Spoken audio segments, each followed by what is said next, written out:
Preface. It may be weeds I've gathered too, but even weeds may be as fragrant, with some sweet memory, as the fairest flower. Without apology, this book goes forth. If it is productive of some good, it will have fulfilled its mission. In presenting this work, it is with a feeling of restitution. If I have digressed from, or stormed the barricaded citadel of formal literature, I have done so without hesitation, simply complying with an obeisance to civility toward my fellow men. I have pictured life as a man of the world is sometimes forced to see it, and not altogether as angels would transcribe it. If the manner in which the subjects are hereinafter treated and woven into stories meets the approval of the public, the work will have served to indicate the power and simplicity of truth. The author. All truth is precious, if not divine, and what dilates the powers must needs refine. Introduction. Without women, the beginning of our life would be helpless, the middle devoid of pleasure, and the end of consolation. The very first of human life must spring from woman's breast. Your first small words are taught you from her lips, your first tears quenched by her, and your last sighs, too often breathed out in a woman's hearing. When men have shrunk from the ignoble care of watching the last hour of him who led them. In London alone there are 80,000 fallen women, and while the number is infinitely smaller in Chicago, they all have a history, an excuse to offer, and a tale to tell. We have resided upon this terrestrial sphere just long enough to know that the reformation of a fallen woman rivals the labors of Hercules. All men have a physical nature and must meet people who appeal to it.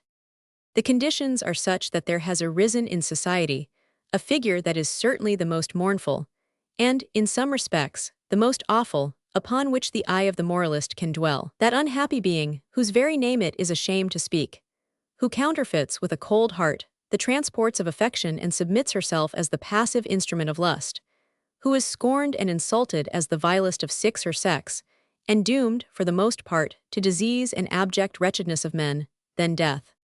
Who will pity her? A poor unknown, who shall be lowered into a grave of cold clay, and possibly in the potter's field, among slimy, creeping things that feed on foul air and putrid masses.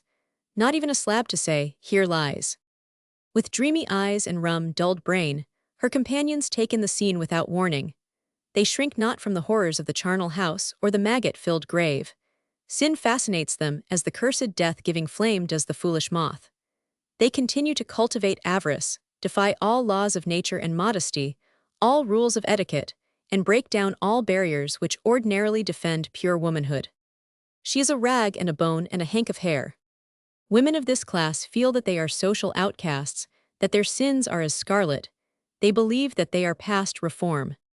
Herself the supreme type of vice, she is usually the most efficient guardian of virtue.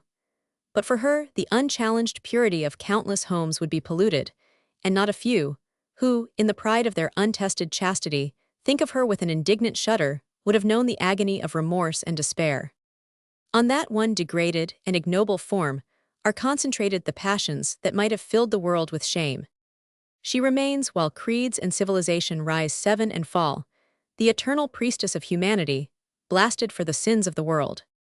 It is not our intention to perorate and dissertate on a theory calculated to turn the world into a miniature heaven, for we don't believe for the fractional part of a moment that a general reformation of the fallen is practicable or possible. It is not unusual that the men who deplore so loudly the existence of soiled doves are the very men who are responsible for their existence. The only practicable solution that we may be tempted to offer would be for society to brand the men with the stigma of its contempt, the same as it does the women, when he sinks himself below her level in an attempt to pervert her purity. If the immoral men were ostracized from polite society with the same dispatch that a weak woman is, society would be composed almost entirely of women. The world's fallen women are divided into two classes. The woman whose nature is depraved, who is too coarse to realize or heed the depth of her own infamy, and the woman whose circumstances have forced her to a life of shame. Of the former, it is useless to take heed, for she understands nothing outside of her own depravity, and looks upon reformation as a thing to be avoided. Fortunately, she constitutes but a small percentage of the half-world. The reclamation of the other woman is almost as utterly impossible for the reason that she has realized and suffered too much. We have homes of refuge for the friendless, retreats for the fallen, and hospitals for the poor. But after all the red tape formula for admittance has been complied with, they dispense only the cold crusts of charity. Where can a woman turn, whose suffering soul is tottering on the brink of the world's damnation? To whom shall she turn for the tender touch of Christian pity, the charity of a human undertaking half divine? Surely, not to the church that bows the knee to pomp that loves to varnish guilt.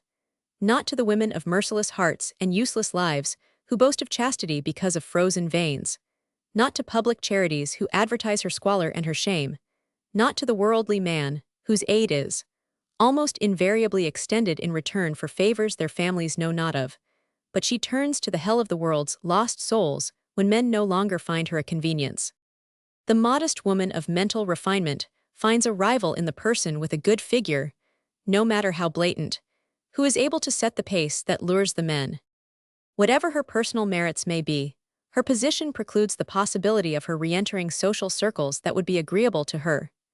She sees the girls about her who have smothered their moral scruples, wearing good clothes, going to entertainments, and receiving the attentions of gentlemen who have no hesitancy in being parted from their money, if value is received, and it is small wonder if she, too, takes the initial step that leads to the crib in the tenderloin. After having established the reputation of being game, there is no dearth of so-called respectable men who are willing to be kind to her. The men who are responsible for these conditions are not the rough men of the lower classes, but the professional men, the men in business, many with families and nice homes, who represent the respectable element in the community.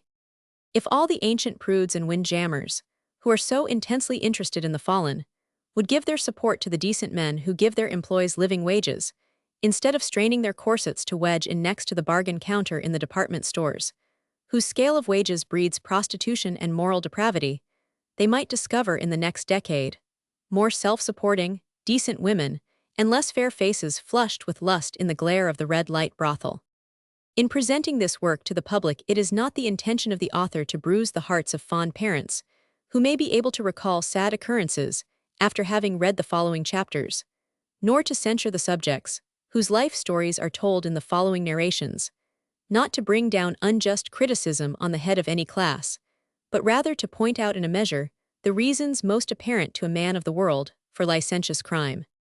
If asked why I have chosen Chicago as the field from which to gather data for this volume, my answer would be, because of its great population. Because to it visitors flock from every part of the United States and many foreign countries. Because it is nearer to the center of population than any other large city, hence more often sought by wayward girls from the 10 surrounding territory, and the inducements which are held out to the pleasure-loving public, whether those in quest of enjoyment be saint or sinner, wolf or lamb, in gay Chicago, are conducive to the character of amusement and excitement necessary to the life of those whose stories are herein told. This book will claim its right to life by detailing the life story of each one of these children of God, from the child life in a quiet, peaceful home in some rural hamlet, through the trials and vicissitudes of unfortunate or misspent life. This book, unlike the Bible, is all written in Chicago. The 20 disciples come from 20 different places. They, endeavoring to lose their identity in the whirl of racy life and excitement, seek the phantom happiness in this great city. For a time all goes well. Gaiety and mirth mingle, and fortune conspires with pleasure to mislead the novice. Then the scenes grow old. Happiness eludes the grasp. Tawdry garments no longer please the eye. The tinsel tarnishes. Disappointed hope begets despair, and then a few grains of a friendly drug or the cold waves of the lake offer rest and relief. The city becomes pregnant with these poor unfortunates, tortured by regret and shame, goaded down by necessity and the scorn of former friends. Then there is birth, this book is born. It goes out into the world to tell the naked truth for the good of mankind. While this work is prepared from a truly moral standpoint, let it be known that it is the intention to entertain as well as to instruct, to deal with bare 11 facts in order that the reader will thoroughly understand the situation as it exists. Should the reader, while in the act of drinking in the words of these crushed flowers, find an instance wherein, by the recital of her story, by sheer accident or otherwise, recognize the possessor of that story, do not, for the love of humanity, be so unkind as to say, "I told you so."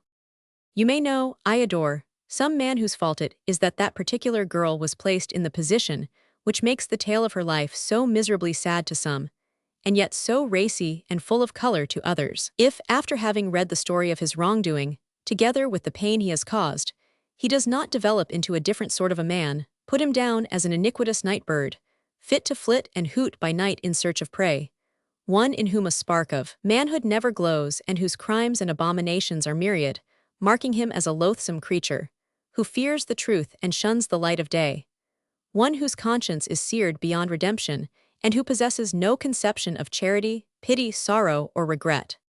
It is a pitiable and cruel fact that the great source from which the ranks of scarlet are replenished are young women from the country, who, disgraced in their own community, fly from home to escape the infamy and rush to the city with anger, desperation, and revolt in their hearts. Oh, that society would punish more severely the respectable seducers and destroyers of innocent women. Another lamentable fact is that those who enter into this diabolical traffic are seldom saved. We have 12 avoided no labor or pains in our researches on this subject, and we wish all who read this to mark well our words. When a woman once enters a house of prostitution and leads the life of those who dwell there, it is too late for redemption and there is no hope for her. When a woman once nerves herself for the fatal plunge, a change comes over her whole character, and sustained by outraged love, transformed into hate by miscalculating but indomitable pride, revenge, and the excitement of her new environments, her fate is fixed, her doom is sealed. Hence this book, 20 Tales by 20 Women. A woman's anguish. Sitting alone by the window, watching the moonlit street, bending my head to listen to the well-known sounds of your feet. I have been wondering, darling, how I could hear the pain, when I watched with sighs and tear-wet eyes, and waited your coming in vain. For I know the day approaches when you will tire of me, when by the door I may watch, and wait for the form I will not see, when the love that is now my heaven, the kisses that make my life, you will bestow on another, and that other will be your wife. You will grow tired of serving, though you do not call it so. You will long for a love that is pure, the love that we two know. God knows that I loved you dearly, with a passion strong and pure. But you will grow tired, and leave me though I gave up all for you. I was pure as the morning when I first looked upon your face. I knew I never could reach you, on your high exalted place.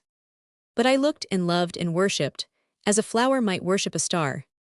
But your eyes shone down on me, and you seemed so far, so far. And then I knew that you loved me with all your heart. But we could not stand at the altar, we were so far apart. If a star would wed a flower, the star must drop from the sky. Or the flower, in trying to reach it, would droop on its stalk and die. And you said that you loved me dearly, and swore by the heaven above, that the Lord and all his angels would sanction and bless our love. And I was weak, not wicked, my love was pure and true. And sin itself seemed a virtue, when only shared by you. We have been happy together, though under a cloud of sin. But I know that the day approaches when my chastening will begin. You have been faithful and tender, but you will not always be. And I think I had better leave you, while your thoughts are kind of me. Oh God, I could never bear it, it would madden my brain, I know. So while you love me dearly, I think I had better go. It is sweeter to feel, my darling, to know as I fall asleep, that someone will mourn and miss me, that someone is left to weep, that to die as I would in the future, to fall in the street some day, unknown, unwept and forgot, when you have cast me away. Perhaps the blood of the Savior can wash my garments clean. Perchance I may drink the water that flows through the pastures green. Perchance we may meet in heaven, and walk in the streets above, with nothing to grieve or part us, since our sinning was all through love. God says, love one another, and down to the depths of hell will he send the soul of a woman, because she loved and fell. Perchance, if we had never met, I had been spared this last regret, this endless striving to forget, and yet I could not bear the pain of never seeing you again. Ah, leave me not, I love but thee, blessing or curse whiche'er thou be. Oh, be as thou hast been to me, forever and forever. And so in the moonlight he found her, as around her beautiful clay, lifeless and pallid as marble, for her spirit had flown away. The farewell words she had written she held to her cold, white breast, and the buried blade of a dagger told how she had done the rest. Tale 1. The Diary of a Chicago Girl. This story is a copy of the diary kept by a wealthy Chicago girl who was found dead in her room.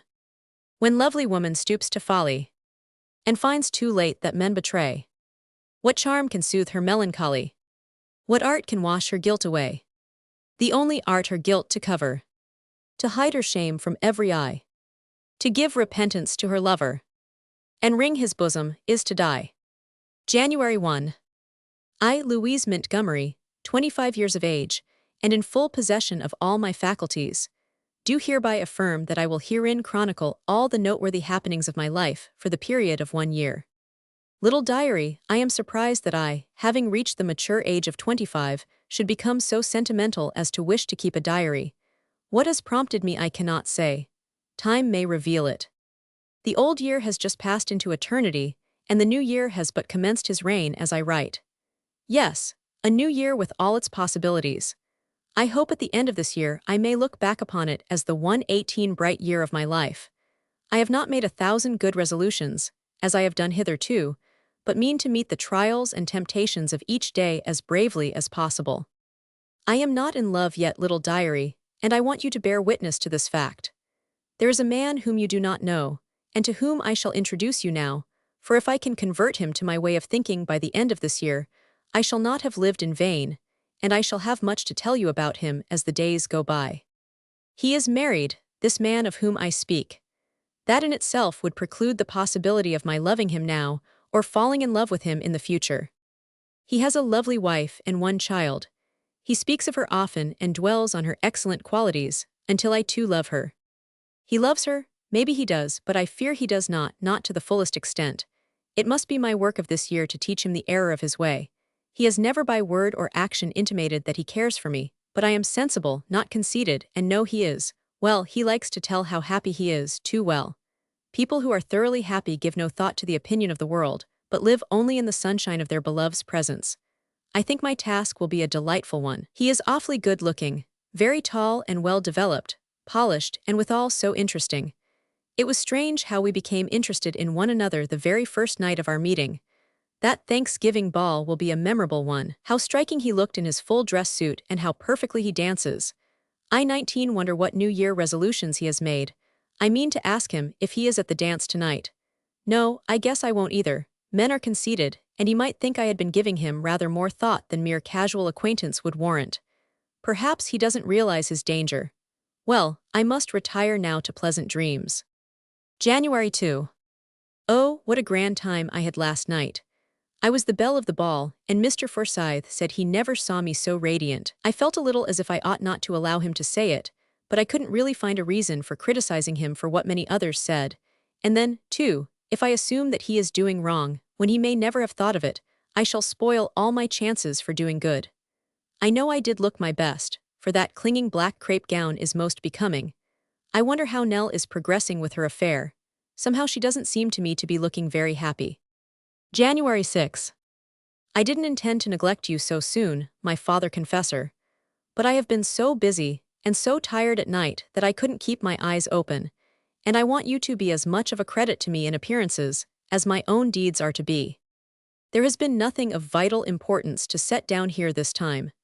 I had a long talk with Nell Sears today, and I conjectured correctly about her being unhappy. She is engaged to Professor Kurtz, but he says it is impossible for him to marry her publicly, as long as he teaches in the university, for they would discharge 20 him. That seems queer to me. I think I shall investigate the matter for my own satisfaction, for who knows, a professor might propose to me sometime. He wants her to marry him quietly, and she doesn't want to do it. I wouldn't if I were she. A society girl in her position would run a great risk, I think. January 10. I had a long talk with Mr. Forsyth today. When I told him I was going away tomorrow, he looked sad and said he should miss me very much. You see, it was this way. We met by sheer accident at the silk counter at Field's. He was matching some silk for his wife, and I was searching for something suitable for a new evening gown. He helped me select an exquisite thing, all pink and silver. I think I overstepped my limit as to price, but I didn't like to haggle when he was standing there. He said I would be the center of attraction wherever I wore that, and some other complimentary trifles, not worth mentioning. By the time we had concluded our purchases, it was luncheon hour, and he insisted on my going up to the tea room with him. He asked me if I would write to him while I was away, that it would be such a pleasure to hear how I was enjoying myself. I gave a reluctant consent after he said, "If you knew how much good it would do me, you would not refuse." I wish I knew whether I did write or not. January 25. Detroit is such a lovely city, and I am having 21 such a royal good time, that I have neglected thee, my little white-faced friend. Florence has kept me going every minute. I met a Mr. Ford last night, and of all the men I have met since coming here I like him the best. He loves music, poetry and flowers, and we are very congenial. I have been here 2 weeks and have not kept my promise to Mr. Forsyth to write. I must do so tonight, so farewell my friend for tonight. February 1. I received such a delightful letter from Mr. Forsyth this afternoon. Such poetical sentiments, such pen pictures. It was certainly the most beautiful letter I ever received. I wonder what he could have thought of my poor little missive. Still, it is worth something to have inspired such a beautiful reply. I wonder how soon I ought to answer. I should like to get another from him soon, but I wouldn't have him know it for the world. February 15. I had another letter from Mr. Forsyth today. It was just a note inquiring for Mrs. Madden's address. It makes me smile. Men aren't so very sharp after all. As if I couldn't see that the inquiry was only an excuse to write to me and a gentle reminder of the fact that I owe him a letter. February 23.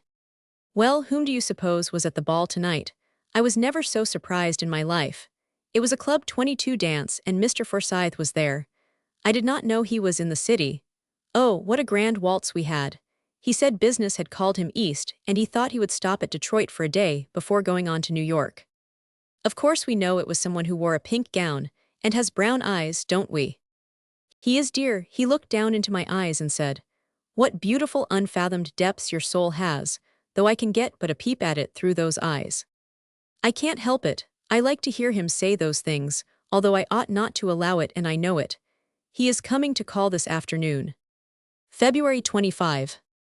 Well, he was here and Florence thought he was lovely. She came in for a few moments and then excused herself, so we had the time all to ourselves. I don't know how I dared to do it, but it seemed as if something impelled me to, and I said, "Mr. Forsyth, I don't believe you are as happy as you say you are. If you were, you would not encourage yourself so much." He was silent what seemed to me an interminable length of time, and I thought, "Now, my lady, you have spoiled your chances to do a good work by a word inopportunely spoken." But I was wrong. He came over to me and sat down beside me on the couch. He took my hand in his and said, "Miss Montgomery, you are right, but you are the only one who has discerned it, or at least the only one who has said so." Then I told him I was sorry I had been so abrupt, but he assured me that it was all right, and that he was glad I had spoken, because now he would feel free to talk the whole matter over with me. He said his wife was good and kind. In fact, I don't know that he said anything but nice things, now that I stop to think of it. But little diary, I think I have discovered the trouble. I don't believe she understands him. She doesn't appreciate the depth of his nature. It may be no fault of hers. She associates with him daily and feels herself so much a part of him that she has ceased to analyze him. It is not that he has ceased to be interesting to her, for she loves him devotedly, but it is the nature of a man to desire commendation and encouragement. He doesn't wish it to be taken for granted that he is doing well, but wishes to hear words. A deep bond of sympathy exists between us. I understand, and he feels that I understand. Oh, I am sure now that I can do good. March 1. Well, little diary, you and I are going to return to Chicago Wednesday, back to our home and our work. I am not going to send Mr. Forsyth any word, but will surprise him by appearing in person at Mrs. Carter's party Friday night. I wonder how he will look and what he will say. March 7. The last words I wrote the other night were, I 24 wonder how he will look, what he will say. His face was a study, pleasure and surprise the dominant emotions. He said only 3 words as he clasped my hand in his. Welcome home, Louise. Louise, how he drew out the syllables. I never before realized that my name was musical. I asked him how all the family were, and he said well and happy. Then he said Mrs. Forsyth was there and he wanted us to meet. She is lovely, and as they came up to me she was looking at him so fondly and proudly, I could see the devotion in her eyes. I couldn't help feeling a sharp twinge of my conscience as I stood chatting to her, but I should not, for my intentions are the best, and if she knew all the circumstances she would commend me, I know. March 16. Sister and I were among several guests at Mr. and Mrs. Forsyth's box party last night, and Robert managed to have the chair next mine, and when the lights were dim and low, he found my hand and gave it a gentle squeeze and said, "I want to have a long talk with you soon, without fear of interruption, and I know of no way this can be had unless you meet me downtown and take dinner with me." I asked him if he thought it was right, and he said, "You know I would not ask you to do anything I thought was wrong. So I have promised to go. I wonder what in the world he is going to tell me." March 27.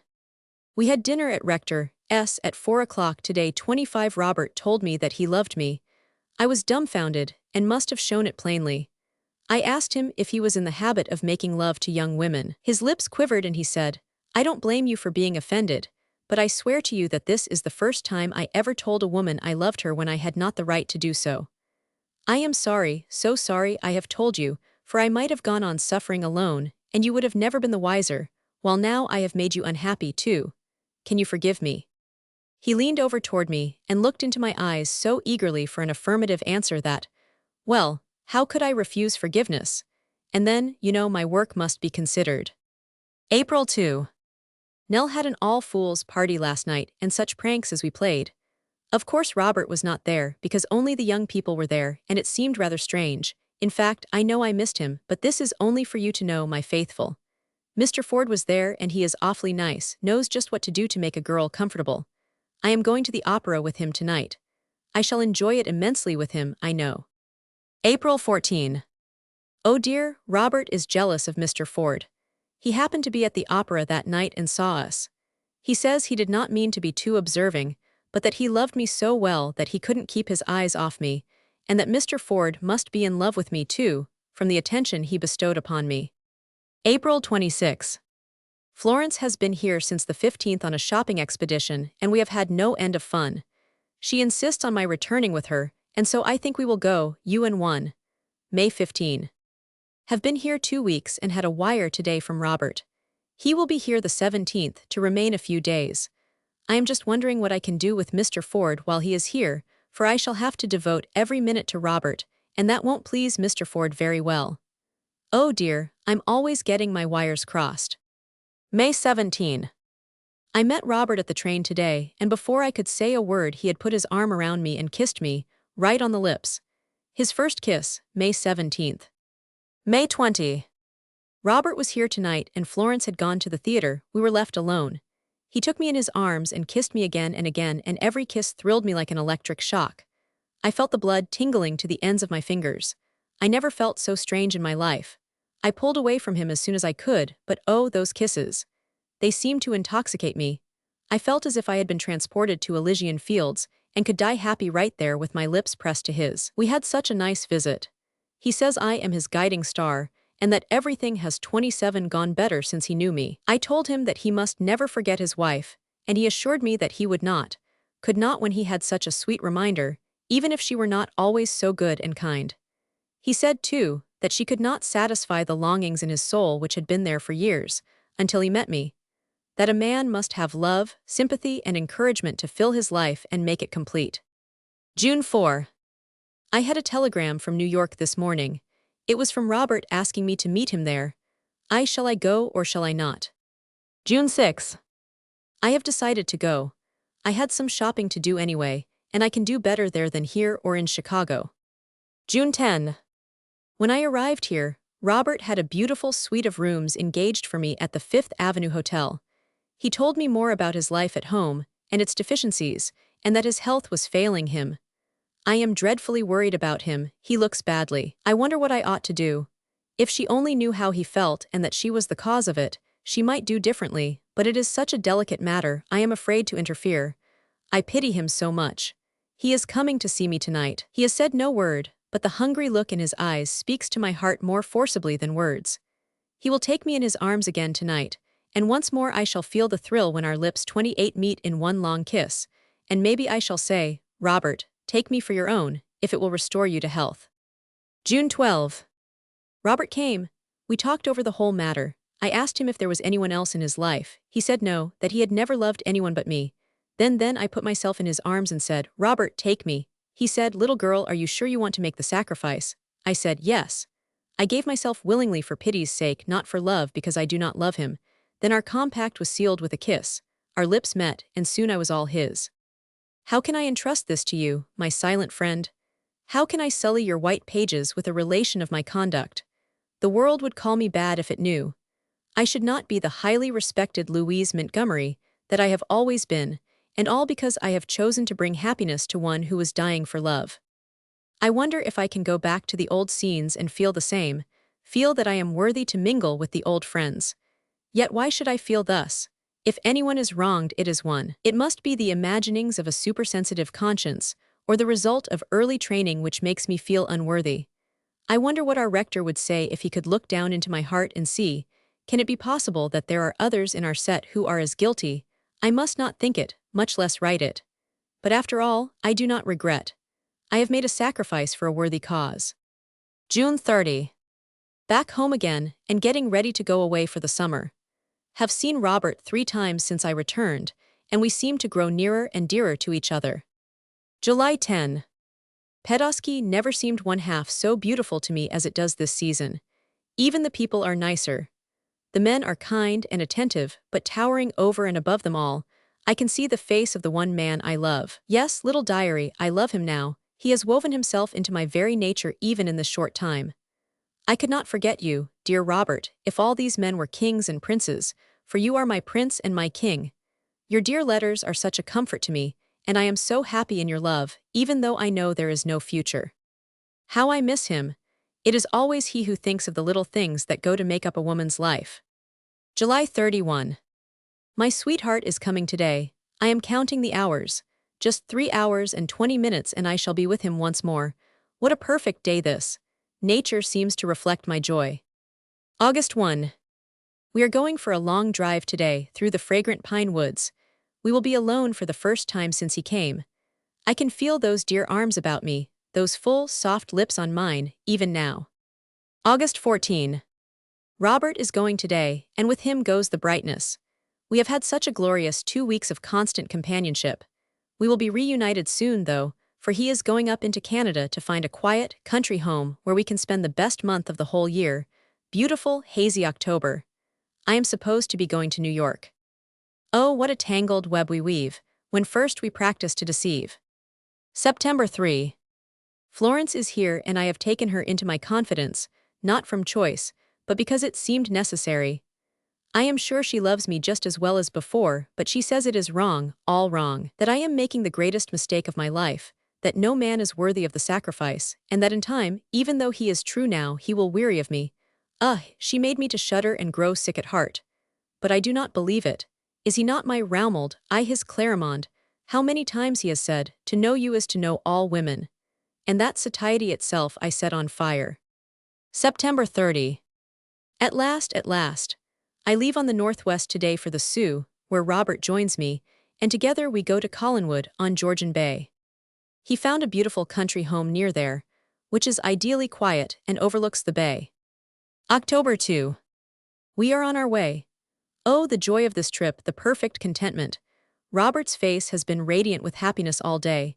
When I see him in his strength and manly beauty, enjoying God's choicest gift, good health, and know that I am the cause, should I not rejoice? October 16. What an ideal spot. It beggars description. We are so happy. Sometimes we stroll together through the woods, where the warm-tinted autumn leaves make a soft carpet for our feet. When we tire, we sit down and he reads to me by the hour. What a beautiful world. I never dreamed of such tender solicitude as he shows me in every action. At night, if I stir or murmur in my sleep, he awakens me by drawing me closer to his heart and saying, "What is it, pet, are you in pain?" I laugh at him and tell him he must not be so foolish. He says in reply that he loves me every minute of the day and night, that his thoughts are filled with me, whether waking or sleeping, and that he loves to waken me for he is sure of 2 soft arms stealing around his neck in a warm embrace, and 2 red lips seeking his. November 1. Oh dear, it is all ever this, the very happiest month of my life. As we were about to leave the room where we have been so happy for the last time, he clasped me to his breast, and sobbed like a baby, and I 32 wept with him. Oh dear, how can I ever give him up again to those to whom he belongs? November 6. At home once more, I am so lonely and desolate. Little diary, I wonder if this is punishment. Yet, if I have done no wrong, why should I think this is punishment? November 23. Dear God, if I might have been spared this great agony, anything but this. My idol shattered and my heart broken. He was not true, and I trusted him so implicitly. How could he deceive me so? There was another woman who entered his life before he ever met me. She either heard or imagined that he had transferred his affections to me and came to me with all, asking me to give him up, because he is all she has in the world. She has no home, no one to care for her and supply her wants as I have. How could he do it? How could he do it? Not quite a year. Oh, the agony of it.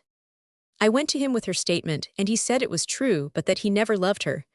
I cannot believe him. I cannot believe anyone or anything now. I have no one I can tell. I must suffer all alone. Florence is the only one, and I would die before I would tell her. My pride won't allow me to admit his perfidy to anyone.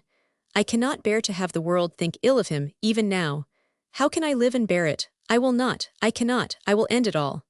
Goodbye, little diary, my only faithful friend. You too might have proved false had you the power. Goodbye. Tale 2. The life story of a Southern widow. Not quite the same. Not quite the same the springtime seems to me. Since that sad season when in separate ways our paths diverged, there are no more such days as dawned for us in that last time when we dwelt in the realm of dreams, elusive dreams. Spring may be just as fair now, but it seems not quite the same. Ah, good evening, Mr. Fillmore. I have been expecting you. Have this chair, please. As I took the proffered seat, I gazed steadily at my hostess. A woman in possession of all her natural charms, a picture of health, a vision of grace, and an example of nobility. Time had softened her features. The sweetness of childhood had grown tenfold in the process of matronly perfection. The erectness of carriage, the finely traced features, the shapely hand and dainty foot, so highly arched, denoted the purest type of refinement, while no artist conceived more graceful curves than those which were so plainly noticeable as one ran one's eyes from head to feet, gowned in some soft, clinging black silk. The contour of her figure was a feast for the eyes of gods.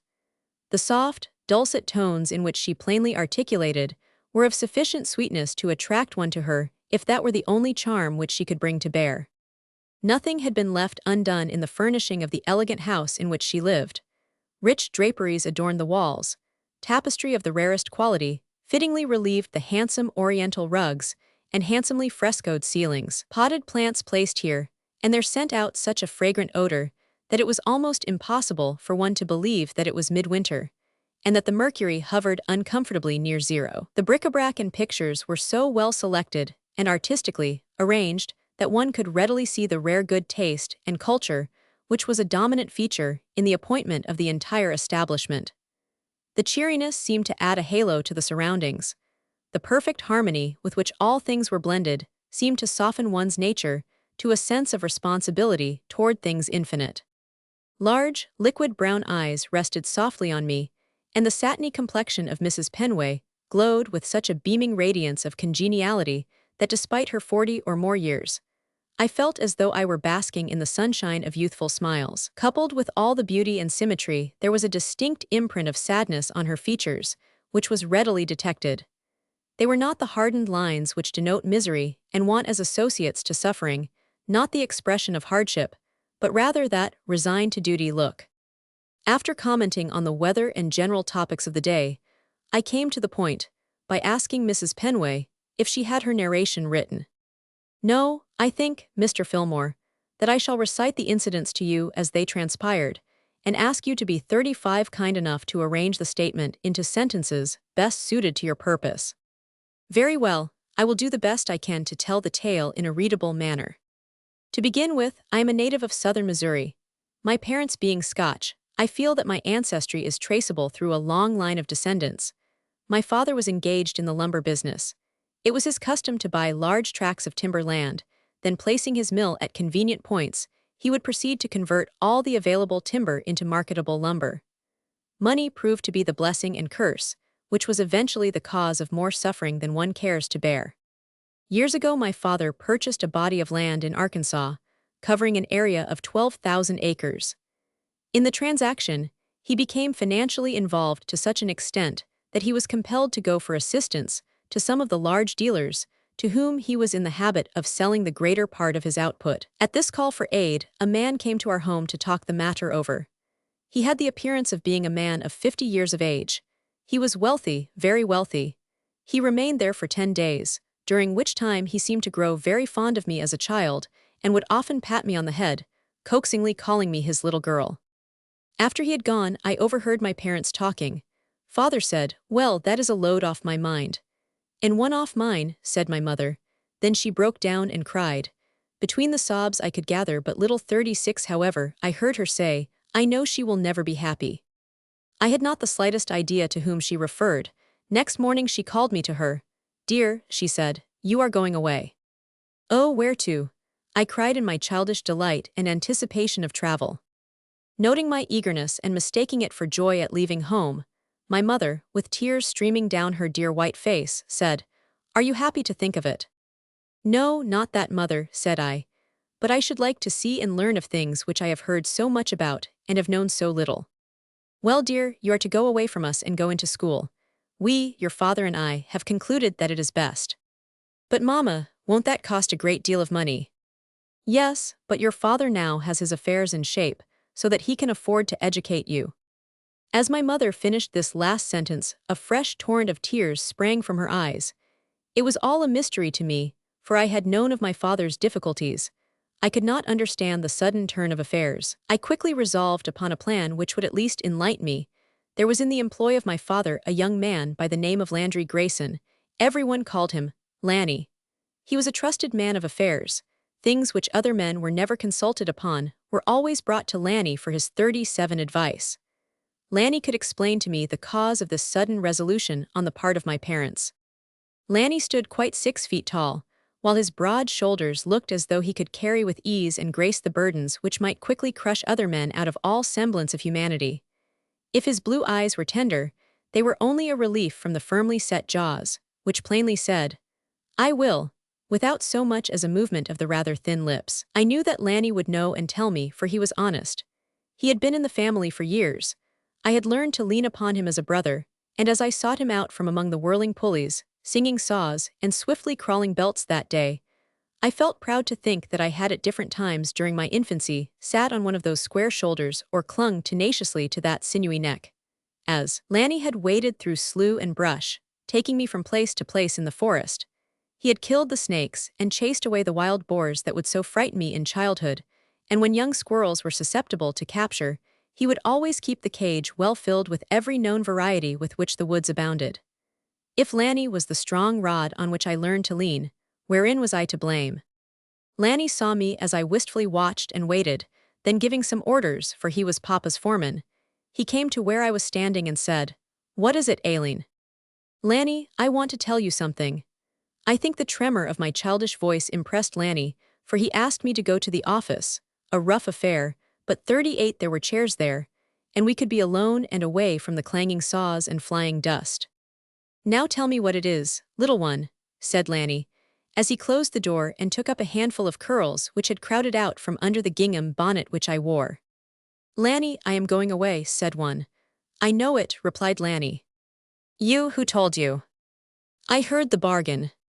"Bargain, what's that, Lanny?" "I heard your father say that you could go."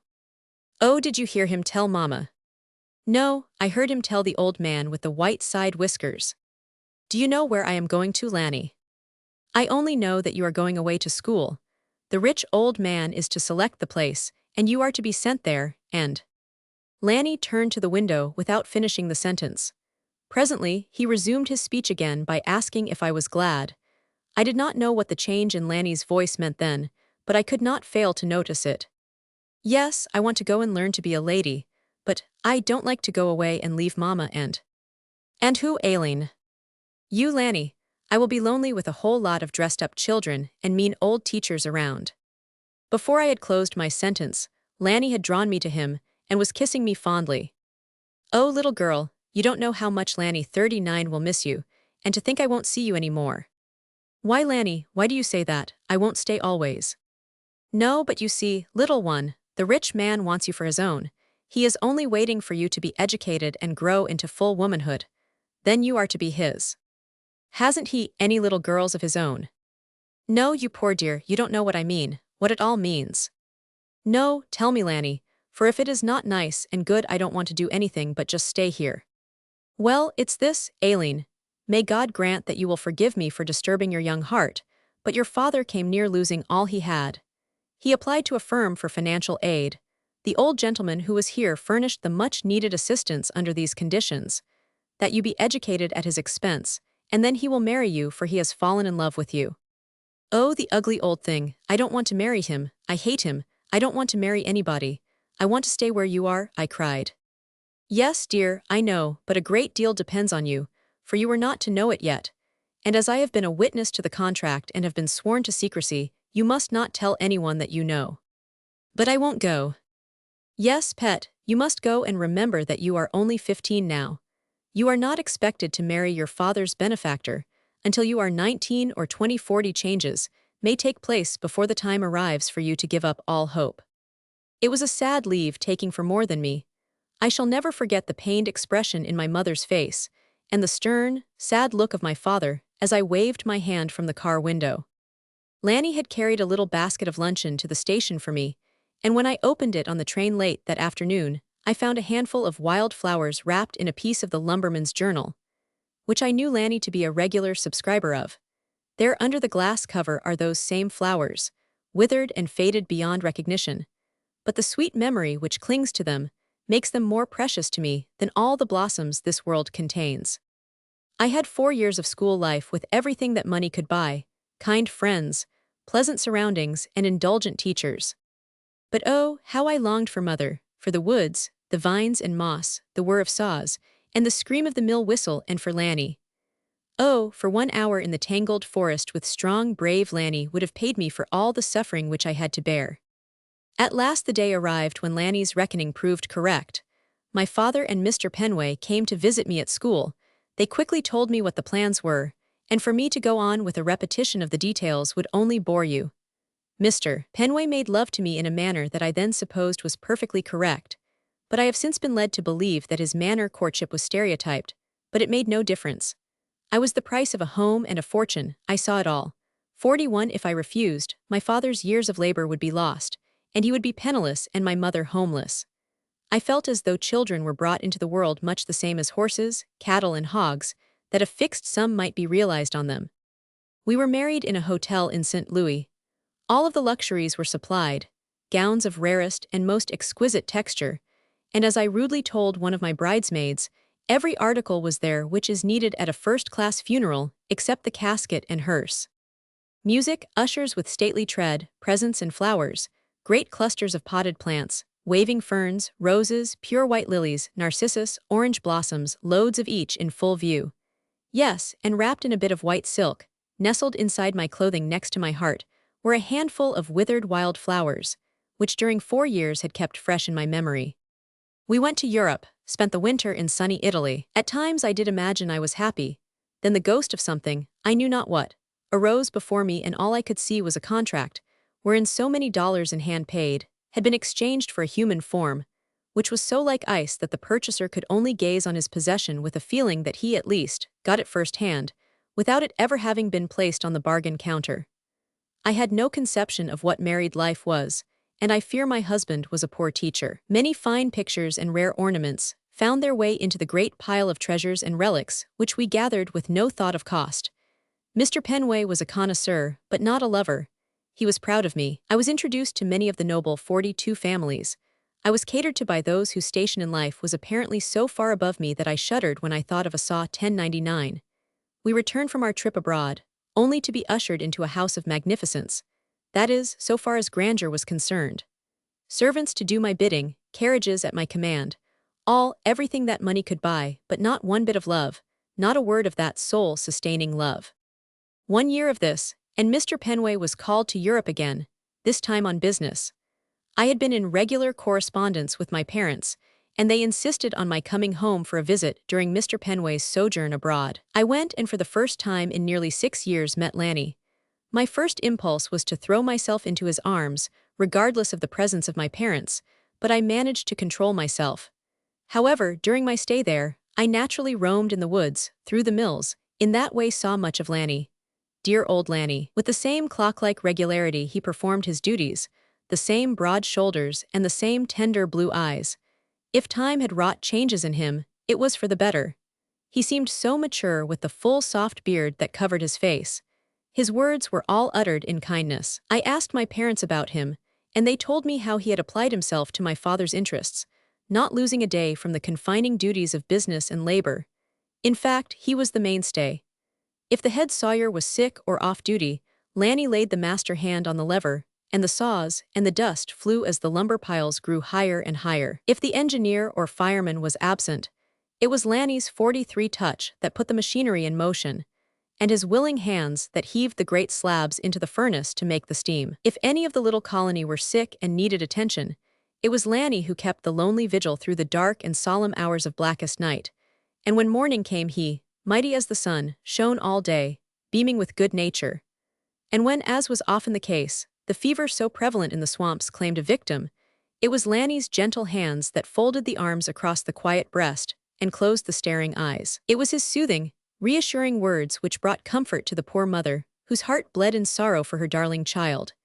It was Lanny who would put his great, strong arms around the father and husband, as the clods fell with that sickening thud on the rough box that contained all that was left of the dearest treasure they had ever known.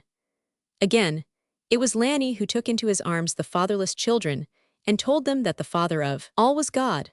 In this way Lanny had lived, pouring out the generous love of his great warm nature, while I shudder to think of it. I had been encased in a sheet of ice trying to freeze my emotion, trying to smother my heart throbs lest, like some wild beast which in search of freedom and prey, plunges through the iron bars of its cage, it would bound through my breast, tearing and breaking the cords and crushing the coat of mail beyond repair. Is it any wonder that that very thing occurred? Are you surprised to learn that my poor, heavy, tugging heart was torn by force from the delicate tendrils 44, and with one wild plunge left the enclosure which it had so long occupied? With a suddenness born of despair, I packed and left, no one knew why, and I was too proud and self-reliant to tell. I arrived home, only to undergo days of torture and nights of sobbing misery. In about a week after my arrival, I had a letter from my mother saying that Lanny was going to leave them. He had, by his frugal methods, saved a tidy sum, and true to the teachings of the lumber camp, had invested in a tract of land, which at the time of purchase was almost valueless. But recently a railroad had been surveyed and was now being built through his broad acres, and Lanny was a rich man. He was coming to Chicago to buy machinery and set up in business of his own. And of course, Lanny had been so good and nice, always, that he seemed just like one of the family. And if it was not too much trouble and embarrassment to have a countryman around, it would be nice for me to ask Lanny to spend a part of the time during his stay in the city at my house, etc. Oh, joys of heaven and earth, Lanny here and in my house. Oh, Lanny, we can be all alone. With that thought some horrible, creeping feeling seized me and I was soon dripping with cold perspiration. Horrors upon horrors. No, I could never do that. The fury of hell would be visited upon me, just as sure as that temptation was put before me. What could I do? For the first time since I was married I prayed. I asked God to give me strength of mind and body to direct me as I should go. After 45 that I grew calmer, called my maid, instructed her to write my mother and tell her that I had concluded to sail for Liverpool and join Mr. Penway. Then we hurriedly began to pack. To get away, run, fly, anything to escape that which was bound to overtake me if I stayed, was the only thought of my mind. Luncheon was served early. The train for New York left at 3 p. 1000. I would have time to send a cablegram to Mr. Penway, buy a few little trifles, and then as fast as steam could carry me, I would go from the gulf which seemed about to swallow me. I had just left the dining room as the bell rang. The butler announced a gentleman. I felt a pallor spread from my face to my neck, my breast felt clammy, the flesh on my arms seemed to crawl, my usually plump hand looked pale and thin as I tremblingly took the card. My voice frightened me as I said, "Not in," to the waiting statue of ebony, at the same time tossing the little card onto a table without looking at it. It went short of the mark, and as it fluttered to the floor turned over, my eyes were fastened on the name, Landry Grayson. Fever drove away the chill which had almost overcome me. No, I could not do it. It was just as impossible for me to turn Lanny away then as it is now to bring him back. With a bound, I was in the hall. The next leap put me alongside the stately, marching figure in livery. A dash and I was pulling and tugging at the great door, Then I looked into those honest eyes of blue. "I thought I would call on you, Aileen," said Lanny, as we entered the drawing room. "Yes, Lanny, it was so good of you to come. And now, Lanny, you must be hungry. It is high noon, as you used to say." And without further ado I rang and ordered dinner served at once, for I knew that the people at home always had 12 o'clock dinner. That dinner was the best I ever tasted in my life. How I changed in a few moments from a dull, heavy-hearted creature of nervous misery back to the old happy stage of girlhood. We had dinner, and I did not send my baggage away. When Lanny explained to me that he was stopping at a hotel, I said, "Lanny, you cannot stay at a hotel in Chicago, you must make this your home." "No, Aileen, I will be busy, and could not think of putting you to any inconvenience." "But Lanny, please do stay here. I did not finish my sentence. I don't think Lanny knew what I was about to utter.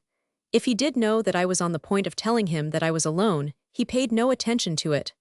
Again that nightmare overcame me, I was speechless. Lanny thought I was hurt or offended because he refused my hospitality. "I'll tell you what I'll do, Aileen," he said. "We will go to some theater tonight. I will spend tomorrow evening here with you, and then we will plan for the other days that I am to remain in the city." In spite of the fact that some of my dearest friends and members of the same social circle in which I moved attended the play that night, and indulged in not a little whispering and smiling as they turned their eyes on us, I was proud. If Lanny did appear a little out of place, he was dear, true Lanny, just the same 47. The spirit which I knew to be encased in that noble character made up for all deficiencies in dress and manners. Each act was well received by the vast audience. As for me, the most interesting time of the performance was between acts, for it was then I could talk to Lanny and hear his voice.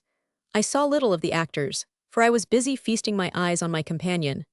I studied his eyes, his face, and his feelings as he drank in the scenes which were enacted to the strains of music. That night my dreams were fraught with visions of strong men, happy children, and contented women.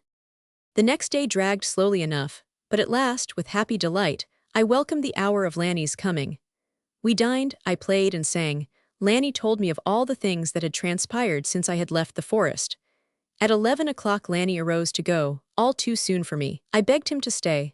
I laid my hand on his arm and looking straight into his strong, clear face said, "Lanny, oh Lanny, don't you know that I love you? Can't you see that I am dying to be taken into your arms and receive that strong yet tender embrace which I know awaits the woman you love?" Poor Lanny, he was dumbfounded. He was white as death, not a muscle moved, not a word from those firm-set lips, just a tender, pleading look from the eyes which I loved so well.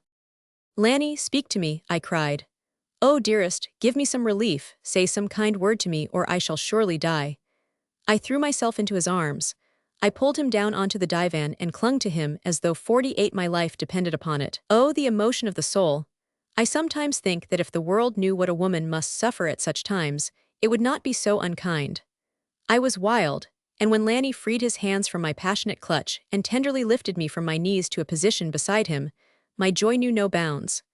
Oh, to think that he had once again taken me in his arms. Having got me to a position which seemed to please him, he put his dear face to mine and kissed me. The flight of time has never erased the memory of that thrill.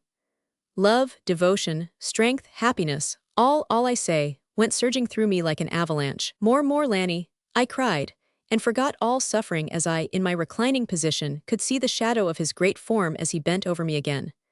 I felt his burning lips on my brow, my cheek. My lips twitched in their feverish desire to be blessed with that lingering caress which is so soothing, yet so maddening. I think I must have fainted, for when I opened my eyes, Lanny was gone. Next day I received a note from him saying goodbye, and that he would not call again. A tigress is not easily held at bay. My blood was aroused, my soul was fired. The lava was molten in the volcano and must find its way through the crest, no matter how many souls perished in the flood of fire. I was wild, methodically wild, and so determined was I in my purpose that I wrote him a note saying, "Dear Lanny, this leaves me sick abed, please come to me. Oh Lanny, do, I need you so much. Your own Aileen." I went to my room, had my maid dress my hair carefully, then retired. Moments seemed as hours, hours as days. I was feverish and delirious. My maid insisted on calling a physician, but I would not hear to it. I gave orders to be left alone. The breeze fanned the lace curtains at the windows in a merry ripple. The soft, mellow light of the setting sun shed a glow of golden hue throughout the room. My temples throbbed, my pulse fluttered, my eyes burned as I bravely battled to kill time. Then the thought, what if he should not come? Cold sweat took the place of parching fever, and so I passed the early evening, going from one paroxysm to another. At last the bell rang, then that voice as I heard Lanny say, "Thank you," to the maid as she opened the door. My clean white gown was badly rumpled. My well-dressed hair was in a confusion of disorder from the feverish tossing of the day, but I forgot all that. I forgot my appearances, feelings, manners, everything, only that Lanny was with me again. As he bent over my bed with anxious questions, I was quite happy. Suddenly reaching out my arms, I clasped them around his neck. Oh, the holy emotions, the rage of my love knew no master.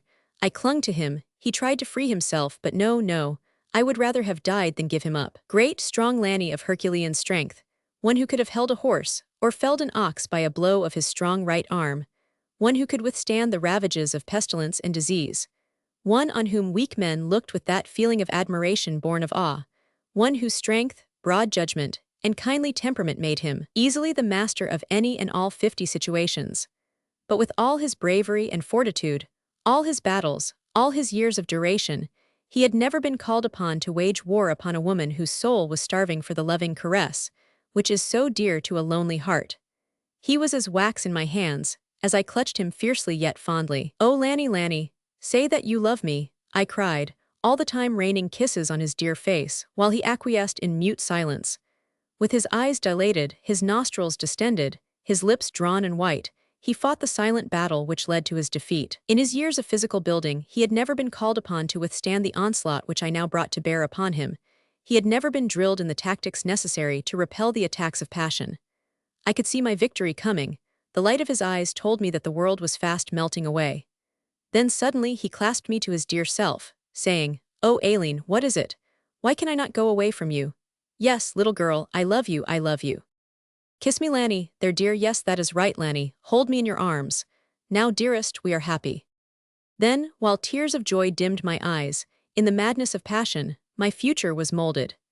As the poisonous little reptile stings the lion, who is king of the forest, and causes him to writhe in death's agony, so did the lecherous fangs of passion fasten themselves into poor Lanny's pure, white soul, sending the venomous poison into a heretofore healthful system.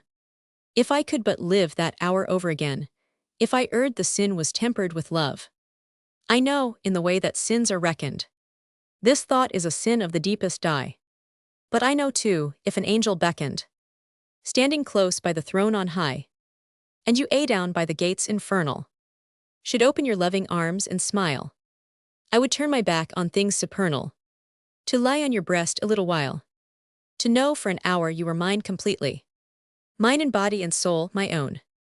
I would bear unending tortures sweetly, with not a murmur and not a moan. Wilcox. Lanny went away. Our parting was like the clinging vine being torn from the stone wall. In 10 weeks my husband arrived home. 10 days later he was the victim of a railroad accident and I was left a widow. I waited and longed for the love of my life to take his place beside me, but Lanny did not come. At last, in sheer desperation, I wrote him. This was his answer. "A dear friend, I am pained to write you as I shall, but you cannot expect me to come to you. You know my ideas of purity so well that I am surprised to be asked to call. I do love you, always have, and shall continue to do so, but I fear the sweetness of our love has been blighted by the madness of folly. This little verse is very expressive, I think. A flower I fain would pluck today, from the garden above her dust. Not the pure, white lily of soulless sin, nor the blood-red rose of lust, but the blossom of holy love. I shall always be interested in your welfare, and shall ever seek to do you good. Yours devotedly, Lanny." The blow was cruel, but as a man soweth, so shall he also reap. The same applies to women. The next important event of my life was the announcement of the insolvency of my husband's estate. He had died leaving me penniless. Even the holdings my father had placed with him as security for his loan were swept away into the chasm with the other unrecoverable assets. "But you live well." Yes, that is all on account of Lanny. He seemed to know the condition of Mr. Penway's finances, and it was a tract of land that Mr. Penway was forced to sell that Lanny bought. He built mills, homes for the men, a comfortable home for my parents on his land, and when the crash came, transferred them to it. Then he came to the city and arranged with an attorney that I should have an annuity and I must accept it, the conditions being that if I refused my mother and father would be asked to relinquish their home. He bought this house, he pays the bills, and I dare not refuse until my parents have gone to their home above. Not quite the same AM1, my inner being reasons and knows that all is for the best. Yet vague regrets stir always in my breast, as my soul's eyes turn sadly backward, seeing the vanished self that evermore must be. This side of what we call eternity. Not quite the same. Tale 3. A story of the Chicago ghetto. Punishment. Nor custom, nor example, nor vast numbers of such as do offend, make less the sin. For each particular crime a strict account will be exacted, and that comfort which the damned pretend follows in misery takes nothing from their torments. Every one must suffer in himself the measure of his wickedness. Massinger. The wind howled, then carrying with it bits of paper, flurries of snow and great quantities of smoke and soot, it seemed to sink into the darkness with a dismal moan, which resembled the wailing of some great wild beast in search of its mate. Shops with their dim lights, which looked like tiny sparks clinging to a black wall, lined the street. Tin signs creaked and crashed like miniature thunder. Small pieces of shutters flopped against the sides of the weather-beaten houses, only to swing into the breeze with each fresh gust, there to quiver on their rusty hinges, until a weird, screeching, grating sound denoted that age and elements were victors, and one more piece of some antiquated structure had cast anchor, and would soon be used to infuse warmth into the body of some poor, unfortunate dweller in the immediate vicinity. The uncertainty of the board walks in this locality caused the pedestrian, whose lot it was to venture 54 here for the first time, to use great care in setting down and picking up his feet. Half-clad children were there, some with small and precious packages of edibles clutched tightly in their begrimed and reddened hands, some laboring with a plank, which on account of the frozen slush that stuck to it, made it twice their weight, some fighting and sprawling in the filth of the narrow street for the possession of a 2-pound lump of coal that had been jostled from a wagon, while many of them clung tenaciously to the threadbare, misfit garments in which they were clad, with an apparent fear that the wind would use the tattered rags in whipping them to death. The flickering rays of the few and irregular gas lamps, which the city had placed at long intervals, did not add cheer to the locality. They only made it more possible for a stranger to realize to a greater extent the squalor which existed there. Such is a poorly drawn picture of the ghetto of Chicago.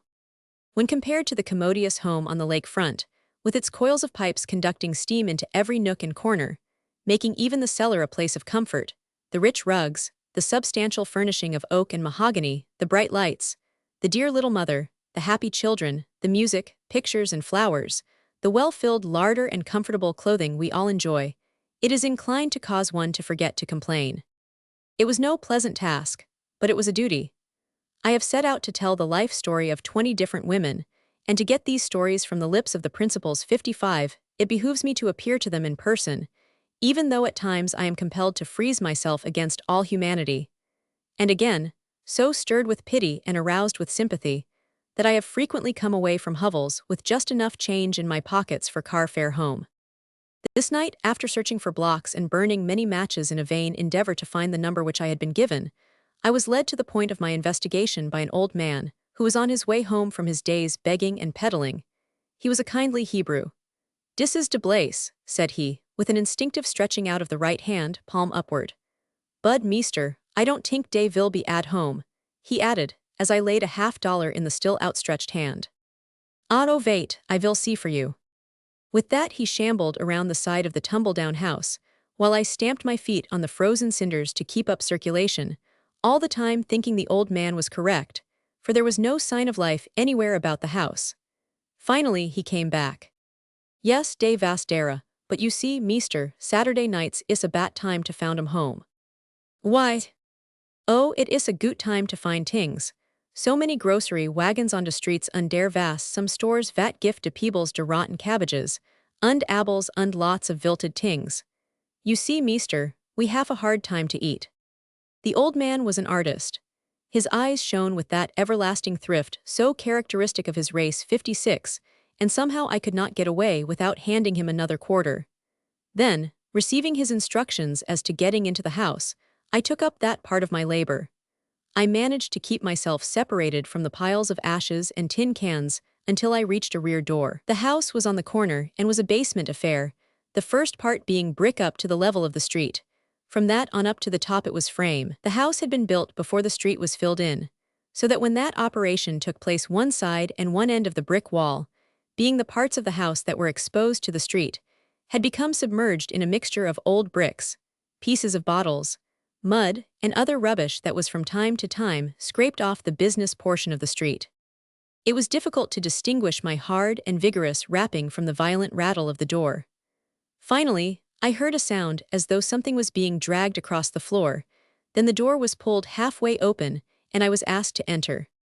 A tin lamp with a badly smoked chimney, or rather part of a chimney, for a large hole in the side represented nearly 1/3 of the surface, caused flickering, gloomy shadows to move about the room. A rough pine box with shelves served for a cupboard, in which there were a few battered tin pans, some broken-handled knives and bent forks. A pile of straw in the corner, with some soiled remnants of blankets and quilts served for a bed. The warmth of the room was furnished by a badly broken cook stove, pieces of wood and coal mixed, laid on the grate, while in the oven and on the top of the stove were frozen chunks of 57 mud with small pieces of coal all through them. Wood covered with snow and ice, which had been put there to thaw out, so as to be usable. The formation of the sizzling steam as the water ran from the store of fuel did nothing to add a pleasant odor to that which arose from the conglomeration of filth, which had been gathered from street and alley, and was being roasted, until it should give up bits of coal, which were as rare and precious to the half-frozen inmates of this hole in the ground, as the bright shining metal is to the gold miner, as he sees his piles of quartz crushed in the process of separation. "Is this Mrs. Densmore?" I asked, as I shook the snow from my long ulster. "No, this ain't Mies Dinsmore," growled the voice of the woman who stood in front of me. "I am sorry," said I, "for I wanted to find her very much." "Well, I guess you won't find her. Can you tell me where she is?" "No, and if I could I wouldn't. What do you want of her anyway? Hain't she had enough trouble without some new thing bobbin' up?" "I fear you misunderstand me. I want to see her for her own good." "Yes, I s'pose so. I know what you want and you won't get her neither. She's all I got and she loves me if I am poor and miserable." I expressed my surprise at her remarks and followed up with the assurance that I knew she was the object of my search, but I said, "If you will tell me where I can get something to 58 eat, I will first satisfy the inner man, then I want to have a long talk with you." "My lord man, you don't 'spect to find nothin' to eat here, do you? For if you do, sir, you're much mistaken. In the first place, this hain't no hotel nor cafe. Why, we hain't had a square meal in 3 months, fact, not since her monkey died." "Whose monkey? Who is her?" "Oh, that's it, eh? Well, I guess you know." "No, indeed, I don't know what you mean. But if you will tell me where to find something fit for a man to take into his stomach, I will go and eat and bring you something." "Oh, will you? Well, just go to the next corner south, turn to the left and you will find Peggy Pete's place. I guess you can get about anything you want." Following her directions, I soon found myself in a shop where every conceivable thing that a man could think of was kept for sale. A stenciled bill of fare occupied a conspicuous place above the oilcloth-covered lunch counter, telling in detail what was ready to serve. Everything from tripe, all along, including such delicacies as pickled pig's feet, fried liver, wienerwursts, and winding up with the announcement that hot soup could be obtained at 10 cents per gallon. The proprietor was a one-eyed, one-legged man of fat and greasy proportions, and when I ordered a pound of ham, 3 loaves of bread, a pound of butter, a dozen eggs, some coffee, and finished by calling for cream, he looked at me in a way that surely strained his one organ of vision. "Goin' to eat it here?" he asked, as he limped around selecting the articles as I ordered them. "No, I will take them along." At this information, he shot a quick gleaming look at me, then hastily grabbing the packages off the counter, laid them back on the shelf safely out of my reach, as he said, "Anything else?" "Yes, I want you to make me a gallon of soup, good oyster soup, and put lots of oysters in it." "Now look here, feller, you needn't get smart," said the robust and reddened merchant. Then, as he pointed to the sign, he added, "That means shank soup. You can't come no shenanigan on me. If you want oyster soup, you can have it, but it will cost your 50 cents per gal." "All right, I want it." A wait of 20 minutes, and the soup was ready. "Now, let me have some crackers, and how much do I owe you?" said I, as I slowly counted a few pieces of silver which I drew from my pocket. "$1.40, said the man, as he reached out for the money with one hand, while the other rested affectionately on the little pile of bundles as they lay beside the gallon apple can into which he had poured the soup. "Come in again," said he, as he saw me start to leave after putting 6 silver quarters into his hand and not waiting for change. Then a thought struck me. "Have you any lamp chimneys?" "Yes, good ones too, 15 or 2 for a quarter." "Give me 2, said one. "Guess you're just settin' up housekeepin', ain't yer?" 60, said Pete as he hobbled ahead of me to open the door. Having noticed the landmarks, I found my way back without difficulty. If I lied when I told the woman that I had lunched at Peggy Pete's, it was my own lie and I will suffer for it. My first move was to place one of the glass cylinders on the lamp. The improvement in the light added a cheeriness, which was partly in keeping with the steaming oyster soup. With the better light, I was able to obtain a more distinct view of the woman. Tall, dark, and gaunt, her claw-like hands jerked nervously as she hastily unwrapped the packages. Her hair was black as a raven's wing. Her high forehead showed unmistakable signs of intelligence. The rest of her face, save the little piercing black eyes, which now and then flashed with joy and hunger, was horribly misshapen. A huge scar, as from a burn, covered one whole side of her face, while the other was so badly distorted by something of the same nature, which drew her mouth down and back so far on one side that her molars were plainly visible. She was devoid of eyelashes and her brows only remained in spots. Yet, in spite of her surroundings, her uncouth language, her privations and want, a kindly light shone out of those eyes of ebony as she said, "Man, I believe you're all right. Anyways, you know about what a hungry one wants. This seems like old times," she added, as she unrolled the generous slices of ham. No persuasion was needed to induce her to eat, and I fully enjoyed the spectacle. The feast added much amiability to her versatile nature. Finally she said, "Lord, I wish the kid was here." "Who is the kid, tell me," I said. "Maybe I will sometime, but tell me, what did you want of Mrs. Densmore?" "I want you to tell me all about yourself." "And honor bright, now, it ain't the kid you want." "No, bless me no, I don't want anybody's kid." "Well, you see, it was this way. I married young, married a man who was as handsome as he was mean. I was considered a beautiful girl and he thought he loved me, but he was so jealous that he was miserable. We lived happy for 2 years. I may as well say right here that I had a sister who was a beautiful blonde, and I being dark we were a great contrast. I loved my sister so devotedly that when we discovered that sooner or later I would become a mother we asked her to come and live with us. She had a friend who called frequently, a perfect gentleman, but my husband grew so jealous and finally became so enraged that he drove him from the house. Then my sister left. The rest of the time, up to the birth of my child, I spent in tears. I was almost killed to think my husband would be so brutal and so ill-treat my dear sister. At last the little fairy came, and with her came more suffering and misery for me. My husband flew into a vicious rage, for my baby was a blonde as perfect as an angel. My husband was neither light nor dark. My sister's friend was light. My husband charged me with infidelity, disowned the child, and one day in a fit of anger, he threw her from me, hurling her against a red-hot stove. The burn caused a scar on her little back, which she carries to this day. Great tears rolled down the scarred face and splashed on those long talon-shaped fingers. Then, with a shiver, she continued, "The Bible says something about, if one marries a man to stick to him. My people all tried to get me to leave him, but womanlike I left them and my baby. I proposed to go where no one knew us and begin life over. He said if I would leave the brat, he would go. We came to Chicago, but the same bitter feeling still existed in him. The evil mind brooded and the heart became affected until our lives were the lives of beasts. He lost one position after another. He began to drink and beat me terribly.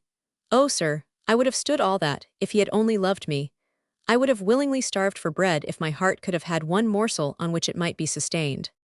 Finally we took a large house and began to take roomers. We did well for a while, then things began to go wrong and he suggested that we rent rooms to people for immoral purposes. My soul revolted against it, sir. Indeed it did, but I consented.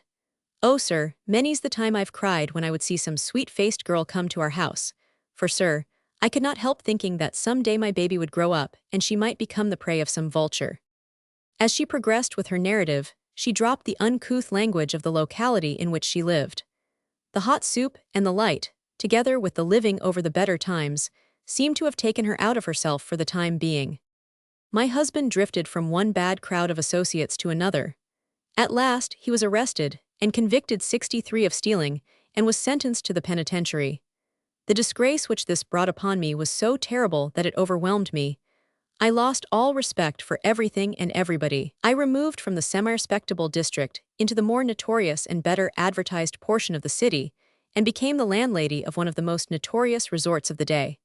I made many friends among the class into which this life had thrown me. I developed into a woman of beauty. I had fine clothes and precious gems. Money came easily and was spent with a lavish hand. Still, I maintained a business presence of mind, which gained for my house a reputation of good order. One of the inmates of my place was a beautiful blonde. She was proud and set herself up as being the most bewitching woman in Chicago. She had a dear friend, a very wealthy man, who called on her with great regularity. One night, in a jest, he put his arm around me and remarked that he was tired of blondes anyway. All the fury that God allowed one woman to possess arose in that blonde when he said that. She swore and tore and raved like one possessed of demons. After that she and I quarreled often. I would not have taken her lover. I did not like him, but I could not get her to understand. It all ended by her forcing her friend to take a magnificent house next door to mine. It was lavishly furnished, and I soon had a rival in business that made that quarter of Chicago more famous than ever. One day I met her admirer on the street, the first time I had ever talked with him since the gun was fired which had kept me in an incessant battle. He 64 told me many things that she had said of me, which, in addition to the insults she had heretofore heaped upon me, made me boil. 18 years had passed since my heart had been transformed from the organ of anticipation to the soul of a young mother, and a woman can grow very hard in that time.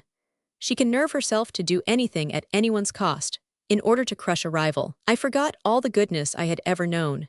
I did not want this man myself, but I wanted to sting his inamorata so as to cause her the most intense pain and mortification. I proposed to him that if he would abandon this woman, I would get him a nice young girl. Agreed, said he. I will do that, and it won't be long till you'll have the business of the block all your way again, for when I turn the old girl down, the whole gang will quit her house. With thoughts of revenge and the anticipation of an increased bank account, I began the search for a candidate for the position of mistress to my enemy's friend. It did not take me long. I was on the train one day, when I met a young girl, beautiful, graceful, fresh, but sad. My practical eye soon sized up the situation and I made friends with her. She explained to me that she was coming to Chicago to seek a position. Then slowly, but as surely as the snake coils itself around the helpless, bleeding kid, so did I spin my web of hell around her. Now, I said, after I had made all arrangements, I don't want to know your real name, for I don't like to lie if anyone should ask for you. Ha ha, only think of it, sir, I was too good to lie. The wild glitter of the black eyes made me think of a snake, as the woman writhed and twisted and uttered her maniacal screeches. Well, I brought her in, as the saying goes. I took her to the dressmaker's and in a week's time she was ready to show. I notified the man. That night the scenes of revelry and debauchery outdid all former efforts. Men and women sang and danced, wine flowed, and money was spent in the most reckless manner. The little girl easily outclassed all others. The wine soon caused her to cast aside her modesty, which was a part of her, and she was the merriest one of the lot. It was 3 o'clock when I assisted the man to undress her and put her into the best bed in the house. Then I left for my own room. Night after night these scenes followed. Great was my glee when a carriage would come down the street and boldly drive up to the door. I was so delighted that I became bold and proceeded to return some of my now unpopular neighbors' taunts and jeers. It was no uncommon thing for men to bring strange women to my place, so I was not surprised when, one evening about 9 o'clock, I saw a veiled woman alight from a carriage and come to my door. The maid announced, "A lady to see you, madame." I went forward, and just as I pulled the door open a hand shot out from under the long cape, and I felt a blinding, burning sensation spread over my face. I ran inside. Everything that was convenient was applied, and when the doctor came he told me 66 it was acid. That is how I got the scars. I went to the hospital. The little girl came to see me daily. She spent as much time with me as the nurses would allow, and in that way we became deeply attached to each other. I put her in charge of my affairs, and by her sweet ways she won the esteem and admiration of all the girls. We had little trouble in tracing the acid thrower. Next morning after it occurred, my unfriendly neighbor was found dead in her room. A note pinned to her pillow told all. She had done me, then drank poison. I recovered, that is, so far as you can see, but I was too badly disfigured for publicity. So I left my entire place in the hands of the little girl and opened a home for women during confinement. Things ran on this way for 2 years. I had many bright but wayward girls in my care during that time. The little girl's visits were less frequent to me, and I had not seen her for months, when she came to me one day and told me she was to become a mother. I took her in, of course, and the former resort was rented. The time arrived for her expected illness. The baby was a bright girl. The little mother hung between life and death for days.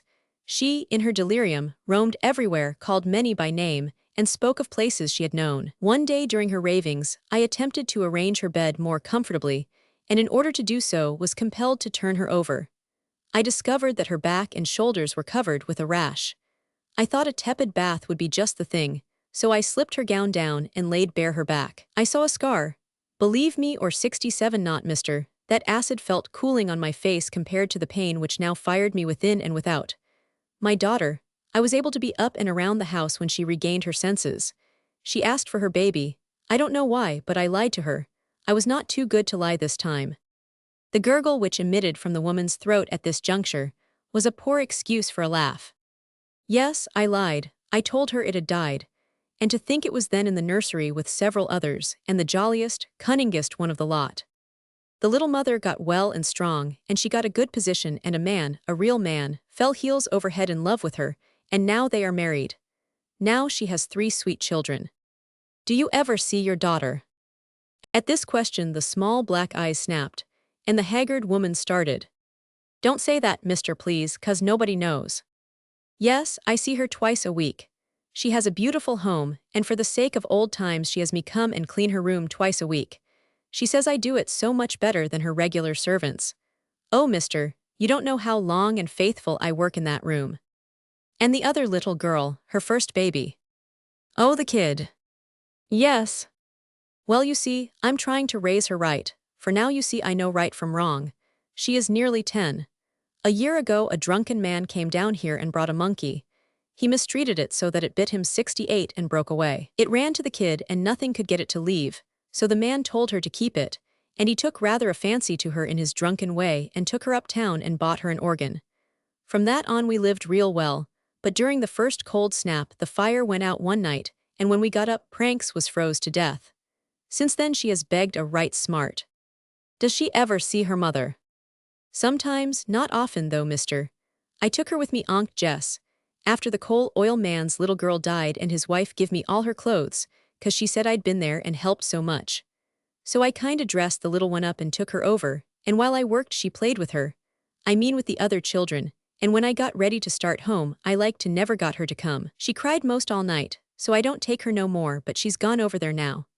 I was over there today and done the cleaning, and the lady, that's what I always call her, said if I would send the little one over she would give her a suit or 2 of her older girl's underclothes. You see her girl's younger than the kid, but she's fatter, so I guess they'll fit. Lord, I wish you'd come, mister, for now I've told you all and you'll be goin', and it'll be awful lonesome here. I will wait until she comes, if you don't object. No, I will be glad, and I guess I'd better put this soup on and warm it, for she'll be cold and hungry. A few moments and a rattle at the door announced the kid's coming. She was a sweet-faced child, but the beauty which would have been visible under favorable 69 circumstances was marred by the pinched, drawn expression which always attends want. Without ado or bashfulness, she unrolled a bundle, shouting, "Look, Granny, 2 for you and 2 for me." The lady had some of her own that was too big and she said you could have 'em. And there, under the rays of light shed from the tin lamp, I saw articles of silk underwear with a monogram on the waistband, the same which adorned an invitation to a party for one night next week, which I had received that morning and now carried in my pocket. Tale 4. A woman of 38. Look at his pretty face for just 1 minute. His braided frock and dainty buttoned shoes.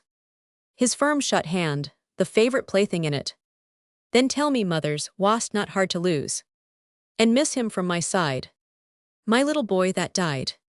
How many another boy, as dear and charming. His father's hope, his mother's one delight. Slips through strange sicknesses, all fear disarming, and lives a long, long life in parents' sight. Mine was so short a pride. And then my poor boy died. Perhaps if he had lived, she said, as she handed me a little tintype of a round-faced baby, whose laughing face was surrounded by ringlets of hair which looked as though they might have been silk. Perhaps, she repeated in a dreamy way, it might have been different. She was a woman of 38. She did not look it when I was first admitted to her apartments. She then appeared to be a very demure little housewife of 10 years less. It was in the afternoon, and she was suitably attired to receive callers, and had she not been, I am of the opinion that she would have bowed graciously to the inevitable, and received me just the 72 same, for she was one of those matter-of-fact souls who do not allow formality to interfere with pleasure. Not that she would appear in a soiled dressing sack, or an old skirt which bore evidence of the various strains. Neither would she be guilty of coming to the front with ragged shoes on those dainty feet. But to make a long story short, she was too considerate of a man's fussy feeling to keep him waiting an hour or more while she labored before the mirror trying to obliterate the traces of time and increase the beauty of form. Ethel Manning had been and still was more comely than many women in more favorable circumstances. She was not so tall that she was striking, but the willowness of her figure seemed to add power to the face, on which every thought was plainly visible before she allowed the red curve, commonly called mouth, to open in utterance. She spoke slowly, and as each word fell on one's ear the evidence of the voice having been cultivated became more convincing. Her deep violet eyes were luminous, and seemed to grow darker with the earnestness of her sentiment. Her chin was a trifle short, however one would at once decide that it was made that way to correspond with the nose, which, to one critically inclined, might seem to be abbreviated to a certain extent. All in all, she was one of those people who are all life and activity, yet possessed with the gift of discreet executive ability. If she had lacked anywhere in personal charms, the deficit was supplied to one's mind's eye the moment one would glance at her hair. It was plentiful, and seemed to cover her 73 head with bright rippling waves, which shimmered with every motion of the well-poised head. Bright colors might have been more becoming to her winsome nature, but she was clad in black, some soft, clinging material on the crepe de chine order. The neatness of the design, the fine texture, and the correctness of the fit only added to the grace with which she wore it. "No doubt you would have been happier," I said, as I handed the little tintype back to her. "I don't know," she said sweetly. "Perhaps somebody would have been purer today." "Well, Miss Manning, I am all attention and over-anxious to hear your story." "All right, I will tell you all I know and think that is enough," she said, as she cast her eyes downward. "I was raised a Christian. I taught a Sunday school class from the time I was 16 until I was just turning my 18th year. At this point in my life, my parents changed their place of abode. The only regret I felt aside from my breaking up of a general friendship was the fact that I was called upon to leave my sweetheart. David Strathmore was all to me that any young man can be to a girl who is in love. He had lived in the little village where I was born and raised for 12 years, during which time we had been schoolmates, playfellows, steadfast, youthful friends, and with the true congeniality of our young natures we became lovers early in life. He was constant, true, and tender. I had learned to count upon his sagacity in all things. I was not alone in my admiration for him. 74, that is to say, although I was the only girl who really loved him, but think that was because it was a foregone conclusion that marriage was to be the result of our constant association. Everybody who knew him admired him, and that meant nearly every man, woman, and child in the locality, for his father was a grain merchant, and David had grown up in his business there by coming in contact with almost every citizen. I had never known what trouble was, and when, on the evening before we were to leave my native town, David and I took a long stroll, I felt as though each step brought me nearer to the grave. "But we will be true to each other," he said, as he held me in his arms, pressing his warm lips to mine. "Yes, David, and you will come for me soon, won't you, dear?" "Yes, Ethel, as soon as I have placed a sufficient sum in the bank to make us a home, I will come for my blue-eyed Belle." So with promises of loyal devotion, we parted. I really liked my new surroundings very much in our new home. The young people were very kind to me, and I was soon on a firm footing with the best society of the town. It was a college town, and I met a young man who was in his last year of school. His name was Edward Singleton, and I was more than delighted to know that he and my David were warm friends.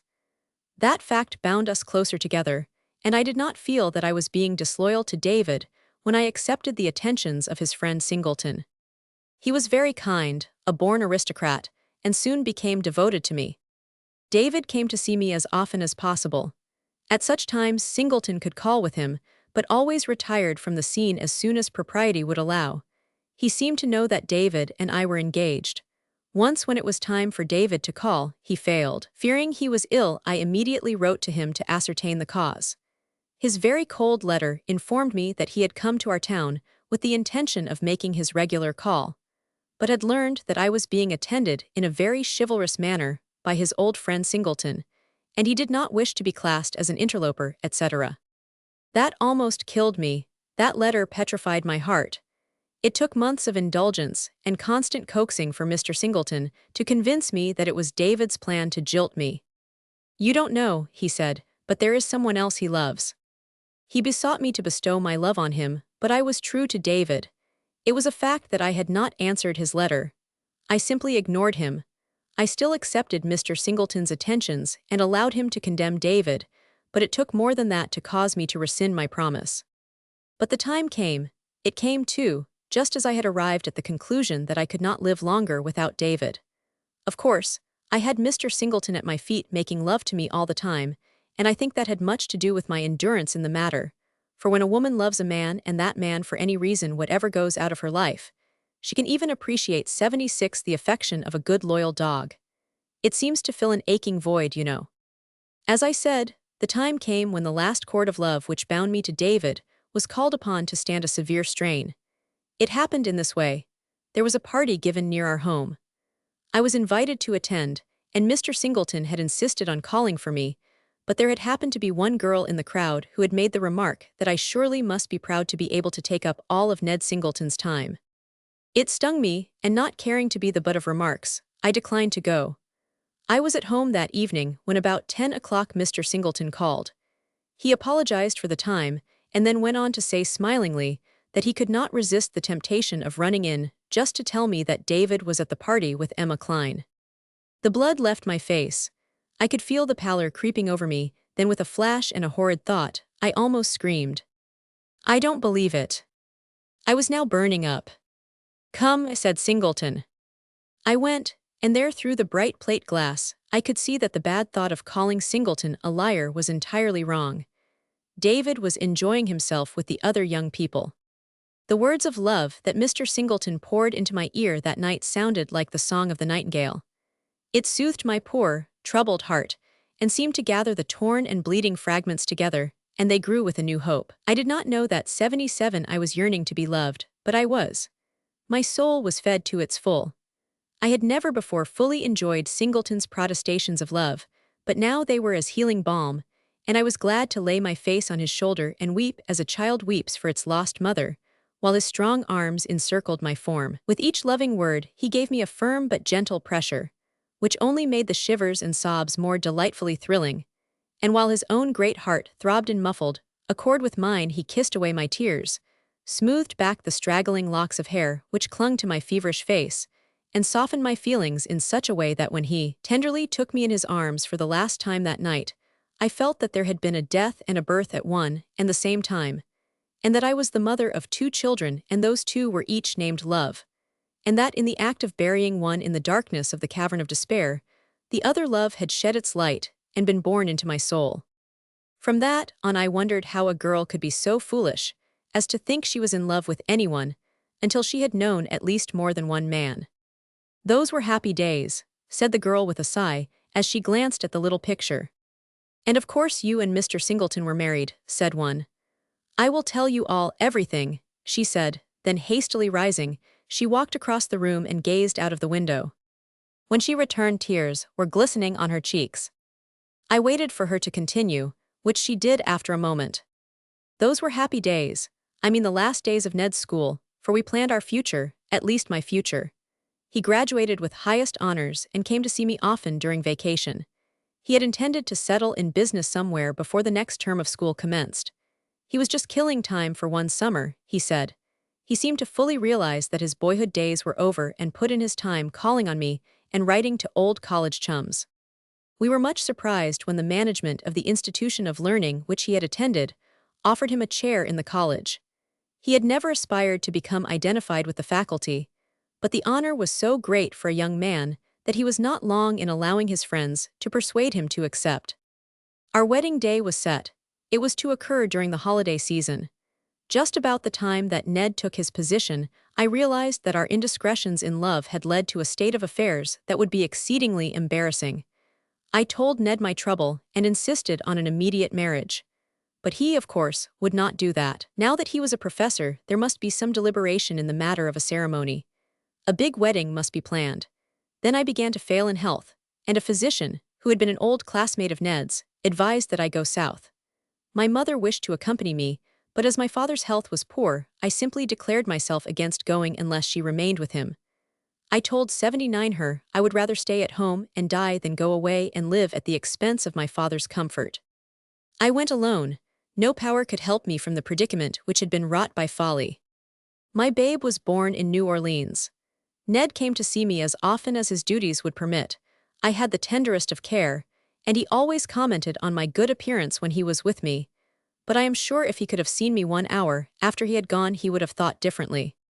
Of course, I begged him to marry me, and he faithfully promised to do so, but he said, "We must first allow your dishonor to be forgotten." Think of that, will you, my dishonor? At this thought, Ethel began to pace the floor, seeming to forget my presence. "Ah," she said, "if the baby had only lived."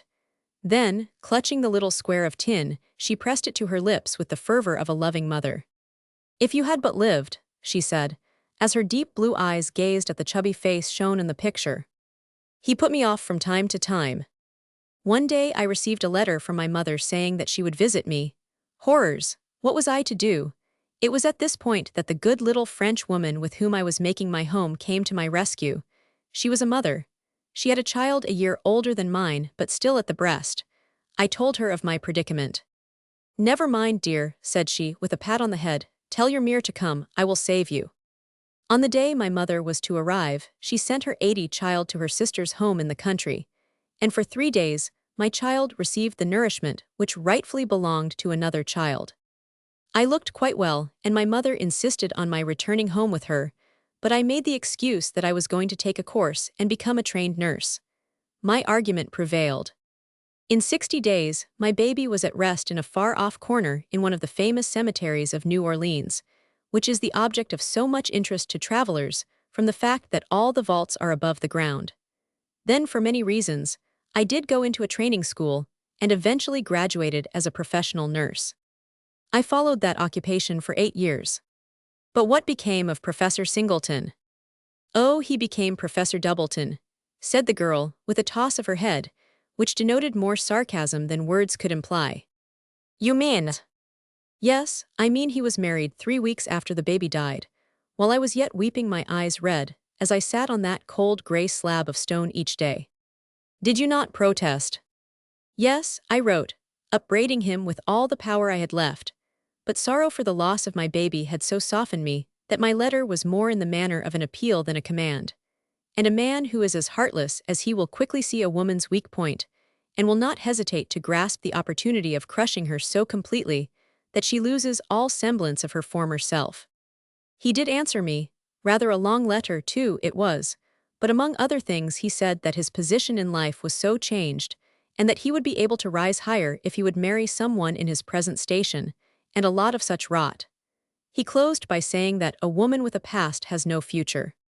At the end of 8 years' service as a nurse, I was a mature woman of 30. I had learned enough of the world to be able to take care of myself. The last patient for whom I cared in the capacity of nurse was a foreigner. He was a nobleman who had contracted the yellow fever, which was raging in the South at that time. One accomplishment which I had picked up at odd times was playing the guitar. I could sing a little, and this patient, who was wealthy, seemed to improve so rapidly after he was able to listen and enjoy music that I would often sit and play and sing softly to him for hours. The music was not grand, but as he said, it was Vera sweet. As soon as he was able to leave the hospital, he insisted that I take a vacation. Purely out of gratitude, he took me to New York, where he lavished many fine presents on me. At last, and to my sorrow, the time arrived when the prince must sail for his native land, and while I did not love him, I was sorry to have him go. He had never been anything to me nor I to him, except on the lines of purest platinacy. True, we had been much together. He was kind and affectionate to me, he had held me in his arms, but beyond the admiration of pure loyal friendship he had never expressed himself. 82 I think he detected my feelings as the time for his departure drew near, for I could tell that he was more attentive and considerate than ever before. One day he came to my room and found me crying, whereupon he took me gently in his arms and asked what caused my sorrow. As I sought to free myself that I might bathe my swollen eyes, this little picture dropped from my bosom where I had hastily thrust it. Out of chivalry, he picked it up and handed it to me, glancing at it as he did so. "Ah," said he, "a story, eh?" I indignantly replied that I had never lied to him, for I had never told him anything. No, I mean you know perhaps, a life story." Then while he held me in his strong arms, I told him all. I think I felt better after I had finished than I ever had since Ned Singleton had instilled a hope in my heart. It was only 3 hours until the boat would draw in the gangplank and depart for sunny Italy. The prince came to say goodbye. As he held my hands in both his and looked into my eyes, I saw the tenderness shine out of his face. Then, without warning, without power to stop, I burst into tears. There, little girl," he said, "don't cry, I won't go and leave you, you shall go with me." Glad to leave the country where I had known so much misery and pain, I did not wait for a second invitation. In 1 hour my trunk was aboard the vessel, and I was strolling about the deck taking in the wonders 83, which the huge ocean liner affords the untrained mind of the untraveled novice.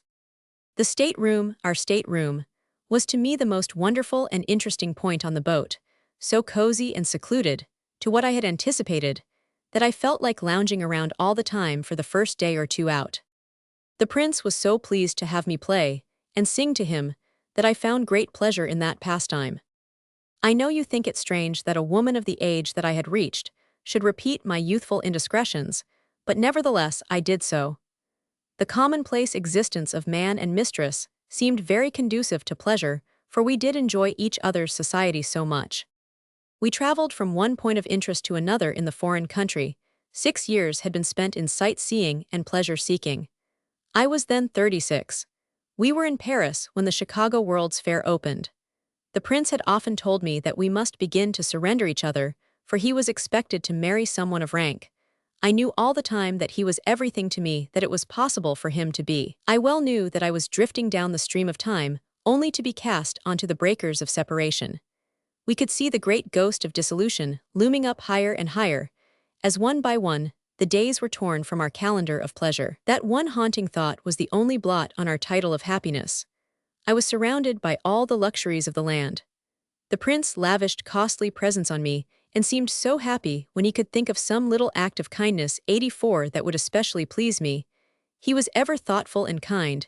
He cared nothing for the company of other women. He came to our apartments one day. I was almost lost in thought, and only looked up and smiled after he had taken my face between his soft hands and kissed me. "And what is my little senorita dreaming about now?" he asked. "I was just thinking," I said, "that my boy would have been almost a man now had he lived, and now that I must give you up soon I would have had someone to love me." "Oh, don't worry, little girl. He always called me little girl. I guess someone will love you." He seemed to forget that I was growing old. I have forgotten to mention that my musical education had been taken up, and I had learned to sing fairly well. I had been thinking how I might earn a living, and when he came in I told him my quandary. He suggested that I take instruction in French dancing and come to America and join the profession. I hesitated. I could not bring myself to the point of considering such a proposition, while such joy as I now possessed lasted. Then the necessity of supporting myself again forced itself into my mind, and we laid the plans which later brought me to this city. I gained a fair knowledge of heel and toe dancing, and believing what my teacher said, I considered myself competent to fill an engagement in America. As a last farewell trip my prince concluded to sail with me. We would take in the sights of the World's Fair 85 here, and he would then say goodbye and leave me in my native land, older, wiser, and as unhappy as when he found me, but it must all end. He had done all and more for me than he had promised. It was such a rarity for a man to keep his word with me that the novelty of the thing was entrancing. The fair and all its glories were viewed and absorbed by us. Then came the sad bitter end of all. We must give up all pleasures. I shall never forget the last few days of his stay. We sat up late into the night, reviewing all our travels. Then goodbye, I lived days in blank despair.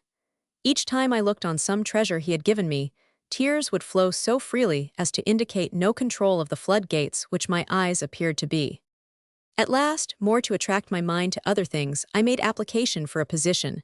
I did not need to work yet, for the prince had left me with a well-filled purse. I had no trouble in getting an engagement. I rehearsed all day, performed in the evening, went to my room at night and looked at this poor little picture and cried myself to sleep. My boy would have been 19. I used to try and imagine what he would have been like as a full-grown man. One night, as I was doing my turn, I saw in the audience Professor Singleton. He did not recognize me, and fool-like I left the stage and cried. I arose the next day with that long-reaching determination and desire to see him and talk with him. It was an easy matter to search the hotels. I found him. He failed to recognize me at first, but a few words from me quickly convinced him of my identity. I learned that 86's daughter, who was nearly 17, was attending a musical college here. Then I wanted to see her, but was careful not to let him know my wishes in that direction.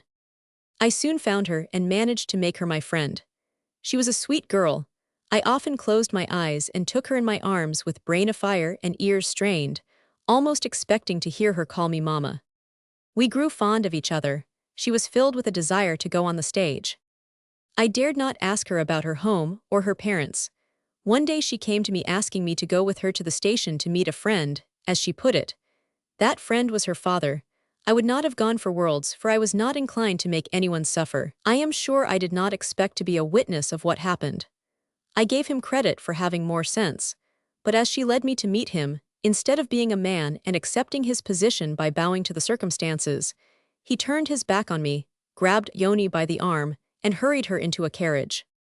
He came to me the next day, and his abuse was as shameful and disgraceful as it was uncalled for.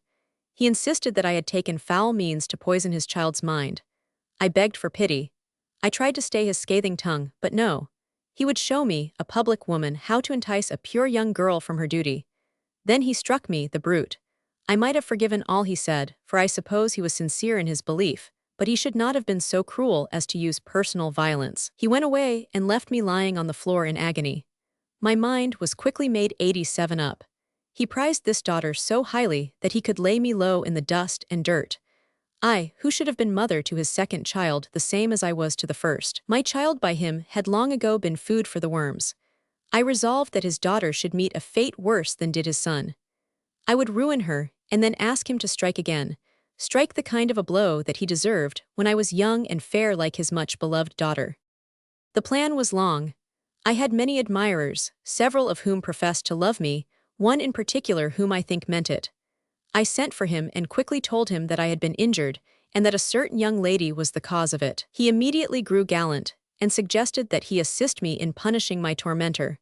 That was what I wanted. He would do anything for me, especially when there was a girl in the case. I told him how he could meet her. He followed my instructions, went to her, and represented himself as a theatrical man who was just organizing a company. She took the bait easily, and when she was more than half drunk he brought her to my home, where several members of the profession had gathered for a little dinner. She soon forgot all about the footlights, and when she was thoroughly under the influence we put her to bed. Her downfall was as complete as the plan that caused it. We kept her there for 4 days, and to make my victory more pronounced I wired for her father. His curse on her was worse than the one that rested upon me. He cast her off and attempted to strike her, but I was on the lookout.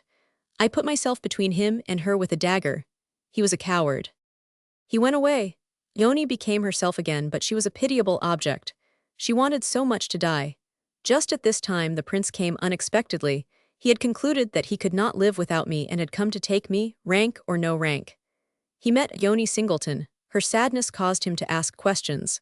I told him all, and then with my arms around his neck asked him if he wished me to be happy. "Of course I do, dearest, and came to try and make you so." "Then," said I, "marry Yoni and not me." He objected, but I would not yield, and she is a princess now, having lavished upon her the same kind treatment which almost healed the wound so much like hers that I had suffered. Tale 5. A forecast. Ah, that is the ship from over the sea. That is bringing my lover back to me. Bringing my lover so fond and true.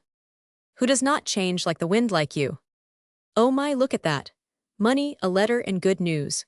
Oh jolly, 3 aces, change of places, and affection of a dark man and a diamond woman has good hearts for me and great days. Of all things, well, just look at that. The 9 of diamonds, my wish.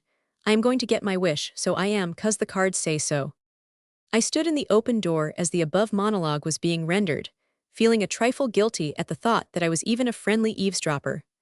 I consoled myself, however, with the assurance that I did not intend to listen, and that I stood as I did all on account of the picture before me. Even the calloused heart of the writer was felt to swell, and his mind counted backward to a time when he often looked upon such sights as I now beheld. The room was small, but very cozy and well furnished. The careless confusion with which the pillows and doilies were scattered around the room was so absolutely natural that it helped me to form an opinion of the occupant. And she was but little more 90 than a child. There she sat tailor fashion on the soft fur rug, shuffling, and dealing a pack of cards, all the time prattling to herself as some card was turned over that would signify any important event in her life. Her sweet, youthful voice was in unison with the rings of light shining hair, while the rosebud mouth seemed to talk only to keep the big blue eyes from expressing the feelings of this care-free heart. When the merry chattering ceased, I concluded it was absolutely necessary, for manners' sake if nothing more, to make my presence known. I did so by addressing the young lady. "Ah, are you here? When did you come? Won't you sit down?" The running fire of questions did not disturb me in the least, for before I could frame an answer to any of them, she continued to talk. "Now that is right. Take that big, soft chair and here, for goodness sake, let me take your hat. I was just telling my fortune, and don't you know it just came out fine, not a bad card in it, isn't that jolly? And would you like to have your fortune told? No, I am not in that business and will not charge you, so there now, isn't that cheap enough?" To which I replied that I should prefer to be entertained by her own conversation than to have any forecast added by reading the spots. "Oh well, I can't entertain."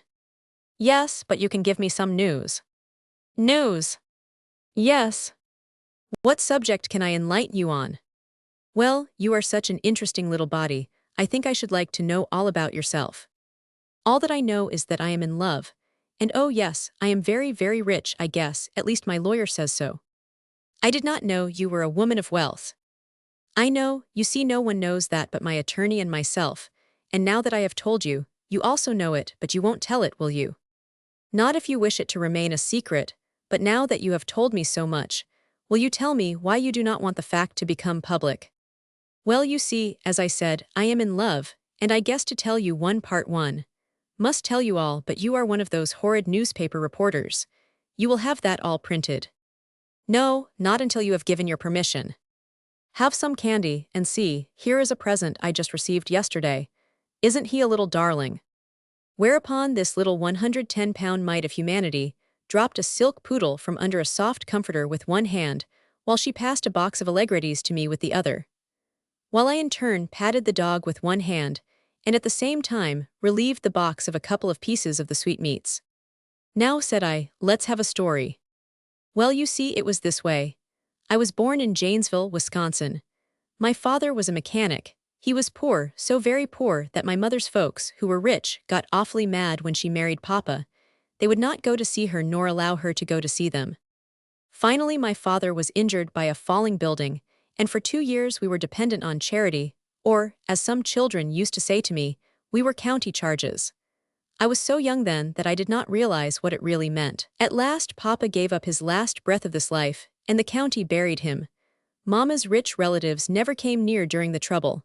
After Papa's death, Mama obtained work in the home of a family in Milwaukee. She was housekeeper for an old gentleman of about 65. His wife had died years before, and his family now consisted of himself, 2 grown daughters and one son about 22. I was then 14, and it was so arranged that I was to assist with the work and go to school. That all seemed very nice, for Mama and I could live together.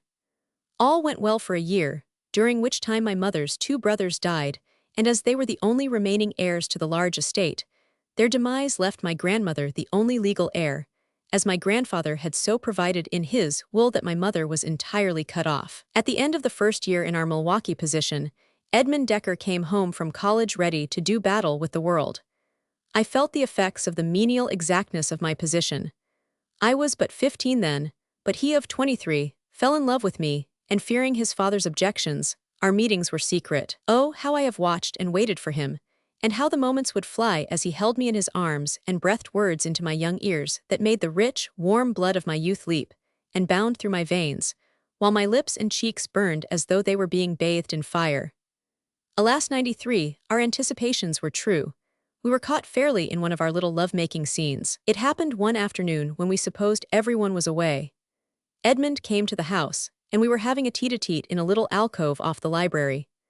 Nothing so bad about that, but one of the sisters, who existed chiefly on suspicion, had hidden behind some heavy curtains, within 3 feet of us, and after hearing as much as she liked, she stepped out of her hiding place and found me contentedly curled up on Edmund's lap. It all ended by my running away and coming to Chicago. I did not let anyone know where I was. I succeeded in getting a position as a nurse girl in one of the best South Side homes. One day I was in the park with the babe who was entrusted to my care, and by sheer accident met Edmund. He explained to me that he was located in the city and had taken up the study of law. We arranged and met often after that. Finally, Edmund asked me to go out to the theater with him one evening, and by a great effort I managed to get away from my duties long enough to accept. After the play, Edmund suggested that we call on a friend of his who was preparing to leave the city that night and bid her goodbye. We called at the flat of his friend. She had changed her plans some and would not go until 3 o'clock the next morning. She was just preparing some lunch after her day of packing. We stayed to lunch and had wine. That was the first I had ever tasted. I never did return to the nursery. Edmund arranged that night to rent his friend's furnished apartment, and she went away leaving us in 94 charge of everything. Edmund said it was all right, for we were going to be married anyway just as soon as he was admitted to the bar, so that he did not have to depend upon his father for support. We lived very happy, my husband and I, for he was my husband, and he used to call me his wee little wifey. It is no use for me to describe all the fun of the few short months we dwelt together there, but it all ended in this way. Edmund was so devoted and attached to me that in order to be with me constantly, he neglected his studies in the law office.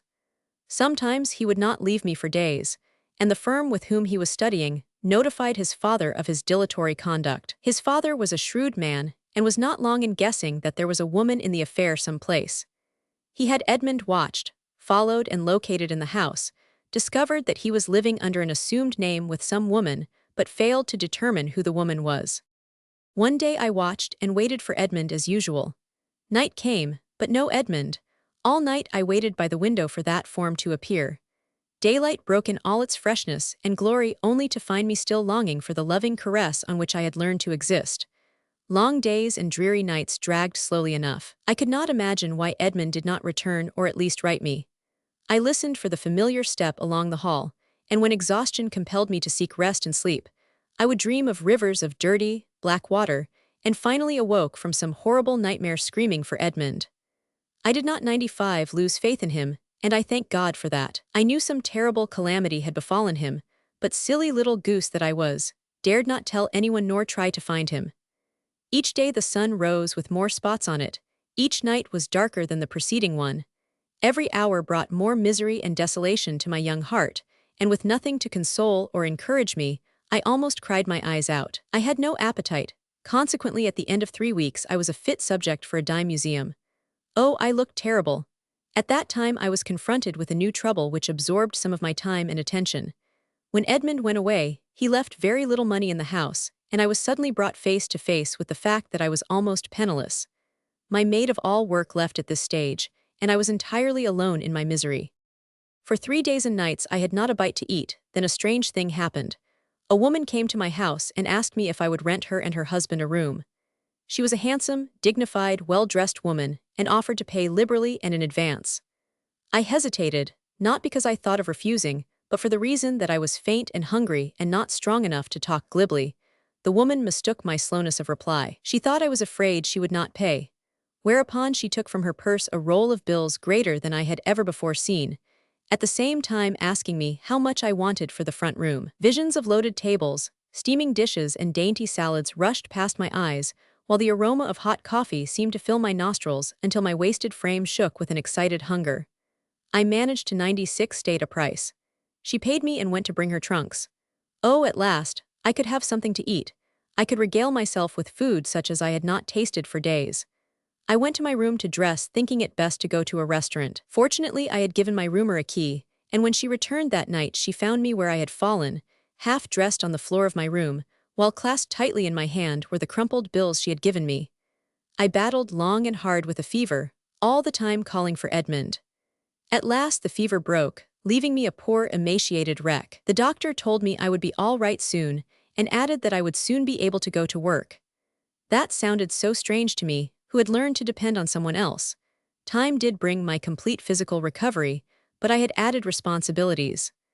I owed a large doctor bill, which came to me with the request to remit before I was fairly able to sit up all day. I could not pay it, and could not figure out how and when I could expect to pay. Almost daily, the medical man's collector called. He harassed me so that I actually wished the doctor had allowed me to die. In spite of all this, I grew strong. Color came to my cheeks. My lips took on the rosy hue which had so many times drawn complimentary remarks from Edmund. My eyes shone with their old-time brightness, and when people told me I was getting pretty, they said it in such an earnest way that I was inclined to believe them. My improved condition was due to the kindness of the woman who was rooming at my house. 97, during my illness, she assumed entire control of everything, and was to me all that a mother could be. At last the doctor's demands became unbearable. He called personally one day. His salute was genial and his manner kindly, but his remarks were burdened with sarcasm. He went even so far as to make improper advances to me, saying that I might liquidate my obligations to him by becoming his friend. I was so indignant that the words I used in telling him of his unprofessional conduct could not well be mistaken. He laughed at my rage, and informed me that he knew of my affair with Edmund, also that the woman living in my house was a person of improper character, and accused me of being aware of the fact. His argument was no good. I would not listen to his demands. After he had gone, I went to the lady in the house, and told her all that had passed. She acknowledged that she was not married to the man whose name she bore, and even half advised me to accept the doctor's offer. I was desperate, and had it not been for the mean advantage he had taken, I believe I would have consented to the plan. But the man had completely killed all feeling in my breast for him, and it was now but a matter of business. I owed and must pay, and pay I would, but in cash. I resolved upon one thing, and that was that if my soul was to be disposed of in a mercenary manner, it would go to someone who was willing to strike a bargain, and not because I was under obligations to that one. I thought of one more plan, and acted upon it as a last resort. I put an advertisement in the leading papers, asking Edmund to return to me or send me some word. I put it in as a blind advertisement. 98, I received one reply, and it stated that the party advertised for had gone to Europe, and I need not expect to see him as he was through with me. Heavens, how my Scotch blood boiled! I branded the whole thing as a lie. Again the lady rumor helped me out. I counseled with her, and she went to the law office where he had been studying, and there she saw a letter from him postmarked Berlin. That settled it. My mind was now made up as to my next step. I began a methodical canvass of the houses of ill repute, and when I found one that I thought was of the better class of places of that nature, I applied for admission and was admitted. This occurred about 4 o'clock in the afternoon. One cold, dreary, cloudy day, not a fitting atmosphere for one to begin a new undertaking, but a fitting inducement to tempt one to rid one's self of the blues. I was to go to my new home at once, and fired with the fever of excitement and firm determination to bury the past, I took my trunk, and was assigned to my room in the midst of public debauchery and iniquity. I must say that the surroundings were very inviting. I soon learned that I was not the only unfortunate girl in the world. Many more who were there had even more sad experiences than I, owing to the fact, perhaps, that they had been in the world longer. As I did not have the proper clothes upon my arrival, I was not asked to go to the parlor the first evening, so I spent the time visiting with the other members of this sinful family, during such time as they were not engaged. The next morning a modiste took my measure. At noon several flowing robes of silk were sent to my 99 room for trial. I selected 3 beautiful ones, which were fitted to me. The landlady had them charged to her account, and I was told to dress myself and appear in the parlor at 8 that evening. I dressed, I appeared. My face burned, my fingers tingled, and I know my eyes stared. It was a beautifully furnished home.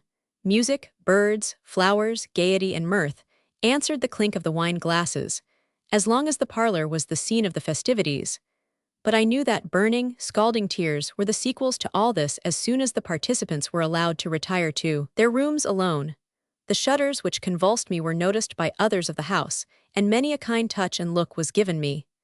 Fate seemed to be my savior that night, for it was nearly midnight, and for some reason none of the many male visitors seemed inclined to cultivate my acquaintance.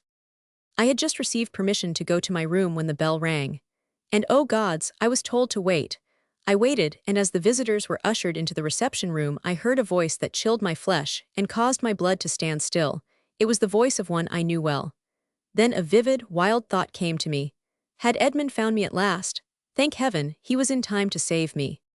It was with hope wandering and blind stupidity that I managed to answer the call and go forward to meet the newcomers. Those 10 steps covered 10 years in flight of time. What could I tell him? What would he say? How could I look him in the face? While all these mental problems were racing through my brain, I was drawing nearer to the little group of men. Gentlemen, this is Miss Adele. That was the name I had chosen. The announcement aroused me from my trance-like condition, and I raised my eyes and looked squarely in the face of Edmund's father. The other men I did not know. Edmund's father stared, started, and then with a gasp cried, "My God, girl, child, what are you doing here?" "I am here to make a living," I said frankly. Without excuse or apology to his friends, he drew me to a seat. I almost fainted at the thought of meeting him and being chosen by him in such a place. My very soul revolted. But where was Edmund? Ah, there you are. You see, when I heard the voice, I knew it was that of his father. I, grasping at a forlorn hope, naturally supposed that Edmund had come back, gained his father's consent to marry me, and they had started out to find me. It was very natural to think they would be successful, for a girl in that position is always expecting the worst to happen, or rather to be exposed to someone whom they do not wish to see. And Edmund was not in the party at all. No, his father was a man of slightly sporty inclinations, and he with his party of friends were simply out for a night, and happened to come to the place where I was. But the turn of affairs seemed to change his mind a bit, for he questioned me so closely as to my whereabouts in the past, and as to how long I had been in that house, that I became suspicious. But I told him all, everything truthfully that had happened 101 to me since I had left his home. But one thing I sought to keep secret, and that was the name of the man with whom I had lived. But it seemed impossible for one so unused to intrigue to keep a secret. I had this chain around my neck, and on the chain this locket, and as I leaned my head forward it dangled in the air, and unknown to me, he took the locket and opened it, and this picture, Edmund's picture, was in it. At first he raved and swore. To think that I, a common woman of the town, should dare to wear his son's picture in such a place as that. I don't know how I held myself together, but I did, and gently reminded him that he should not object to his son's picture being worn in a place which he himself frequented. He gradually became reasonable, and we talked matters over in general, he finally drawing out of me that it was his son whom I had looked upon as my husband. He satisfied himself as to my purity, otherwise, then made a confession. It was he who had caused Edmund to be spirited away to Europe. Edmund had endeavored to correspond with me, directing his letters to the name that we were making temporary use of, but his father had intercepted them, thinking that the boy had fallen into the hands of some very bad woman who would eventually ruin his life. It was he, of course, who answered my advertisement, but to make amends for his mistakes, he made me the proposition that I should have a good home, go to school, take music, and in fact qualify myself in every possible way, during the 2 years following, all at 102 his expense. At the end of the 2 years he promised that if I had been good and true, Edmund should come back from Europe and marry me. And the 2 years will be up in just 3 weeks, and I am so happy. You were telling your fortune when I came in. Will you tell me what you wished? Oh sure, I wished Edmund would come back before the 3 weeks are up. You said you were rich. Yes, you see, Grandma died and left me all the money my mother has been kept out of all this time, but don't tell that, will you? For I want to know for sure that Edmund loves me for just me. As the writer arose to leave, a messenger boy brought in a strange-looking envelope, and after being convinced that he was talking to Leonore Marks, he handed the envelope to her, saying, cablegram for you. It read, "Home in 10 days. Be ready to be married. Edmund." Now you see, the cards were right. I shall get my wish. As the writer left, Miss Marks, in her joyous delight, was administering such caresses to the silk poodle that he half wished he too were a little white dog. Tale 6. A daughter of proud Kentucky. One sin I know another doth provoke. Murder as near to lust as flame to smoke. In response to a vigorous rap, I was admitted to a scantily furnished but clean apartment, the warmth and glow of which made a pleasant contrast to the drizzling rain, the rows of flickering gas lamps, and the sloppy streets that I had been plodding through for several moments. Leaving my hat and coat in the narrow hall, I followed the directions of the little girl who opened the door, and soon found myself in the parlor, which contained furniture that was old, badly matched, and much worn, pictures, well, 2 portraits, and a few little cards on which some enterprising merchant had printed his name, all of which failed to add greatly to the attractiveness of the room. My scrutiny was not to be confined to the handiwork of man, however, for by the time I had taken a complete inventory of the room, my attention was attracted to an object of nature. I heard a soft voice say, "Good evening, sir."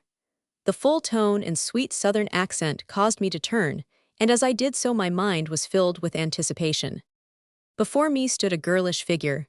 She might have been 25, although she did not look it. Their one for was that in the deep gray eyes which told of trouble rather than the joy of youth. Her soft hair was rolled loosely back from the low brow, leaving only a little curl or two above her temples. Her neat-fitting house dress of princess design did little to add a matronly air. Mature youthfulness sweetened by cares, is what flashed through my mind as I took the slender white hand, which she extended with the dignity of a court lady. "I am Mr." I said. "Yes, I have been expecting you," she said, as she pointed to a wobbly rocker, at the same time gliding across the room to a little divan. "And are you ready to proceed?" I asked, in the cold mechanical way that had been supplied by nature and developed by cultivation. "I suppose so, sir, but what am I to tell you first?" "Tell me where you were born and grew up, and so on, right through to the present time." "Well, I was born in Kentucky, and there grew to, yes, I might say to womanhood, although I was young when I left there. I was an only child. My father was a wealthy stockman, and during my childhood want was an unknown word to me. My earliest recollections were of my old black mammy, who used to croon to me, in a voice that was always soothing. I was taught to believe that the world was at my command. A mother's care I never knew, for my advent into this world cost her her life.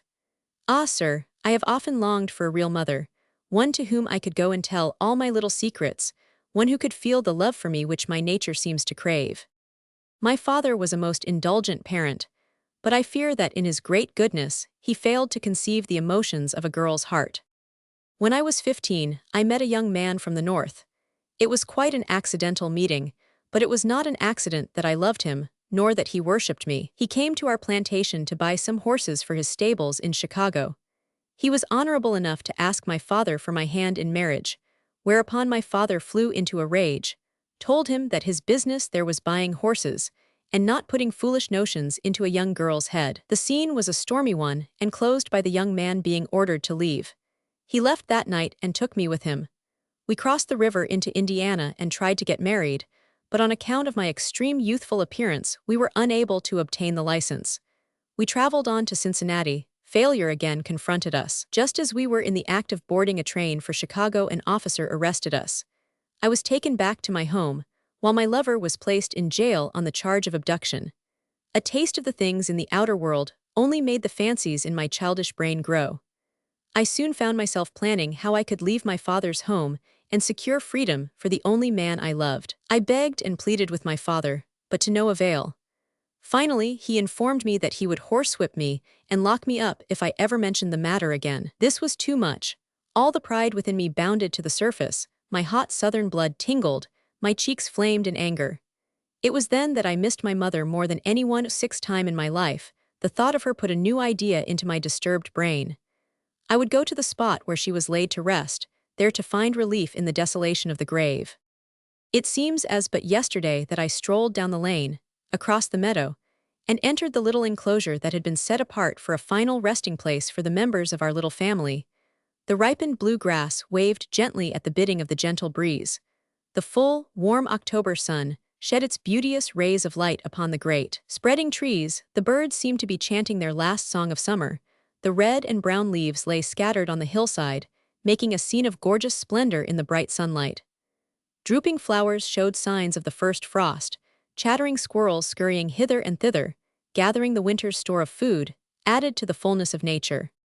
As I followed the little unused path, keeping before me all the time the tall, white shaft, I seemed to leave the world in which I had been living. The choking sensation gave way, my eyes no longer burned, the great relief I sought seemed granted, and instead of gasping for breath and feeling the hot scalding tears running down my cheeks, I kneeled down on my mother's grave and gave way to the sobs that came. It seemed to me like great waves of comfort, and felt tears that were cool and refreshing.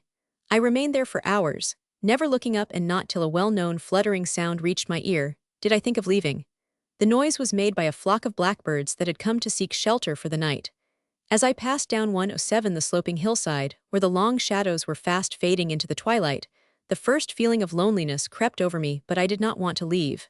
I loved the place. It seemed the most sacred place on earth to me. That night, as I rolled and tossed in my bed, I fully realized that I had been wrong. Yes, it was wrong for me to disobey my father, and I had aggravated him until he was cross. It was all my fault that he had threatened me. I had no business to annoy him, and would go now and ask his forgiveness. I stole out of my room feeling like a guilty culprit. I can see myself now as I crept through the long hall of our old southern home, closer and closer to his door, until at last I could hear his deep, heavy breathing. I pushed the door open, then at the critical moment I became frightened lest I should waken him. Still I was firm in my purpose. There in the darkness of his room I saw the hillside, saw the birds, and heard the soft rustling of the leaves. Oh, how my heart went out to poor Papa, alone in the world, with only an ungrateful, disobedient daughter as his nearest of kin. I am sure that the time spent at the grave created a communion of souls. I could almost see my mother as she had been pictured to me, and the vision drew me nearer to Papa. One step more and I was inside the room. Cautiously I crept to the bedside, then quietly kneeling on the carpet, I buried my face in the pillow beside his head. Then for the first time that I could remember I put my arms around his neck and kissed him. His first words brought a flood of tears to my eyes, and caused such a lump to rise in my 108 throat that I could not say a word. I knew now that he misunderstood me, for with a muttered curse he commanded me to go back to my room. "But please, Papa, hear me," I begged. "No, I don't want any more foolish nonsense out of you," he said. Nothing could induce him to hear me, and I was compelled to leave without making him understand that it was forgiveness, and just a word of love that my young heart yearned for, instead of his permission to see my lover. Back to the loneliness of my own room I went. As I felt my way along the dark hall I wished that I might die. Ah, if I could only have heard one kind word from him I would. "Well, I am sure that you would not have had this story for your book, but I suppose," said the girl with a dreamy sigh, "that the foundation of your work is cemented together with the mortar made from mistakes." Yes, I quite agree with you, that if there were no sorrow in this world, this book never would have been writ. "Well, back to the story," she said, with a toss of her head, as though she would have it done with. "Yes, go on." I returned to bed, but not to sleep. I tossed about in frantic efforts to forget the burning wound I felt. When daylight came I arose and dressed myself without calling my maid. My eyes were so red and swollen that I could not go down to breakfast at the usual hour, and when I did go I asked for my father. "Law sakes alive, honey, you fadda done left to 109 Place Mose in Huarago," said my old black mammy. "Did he leave any word for me?" I asked. "No, Mies Abby, he just went and neva said nothin'." My heart fell within me. I had intended to try again to explain to him my resolutions of the day before. Later in the day, I learned that my father had gone on a 10 days trip. Oh, how desolate I felt, with no one but the colored servants about. I am not surprised now that I was easily persuaded to leave my home, and it came about in this way. On the evening of the day of my father's departure, a man came to our house on business. He was not an entire stranger, for he had been there many times before, although I had seen but little of him. He was a noted horseman from California, and his business, like my lover's, was to purchase horses. He was received into our house, and all the generous hospitality of a Kentucky home was extended to him, and I, being the only member of the family at home, took upon myself the duty of entertaining our guest. He was a man of 50, and his gray hairs added much to his polite dignity. He was a much-traveled man, and his stories of adventure were so thrilling and interesting that he quickly had me wrapped in attention. The evening being warm, we sat on the broad gallery, better known as a veranda in the north, and after asking my permission, he lit a cigar, and as he leisurely puffed and blew out clouds of smoke, he explained to me how he had been all over the world and where he lived. In doing so, he painted such pictures of the beauties of nature that I lost interest in the little world that I had always known. 110. A new desire was created within me, and then a new thought came to me. I wondered if this kind old gentleman had any daughters of his own, and if he had, I wanted to hear about them. That desire was followed with the thought that it would be nice if my father were like him. I finally asked him if he had a daughter, but he seemed reticent as to her. At last, with a struggle born of desperation, I asked him if his daughter loved him and should come to him for advice. Would he give it? "Bless your heart, yes, any father would do that," said he. I did not think he could hear me crying softly, and I made no reply for some moments, that my quivering voice might not be the talisman of betrayal. At last I ventured to say, "It would be so nice if such were really the case." At that he said, "Come here, little girl, and tell me what the trouble is." With that great desire to unload my heart, I could not resist. I needed but one invitation. I told him all. When I had finished, he said, "I know your father very, very well, and do not think he will consent, but I will help you." "Oh, you will," I exclaimed. "I knew you would, you are so good, so kind," and I fell upon my knees in front of him. The plans were quickly made. I was to leave the house the next day, go to the railway station, which was but a mile distant, buy a ticket, and go to Indianapolis. Wait until my benefactor could go to Cincinnati to secure the release of my lover. Then they would join 111 me, and we would be married. It all carried nicely. After we were married, the question arose as to how to keep out of reach of my father's wrath. That was soon settled by our accepting an invitation to visit our champion in San Francisco. My father made no attempt to follow me so far as I know. We set up housekeeping in the West. My husband was devoted to me, and we could never thank our good Samaritan, as we called him, enough for helping us. As you well know, a southern bud soon bursts into a full-grown flower. Consequently, I was not long in developing into a full-fledged woman, and in spite of my tender years, I felt the full importance that devolved upon me when, after 12 months of wedded life, a baby girl came to brighten our home. My husband had not entered into business of any kind, he having plenty of money, and as he said, cared to do nothing but love his little girl. Happy? I was as happy as an angel, and sometimes think that the memory of those days keeps me alive now. Again, the thought almost crushes me. I shall never forget the first cloud that hovered over my sunlit career of wifehood and motherhood. It was in the evening of one of the days of the great race meet. I was waiting for my husband to come home, sitting in the window as was my custom. It was after nightfall, but many of the pleasure-seekers of the day had extended the revelry into twilight sport. Handsome equipages, loaded with gaily dressed women and well-groomed men, rolled by one after another. Some were singing, while some more fortunate carried buglers and other musicians. I had not attended the races, on account 112 of not wishing to leave the baby, but Harry, my husband, had gone. We had been invited by our old friend, and while Harry gently protested that he would not go a step without me, he finally consented, after considerable persuasion on my part. At 9 o'clock in the evening, my weary vigil was rewarded. A four-in hand drawing a handsome tally-ho drew rein in front of our home. I could not see any of the faces, and the first intimation I had of Harry's being in the crowd was a remark someone addressed to him, saying, "It's all dark, Hal, old man, nobody at home, don't get out." Then I heard him say, "Oh yes, I know she is here waiting for me, and I must leave you." Then a jangle of maudlin voices, one saying one thing and one another, but among the many things that were said were, "Good night, sweetheart, and here, kiss me once more before you leave. Be sure and come up tomorrow." I could stand no more. I moved from my position to a point where I could touch the button which turned on the electric lights. Then I heard this. Hist, sh, be still, and then in the brave and manly tones, I heard him thank his host. The host asked to be remembered to me, and to assure me that he was sorry I could not be with them, etc. Then respectable, cheery good nights were the parting salutes. Harry came into the house, and as was his custom, took me in his arms. I discovered that he had been drinking, but uttered no word of reproach, neither did he offer to explain. Next day after he had gone downtown, I sent a note to our old friend which he answered 113 in person. I begged him not to take Harry on any more escapades. He laughingly answered that a man must see a little of the world.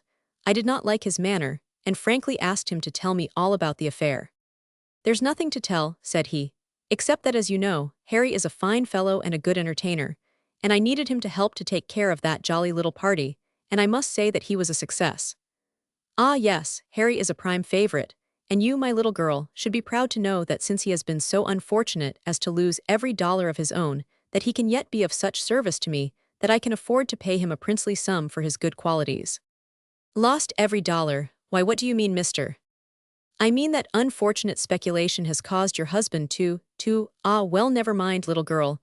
I did not come here to tell you bad news, but rather to comfort and assist you." "Come, come, cheer up," he said, as he laid his hand on my bowed head in a kindly manner. "But I implore you to tell everything. Yes, let the worst be known. It is I who can help him most, I, his wife, who has shared his comforts during days of plenty, who must now cling to him in his penniless misery." "Oh, come now, don't take it so hard, it is not so bad as that. He can make a very comfortable living for you and the baby." "But how? He has no money, no business, no position." "Have I not just told you that as an entertainer he was valuable? I can use him to good advantage. You see, little girl, I travel much, have many horses, and consequently many followers. During racing season, I sometimes have a full carload of ladies and gentlemen going where I go and backing my horses, and we entertain the hosts who gather at the race tracks." "Oh, you are so kind, sir, and we can travel and help you," I said eagerly. "Well, yes, or rather Harry can, but you see, little girl, you must not want to go." "Why not? Why cannot I go too? I will do all I can to help. I want to go with Harry, and I know he will want me." "Yes, all that is true, but you can see, my dear girl, the people we have are well. At any rate you might not like them. But I will try, I will do all I can to make them like me." "Yes, I know, but the truth of the matter is they are not fit for you to associate with." "Not fit? Why, what do you mean? Not fit companions for me, and yet my husband is to become your hireling and mingle with them." My blood boiled, my heart seemed to leap to my throat, while my temples throbbed until my head was in a whirl. "Oh, but you see that is another matter," said my caller. "With your husband going it is simply a business proposition, while with you, to say the least, it would ruin your reputation." "And my husband's name, how about that? Is 115 that not to be considered? Am I to sit at home idle and permit my husband to join a party of men and women whose companionship is of such a nature as would ruin a decent woman who happened to be in their company? No. No, mister, if the company is unfit for me, it is not good enough for him." "But you must live." "Yes, but not on the price of my husband's honor." "Oh my, what a fine little lady you are, but come now, think it over a while and I will see you later, and here, for fear you will need something, take this." And he pushed a roll of bills into my hand, then added, as he saw the look of disgust on my face, "It is all right, I owe it to Harry and you are entitled to it." I took the money, and he departed. That night Harry did not come home, though I watched and waited until nearly daylight. When morning came, I sent a note to Mr. asking for Harry. He replied that he would see me later in the day, and if Harry was not home by the time he called, he would tell me where he had gone. Gone? What did all this mean? Oh, the agony of that day. When night came I was years older. As I then thought the climax of my sorrows was reached. In the evening our old friend called to inform me that Harry had recently been drinking and gambling, and associating with improper persons until not only was all his money gone, but his good name as well. In fact, he had incriminated himself by obtaining money by false representations, and had left for parts unknown. But that need not have bothered him, for the man he had defrauded was our old friend himself, and he 116 would not have punished him, for my sake if for no other reason. So he told me by way of explanation. Oh, what was I to do? Left almost destitute and disgraced by my baby's father. Our friend kindly offered to assist me, but how could I accept it? For I knew no way by which I could repay him. Well, finally he left me, after doing all he could to comfort me while I wept, using the kindest words and softest tones. He averred no harm could come to me from any source, and as a parting salute kissed my tear-stained cheek and said, "Rather than have you suffer, little girl, I will personally supply all your wants." The long hours dragged on, until gray streaks of dawn were visible breaking in the east before my weary eyes closed in slumber. I was awakened early by the maid, only to be notified that I had a caller who insisted on seeing me at once. I dressed hurriedly and sallied forth to greet my caller, who proved to be a neighbor lady. She was one of those people who at times suddenly become deeply interested in other people's affairs. She had just run in to tell me that it was something terrible the way I was carrying on. "Just think," she said, "your husband gone and left you, and all because of that old dog who comes here every night. Oh, I am sorry for you, but I want you to know that you are not the first woman who has been deserted by her husband on account of seeing too much of that licentious old cur." I was too dumbfounded to answer her, and only told her that I did not understand. Consequently, did not choose to enter into a lengthy discussion of the matter 117. I closed the short but stormy interview by asking to be excused, and was highly gratified by seeing my early and impertinent caller pass out with her nose high in the air. My time was absorbed during the morning hours trying to determine the cause of her violent abuse of our friend. My mind was relieved about the luncheon hour, when I had another caller, this one also a neighbor and a woman of refinement. She came to console me in my trouble, saying among other things, that it was an event which had been looked for as the inevitable result for many weeks.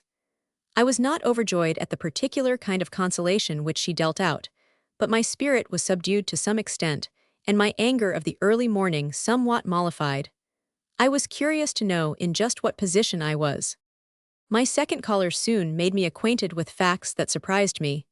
She told me that the uncouth old lady who had called first was the mother of a poor unfortunate, who had at one time possessed a charming figure and a pretty face. Their former residence had been in the slums of the city. One day our friend saw her and took a fancy to her, induced her to accompany him in a round of debauchery, and while yet under the influence of the drunken infatuation, he had purchased the beautiful home nearby and moved the girl and her mother into it. But the flower soon faded, and the attraction which the poor young thing had held for him was soon gone. He settled with them in a financial way that afforded the means to maintain the well-located home.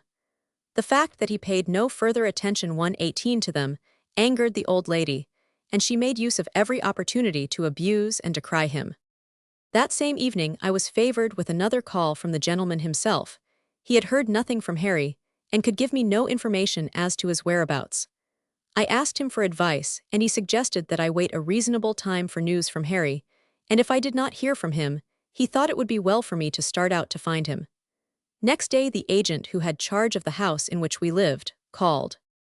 "I came," he said, "to collect the rent." "I was not aware that we owed any rent," was my response. "Oh yes, 2 months. But I was under the impression that my husband leased the premises for a year." "So he did, but did not pay the rent for a year." In my ignorance of city affairs, I never dreamed but that city homes were rented the same as farms. Then, with a happy thought, I said, "I will pay you. How much is it?" "Well, the fact is, if you want the house it will be $150 per month." "But that is more than we were to pay." "Yes, I know, but I have been compelled to raise the rent." "Why?" Then thinking of the lease I said, "Does not the contract hold good?" "No, you see you have forfeited your rights in the lease by a failure to pay according to the terms stipulated in it." "But why do you ask double?" "I have reasons which I would rather not make known to you." "I suppose it is because my husband is away, and you think you are in a position to take advantage of me," I said warmly. "No, it is not that, but if you insist on knowing I will tell you." "Proceed." "I am sorry, but it is because this is an irreproachable neighborhood, and some of the residents of this locality object to your living here any longer, and as I have many clients in this immediate vicinity, it behooves me to heed their demands." I was almost too wild to speak, but finally found my mind and tongue in a cooperative state long enough to ask him the reason why I was ostracized by the neighbors. "Because you have Mr. Call here, and it is a well-known fact that he was the cause of your husband's leaving you." My head swam, my throat ached as I forced back the sobs which almost choked me. My pride was not to be crushed in this manner, so I went to my room and produced the roll of bills which this man, whose very touch seemed poison to a woman's name, had given me. For the first time I counted the money, just $300, how gladly and proudly I handed it to the agent, never thinking where my next dollar was coming from, and he, crafty man that he was, gave me 2 receipts, one for the 2 months we owed him, at $75 per month, the other $120 for $150 in advance. Within 2 hours after he left the house, I received a notice that my rent had been raised to $300 per month, and in addition, he must ask me to give him a secured lease. What to do I did not know. I sat down and wrote to my father. I waited 5 days for the answer, which I hoped would contain an enclosure, during which time I remained indoors, not speaking to a person, except my maid.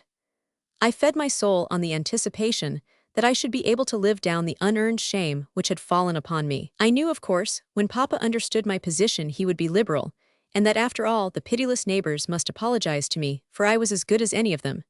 The reply came. Oh, joy of heaven and earth! How I kissed the envelope on which was the well-known chirography of my dear old Papa. Then with trembling hands and joyous exclamations, I tore the end off and nervously pulled out the reply. The sheet on which the answer was written was crumpled and clinched tightly in my hand when I regained consciousness. The maid and the kind old doctor were the only ones with me. The doctor soon left, and I read the answer again. Better get the man who helped you to marry that dog to help you now. That was all, and that was written across the back of the envelope which contained the letter which I had written him. Just at nightfall the doorbell rang. The maid reported that my old friend had called. But the doctor had left strict orders that I see no one, and she sent him away.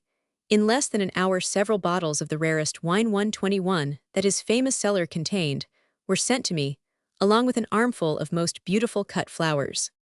For 3 weeks I laid in a bed of fever, during which time the only feminine voices that reached my ears were those of the trained nurse and my maid. Each day dainty ices and fresh flowers were sent to me, all by the hand of the man whose acquaintance was a black mark on the white character of any woman. During all those days of tossing in burning delirium, no women in the neighborhood crossed the threshold of my home. I often thought as I rolled and twisted in search of some cool spot in the bed, that if some kind-hearted woman would just come in and touch me or look on me with a feeling of friendship, I would have been ready to take a good cry, then close my eyes to all things earthly. But no, I lived to feel the sting of and be despised by my sex. After I recovered, my old friend called. I was so grateful for all he had done that he really seemed near to me. Then I told him the incident of the lease, and my appeal to my father, whereupon he scolded me gently for not having come to him in the first place. When I was able to go out, he took me for a drive. His company was all the pleasure I enjoyed. Women whom I had known turned their noses up when I met them on the street. Finally, the time came for the rent to be paid again. I was still weak from my recent illness. We had just started for a drive when the agent called again. I told him at the door that I had not the money with which to pay the enormous sum $122 due for rent, and it ended by his giving me notice to vacate.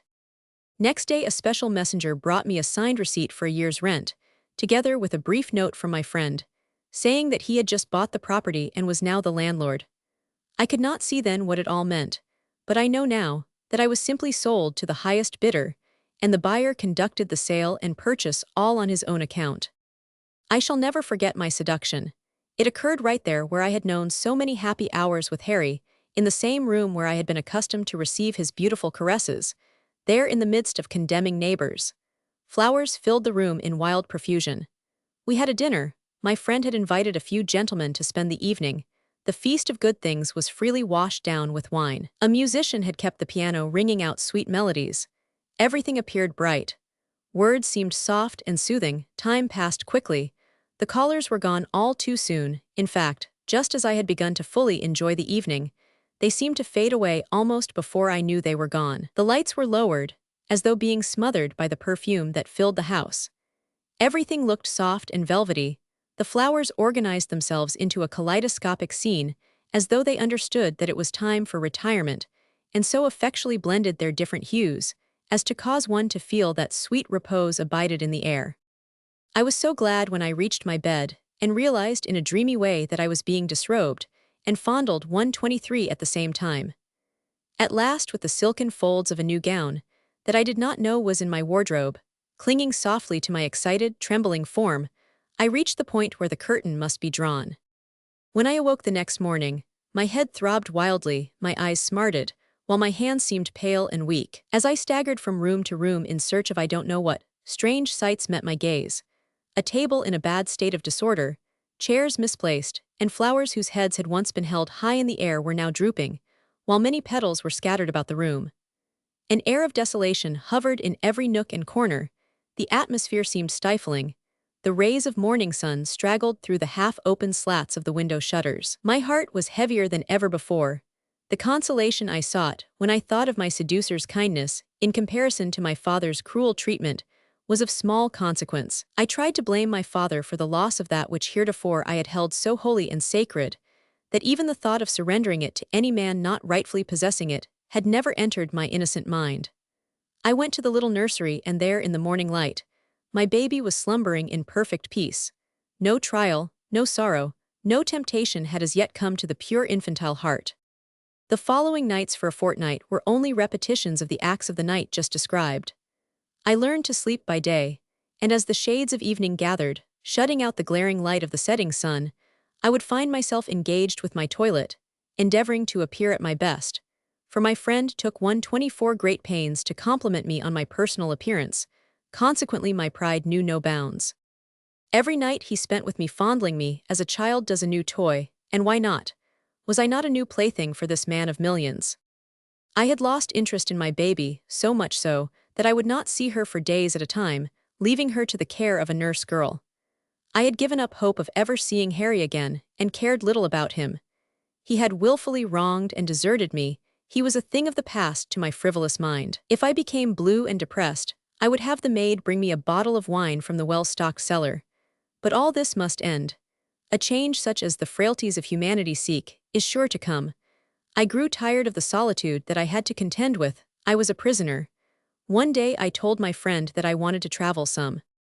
"All right," said he, "I am going to Chicago. I start in 2 days. Get ready and make the trip with me."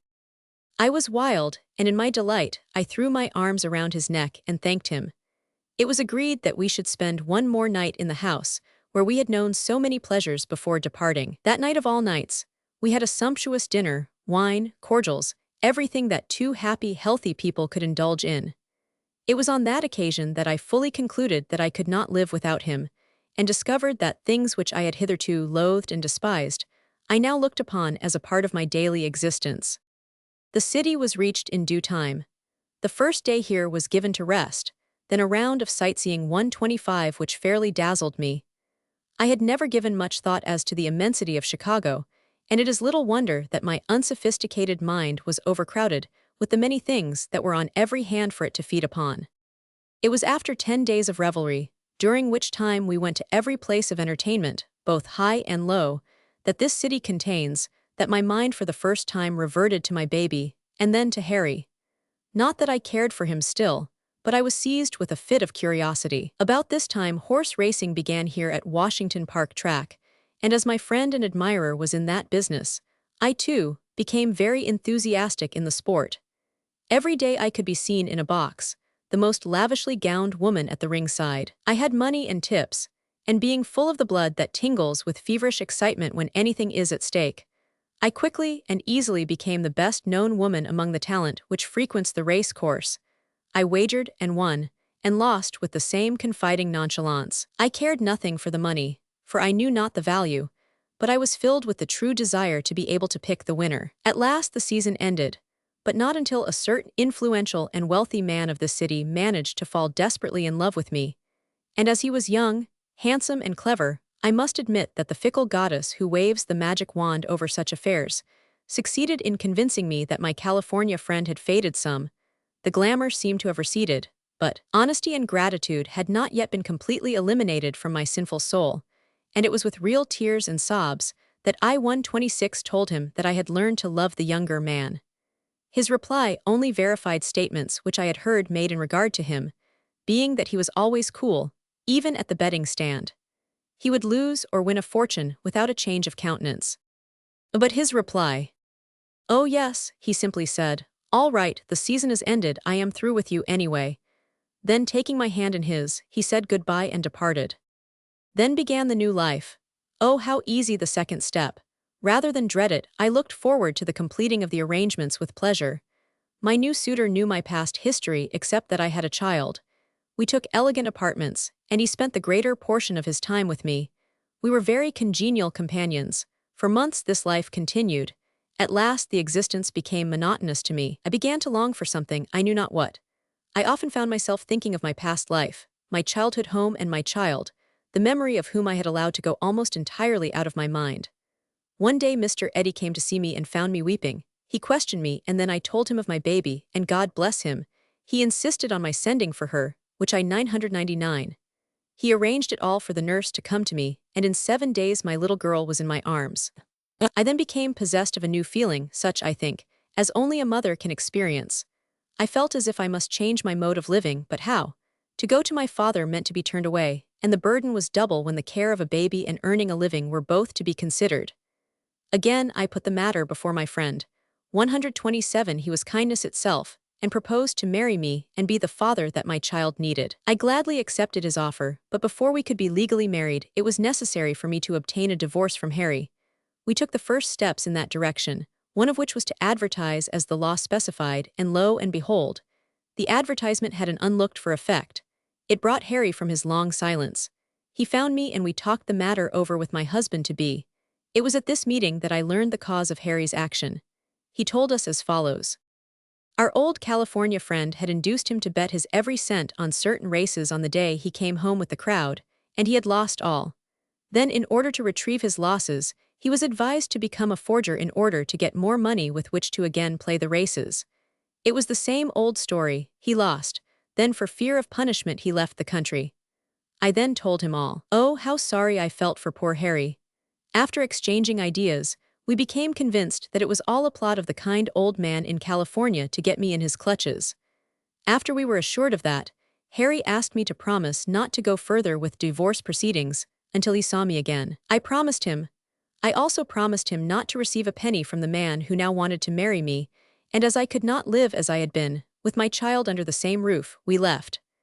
I sold my handsome gowns and jewelry, furnished this poor little home and baby, and I have lived here since. But Harry, where is he?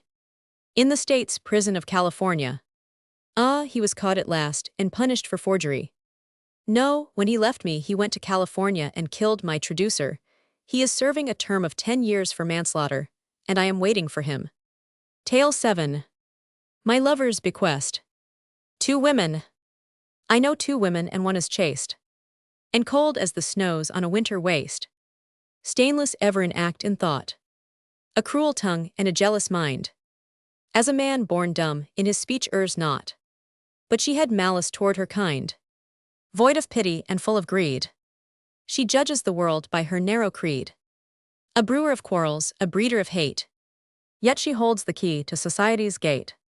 The other woman with heart of flame went mad for love that marred her name. And out of the grave of her murdered face, she rose like a soul that has passed through death. Her aims are noble, her pity so broad. It covers the world like the mercy of God. A soother of discord, a healer of woes. Peace follows her footsteps wherever she goes. The worthier life of the 2, no doubt. And yet society locks her out. You ask me why my house is so gorgeously furnished, why the music, why the beautiful young women lounging about. You say the oriental splendor reminds you of what your ideas have always been as to the making of a typical harem. I do not blame you. Men are very apt to make more serious mistakes 130 than you have made in this instance. Would you like to see my girls? You would, eh? As this tall, dignified woman completed her monologue, she touched an ivory button on the side of the mahogany secretary, in front of which she was seated. The silence which followed the closing of her remarks was broken only by the sounds of sweet strains of music, which floated through this spacious house on one of the notable streets of the Tenderloin district of Chicago. I sat and quietly waited for the response, which I knew would come at the touch of that bell. A description of the interior of that palace is beyond my power, and had I tried to take mental notes, I would have failed completely, for I felt the steady gaze of her blue eyes upon me so strong that I could not center my mind on anything but the woman. In spite of the fact that she was not more than 35 years old, her hair was silvery gray, her eyes were bright, her skin soft and fair. A smile of natural sincerity helped to light the sweet face, adding an expression to the pink and white that would cause any man to become a close observer, if not an admirer, of the woman, even without making a more scrutinizing survey of her many other charms. The poise of her head, the full, round neck, the broad, yet plump shoulders, the long, beautifully molded arm and tapering fingers, served to attract a reasonable share of attention from the heaving bosom and slender waist of my hostess. My going-over process was interrupted by a merry laugh, which caused my fair entertainer to rise. Then, with the grace and dignity of a queen, she presented to me the entire 131 coterie of newcomers, who constituted the bevy of young ladies which came into the room. I was at once convinced that all the income of this house was not spent on the furnishings, for each young woman was gowned in a manner befitting the occasion. Some music and a few songs occupied the next 15 or 20 minutes, during which time I used my eyes with as much of a critical air as was possible. Presently, I told the lady of the house that I wished to talk with her in person before I made further acquaintance with any of the inmates of her rendezvous.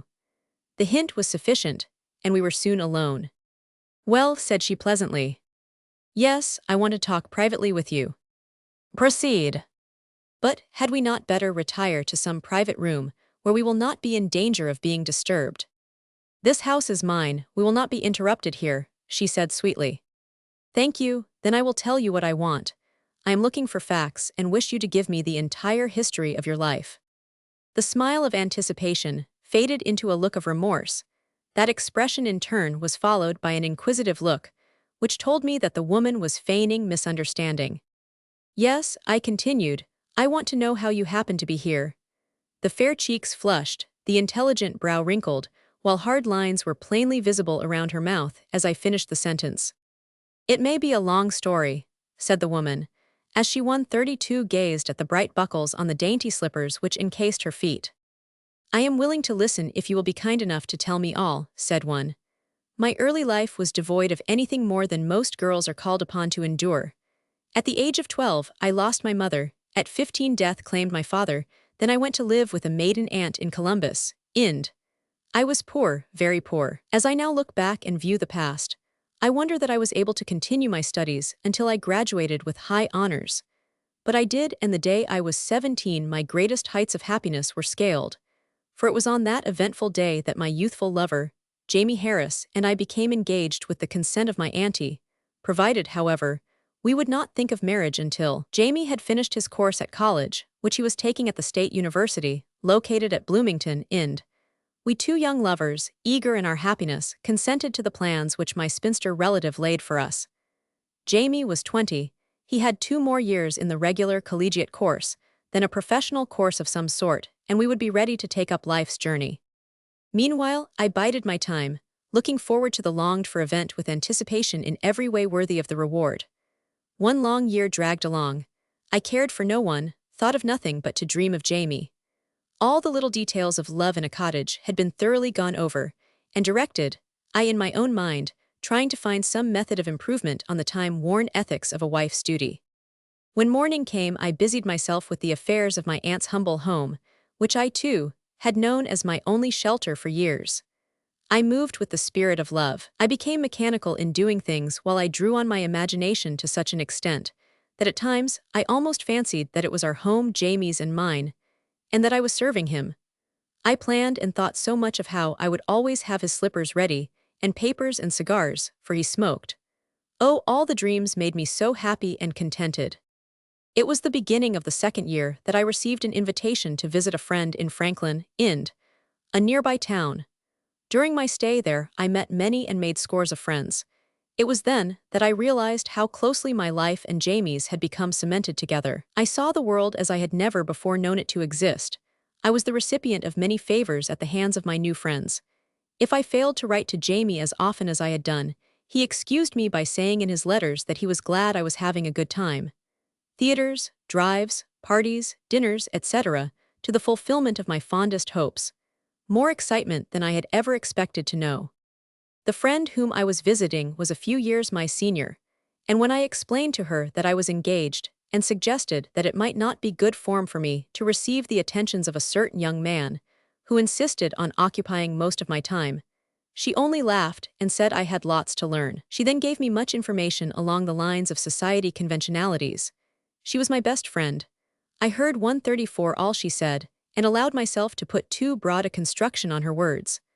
I allowed words to be poured into my ears that changed the feeling which I had had for poor Jamie. My new admirer was rich, handsome, and gallant, and much admired by all the girls of the set. True to the expectation of those girls, I seemed to win Francis Winslow. He had no eyes for any but me. Things drifted along until the time came for my home going, then all on account of his persuasions, I remained a week longer than my allotted time. When I arrived home, I received several letters from Jamie and a severe scolding from my aunt. The letters dated back 10 days. The tone of the oldest one was the same sweet, endearing sentiment which had always made his messages so precious. But as I sat reading through the many pages, I perceived as I thought a coldness, though I know now it was love's anxiety. The last two hurt me. They referred to things which I could not account for his knowing. Finally, the closing of the last letter said, "If not too busy flirting with your friend, Winslow, please answer." It was more than my young heart could bear. I did not know then that I was just looking for some excuse for stinging him, and now it had come. I had never flirted. I had met Mr. Winslow under proper conditions and circumstances. He had always been courteous to me. I had been true to Jamie, though my love had faltered. Next day's mail brought a letter to my aunt and one to me. The one to aunt was from Jamie. I do not know what it contained, but it was 135 of such a nature that she heaped a tirade of abuse on me. "Just to think," said she.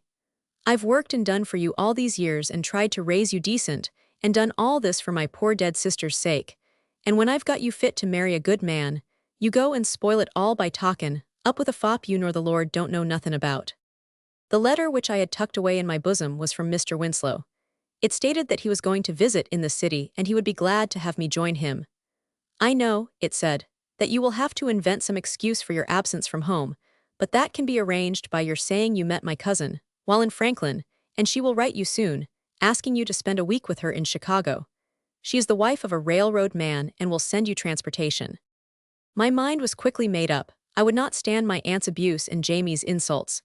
If Mr. Winslow liked me, as he said, he would probably propose to me and we would get married. So there now. That letter was followed 2 days later by one from Mr. Winslow's cousin, enclosing a ticket, which Auntie did not know from a pass. The invitation was pressing and I came here. "But go on," said I, as the long pause seemed to add solemnity to the stillness. "Tell me more of Jamie, of Winslow and of this," said I, with a wave of my hand, indicating the interior of the spacious house. "Be patient," she said, and then continued. "Winslow met me at the station, then it was a ceaseless round of theaters, dinners and other amusements, which were new to my unsophisticated mind. His cousin was a myth. The woman who claimed to be his relative was none other than a hireling, who did all in her power to assist him in entrapping me. The speed with which I fell was something terrific. The bottomless pit of hell was not very far away, and I was an easy victim to the seductive plans of my pretended friend. The scene of my defamation is still fresh in my mind. It seems but yesterday, since he called for me at the home of the supposed cousin. Oh, the blackness of that night as it now appears to me is only intensified and made more dismal when I think of the lights, the gay music, the finely arrayed women and the entrancing wine. It was a long night of song and revelry, only to end in the beginning of a long day of miserable, torturing, painful existence. That fortress of purity, which is all a girl has upon which she can rely at all times, was stormed. The excitement, the glittering lights, and the enchanting environment added such argument as the man lacked in his make-up. I suppose I was an easy victim. Wine dulled my senses to such an extent that, as God is my judge, I was not wholly responsible for my acts. When morning came I awoke and knew that the great white star of virginity, which I had heretofore followed, had been transformed into a dull leaden aspect, which would only bespeak for me sullen misery and degradation. "Where did it all happen?" "Right here in this house," sighed the woman. "Here, and you have lived here ever since?" "No, at least not all of the time." After a few days of sobbing, longing for the old life and for Jamie returned to me. Then the horrible fact that I could never return to Jamie confronted me. Oh, what was I to do? With nothing in view and no aim in life, I returned to my aunt's home only to be told that I could get out and shift for myself. "This ain't no home for no good-for-nothin' strumpet like you. Clear out, I say, you ungrateful hussy. If you will excuse me, I will not detail to you the feelings of pain which I endured as stings from her lash. It is quite enough to be compelled to live through such periods without being called upon to recite them in after years. From there, I went to the home of the friend in whose house I had met Mr. Winslow. Then, with that feeling of trust and confidence, I told her all. She blandly stated that she was sorry, but that I should have known better. Oh, that bitter sting, and from this woman who could have taken me in her arms and heard my sobs, That act alone, I think, would have consoled me some. But no, she who could have replaced me upon the pedestal from which all women shine said, "Well, run along now, I must dress for Mrs. Reception. Maybe some day I will talk it all over with you. But oh, please hear me, just a little, help me," I begged. "I will see. I heard of someone who wanted a good girl, and I will try to find out, for you see, Lillian, you could do housework." Bah, ruined, turned into the street, scorned, too miserable to live, afraid to die. I was not too good, nor too proud to work, but that was not what my heart yearned for. Pity, love, sympathy, a kind look, a gentle touch would have done much to heal my troubled mind. I came back to Chicago. I went to Mr. Winslow's cousin. She told me the cold, hard, cruel truth. I had been enticed to the city for the one purpose of gratifying the amorous desire of Mr. Winslow. The truth had long ago forced itself upon me, but the confession by the woman who had assisted in the plot made me desperate. What to do, where to go were the questions. Home I had none, true friends were far away and unknown things to me. The lake. Oh, at last a friend, who could receive me in all my sorrow and shame, a refuge which never failed to take suffering humanity into its safe retreat, giving solace to all pain. Yes, I would write to my aunt and Jamie, I would confess to them what I was afraid to confront God with. My plans were all completed. I had $1 to my name, enough to pay for a night's lodging at some fairly respectable hotel. There I could write to them, and then when all was quiet, steal out to the pier and then. 4 o'clock next morning I was ready. I stole out of the hotel, wended my way to the nearest place where I could walk far out on the timbers which projected into the moaning water. No hesitancy on my part, I deliberately tied the cord which I had brought around my skirts, let my hair down, so that the long 139 plaits hung below my waist, then pressing the locket. This locket, which contained my father's miniature, to my lips, I leaped as far out as I could. Down, down, below the gurgling waters, up to the surface, then down again, with just a faint, dreamy view of the lights on Michigan Avenue, then all was dark, all I could see was Jamie, as I felt myself being pulled along by some irresistible force. I only remember saying, "Goodbye, Jamie." "Oh, I think she is alive yet, Cap'n," was what I heard a voice say long before I was able to assure the speaker that he was correct. I had been picked up by a fisherman as the boat was starting out for the day's haul. I recovered only to suffer more, too miserable to live, too unfortunate to die. A few days of privation and want brought me to this house, where I took up the routine life of the other members of the establishment and vied with my associates for favors from the opposite sex. Success was the result of my efforts. I was soon known as a favorite of the frequenters of the resort. When wine held sway in my brain, I was glad the fisherman heard the splash of the water. Again, when my brain was dull from isolation and inactivity, my heart was sad. One evening, the bell rang just as it did this evening. The signal was given for the ladies to appear in the parlor, as was the custom when callers were announced. With ill-feigned pleasure, I led the way, being followed by the other girls. I marched through the hall, across the back parlor, treading always on soft rugs, my white satin gown flowing in 140 rhythmical time to the strains of the music. And there, amid the scenes of splendor for which this luxurious establishment was noted, I found myself standing face to face with Jamie. Yes, my own dear, true Jamie. Oh, forgive me, sir, for this expression of feeling, but again to live those moments of delirious joy, mingled with fear and anticipation, is more than I can bear. With one bound, I left the other girls far behind me. Swiftly crossing the room, I appealed to him, as only a love-maddened girl can appeal to the object of her devotion. Oh God, what horrible retribution was about to be brought upon me! How much more was I to suffer, and how long would my breath continue to come in sobbing gasps as I begged and prayed and pleaded with him to take me in his arms as of old? "Jamie, Jamie, my own dear Jamie," I cried. "Hear me, see me, touch me. Oh, I beg of you, Jamie, listen. Don't you know it is I? It is your Lillian. What, Jamie, don't you know me?" In spite of all my entreaties, he stood like stone, unmoved and unaffected by anything I said, or 999. Presently a new thought struck me. I thought of the cottage, and of the roses which Jamie loved so well. Then madly tearing a white rose which I wore on my breast, I handed it to him, begging him to take it. "Do take it, Jamie," I said. "It is as pure as I once was." "Ah, but then you loved me, Jamie, and your love was pure too, was it not? Tell me, Jamie, tell me, oh, even if you hate me now, tell me in that same soft voice that I know so well that you loved me then. The memory of that love will make me pure again. 141 Jamie, if you will only speak to me again. Jamie, take this rose, Take it, Jamie, for the sake of the memory of that love which I had for you. I know, Jamie, it's all my fault. It's not your will that I am here. I wronged you cruelly. Don't you think, Jamie, that I have suffered enough, or do you still insist on making my life death?" All my supplication to him was in vain. He stood with that firm, determined air which I knew so well, with his hand extended with palm toward me, as if to push me away as he would some vile, loathsome creature. He did not speak to me. He seemed to know that he would find me here. When I had ceased pleading with him, he handed me a large white envelope. With feverish delight I clutched it. As I did so I saw an inscription upon it. Forgetting my pain, misery, and degradation, with a wild cry I ran to a position near a light. What was it I read? To be opened after I am gone. What I thought, Jamie going? No, he must not. Then, turning to go back to Jamie, I was just in time to see him place a pistol to his heart and fire. He died without a word. The spot over which you see the urn full of roses is the exact location where Jamie fell. The other girls had left me, there, bending over him, frantically tearing his garments to see if I might render him some assistance. The white rose dropped from my dress where I had carelessly replaced it, and became stained with Jamie's life blood, making a fitting semblance to the tragedy which had been enacted in the same house a few months prior, where the spotless character of an innocent girl had 142 been transformed from pure white to a charred remnant. They took him away.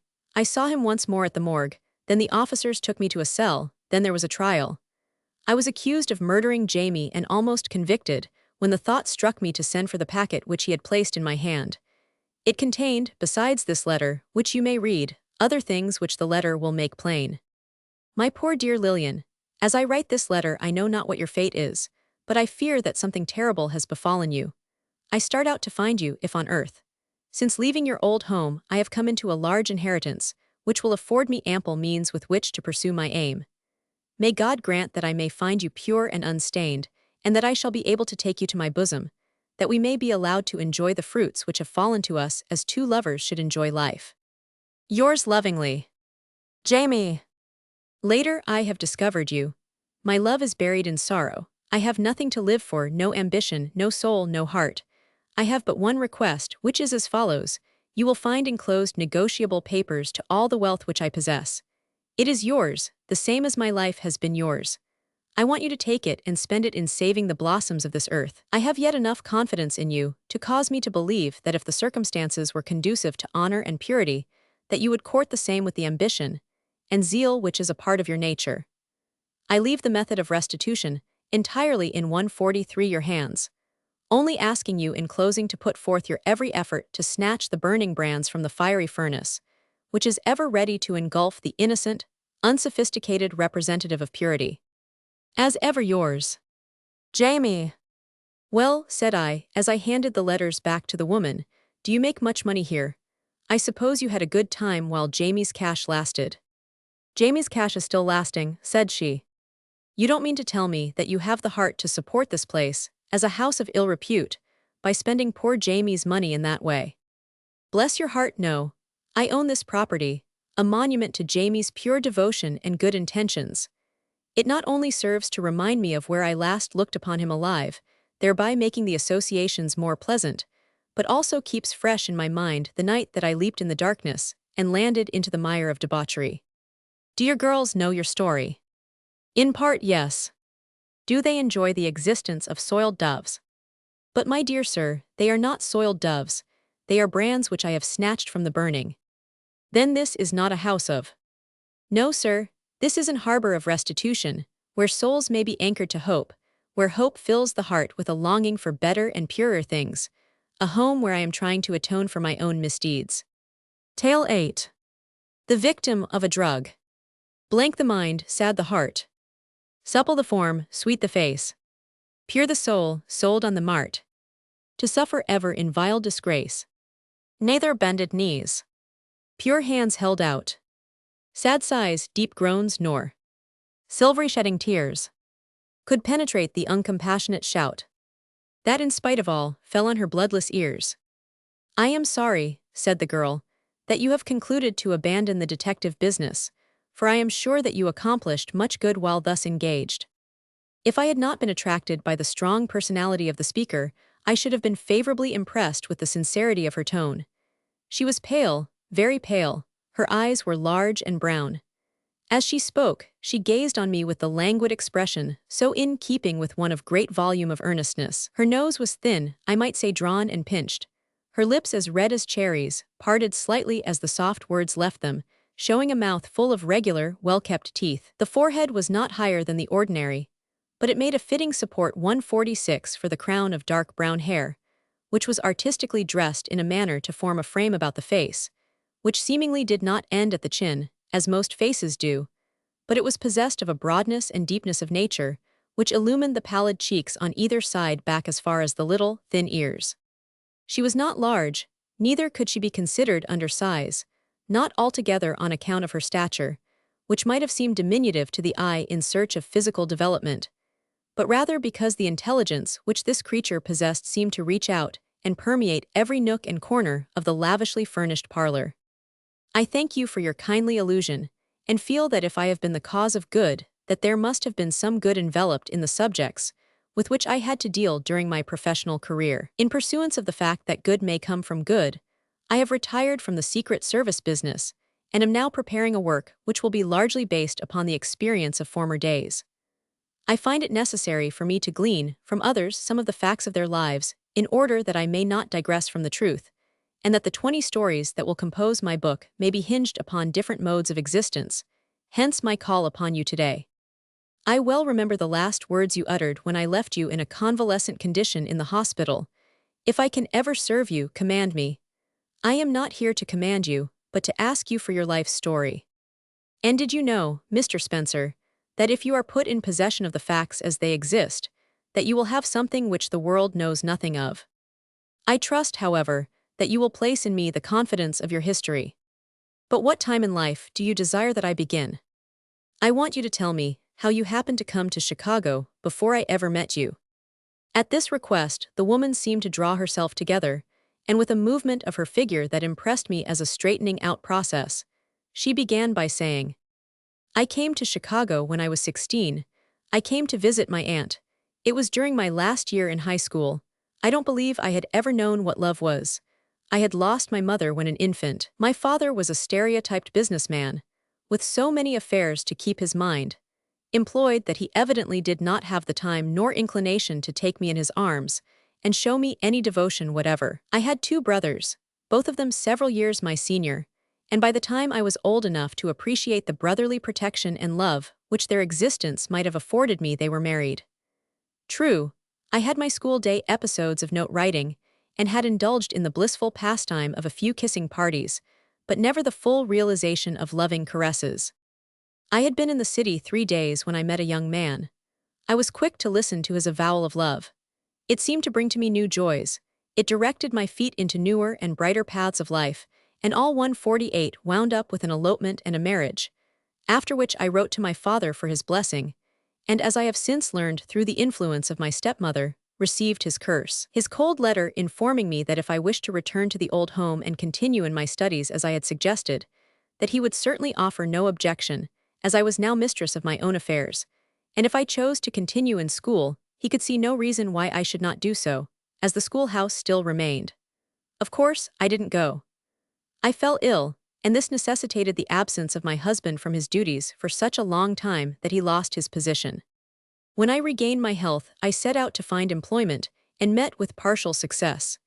That is, I could have the position on conditions, one of them being that I was not married, and that I would not marry while in their employ. I was compelled to sign an affidavit to that effect. The position which I obtained seemed to me of little importance. I was reception lady in the office of a coterie of physicians, who announced themselves on gaily printed circulars as the medical staff of a certain institution, each one being a specialist in treating different afflictions. My duties required me to report at the office at 10 in the morning and remain there until 4 in the afternoon. I went along in the even tenor of my way for 6 months, during which time my husband was searching for employment. He came to me one day, the first time that he had been in the office since my entrance there, to tell me that he had a position offered him, but that he must acknowledge 149 that he was married, as the gentleman who wished to employ him could not engage a single man. Our work was to consist of caring for an invalid, who was kept in a beautiful cottage in the outskirts of the city. We fully considered the conditions, terms, etc., and decided to accept the trust. I gave notice to my employers that I should leave, but agreed to remain 1 week through courtesy. 3 days before I was to leave, a gentleman of middle age, one who often came to the office and held long consultations with 1 or 2 members of the staff, and frequently went away with them, came out of the private office of one of the physicians and approached me, saying, "Much to my regret, I have just learned that you are about to leave the establishment. I have a little gift here which I wish to give you in consideration of your kind treatment of me during my many calls." As the girl's voice fell and ended in a soft monotone, she drew from her bosom a little chamois pouch, and took from that a ring set with a beautiful diamond. "And this," she said, as she touched it with her lips, while the tears which gleamed in her eyes outshone the gem itself, "this I have kept. I suppose there must be some little sentiment clinging to the bitter cruelty, which makes it as precious to you as the sweet violets are to the lover of dainty flowers." "Yes," she said, "the fact that I have kept this ring is, in part, the reason of my long suffering, but as it was given to me, according to my belief in purity, I 150 kept it in memory of the thoughts which emanated from my heart when I took it. My mind was as pure then as the gem itself. If I have become contaminated by adversity, I can proudly say that this gleaming white stone, on account of its flinty hardness, has escaped the fire of degradation." It was 5 days subsequent to our going to the cottage that my husband and I were seated on the veranda of our little cottage, congratulating ourselves on having secured such an easy position and liberal compensation for the light services rendered. "I wonder," said Dan, "why the old gentleman doesn't take her to some private hospital where she could receive proper medical attention, as well as the benefit of trained nurses." "But you know, dear," said I, "that a rich man does not like to have his daughter in an asylum, and besides I don't think we should complain, because the care of this poor girl is not a great burden, and her unbalanced condition serves for us to be together all the time." "Yes, I know," said Danny, "but I can't stand it to hear her moan and weep the way she does. Sometimes in the night when I am but half asleep her screams and groans disturb me so that I get to dreaming somehow or other that it is you who are locked up in that horrible but softly padded room. It is so real that it is like a nightmare. And finally, as I fancy myself struggling against a wall trying to free you, with a mighty lunge I awake, and while I then know it is only a dream, I am dripping with cold perspiration. My nerves are all unstrung, and I feel just like reaching 151 over and taking you in my arms and running away, leaving the old man and his crazy daughter far behind. Then it really was a crazy girl you had to care for." "Oh yes, you see, this old gentleman had married years ago. I remember how he told us all about it. How his sweet young wife had been killed in a railroad accident, and his little daughter went raving mad when her mother's mangled form was brought home to her. And he seemed to be doing all he could to make the poor demented creature happy." At this she laughed discordantly. It seemed so out of place to me, for to look at her and hear her voice was to be inspired with a sense of harmony. I left my chair and went over to him. I crawled up into his lap and nestled my face against his. "You mustn't dream that way, dear," said one. "It is bad for you, and besides you know I am always by your side." One day when I had gone to the city to do some shopping, the man who had engaged my husband came out to the cottage to have a talk with him. When I came home, I found my husband all excitement. "What in the world is the matter with you?" said one. "Mr. Leighton was here today, and he wants me to leave you in direct charge of things here while I go out west and look after his interests in the oil fields." He had given him a week in which to decide whether or not he would go, but I could see that Danny feared to refuse. I cried and clung to him, for I couldn't bear to be separated from him, so he decided not to go. When he went to the city to meet Mr. Leighton, and 152 give him his decision, Mr. Leighton was quite haughty and seemed offended. He as good as told Dan that if he did not go he would have to find someone else to go to the cottage and take care of the invalid. Dan came home thoroughly disheartened. I tried to cheer him and said maybe I could go with him, but he said no. He had asked Mr. Leighton about that, and he had very decidedly said that it would not do. We talked it all over quietly, and the question resolved itself into a matter of dollars and cents. If Dan refused to go, we must give up the cottage, and that meant all our income. If he went, he would be well paid in addition to the amount we received for the care of the cottage. So we decided that it was best for him to go, and we would try and save enough money to start in business. After Danny left, I took up the duties of nurse, for which I was not altogether unfitted, being patient and persevering. Mr. Leighton's daughter was as frail as a lily, and when I took her meals in to her, I used to sit and watch her and wonder how she lived, for she ate almost nothing. I concluded it must be the medicine, which she took in the wine, that gave her the little vitality she possessed. She rarely noticed me, and I am sure my coming and going was of no interest to her. She was not often violent these days. On the contrary, she was very tractable. 2 weeks had passed since Danny left, and I had had 3 letters from him, all of which breathed of 153 his love and devotion to me and bade me be cheerful, that the time would soon pass, and we would be reunited. No word had been received from Mr. Leighton yet, and I was just wondering what had become of him when the bell rang. When I was called down to the parlor, whom should I meet but the kind gentleman who gave me the ring, Mr. Price. "I am ever so glad to see you," said I, but I don't believe my tones half expressed my feelings, for I was so lonely there, all alone with that poor girl, with only the servants for companions. Our cottage was built in the center of a large plot of ground, and there were no houses very near us. Mr. Leighton told Dan that he had built the house that way purposely, so Lita's ravings would not disturb the neighbors. "How in the world did you happen to come here, Mr. Price?" said one. "Well, you see, I am Lita's father." "Why, what do you mean? Lita's father's name is Mr. Leighton." "Yes, I know, but I can explain it all to you in a few moments. It is such a terrible thing, I could not endure to have it generally known that my daughter was hopelessly insane, so when I arranged to have her brought here, I decided it was best to have her known as Lita Leighton." "Oh yes," said I. "It must be very terrible to have such a misfortune befall a member of one's family, but you surely couldn't call it a disgrace." "Well, perhaps not, but you know it would injure my business if it were known. But what are you doing here?" he said. "Why, I am Danny's wife."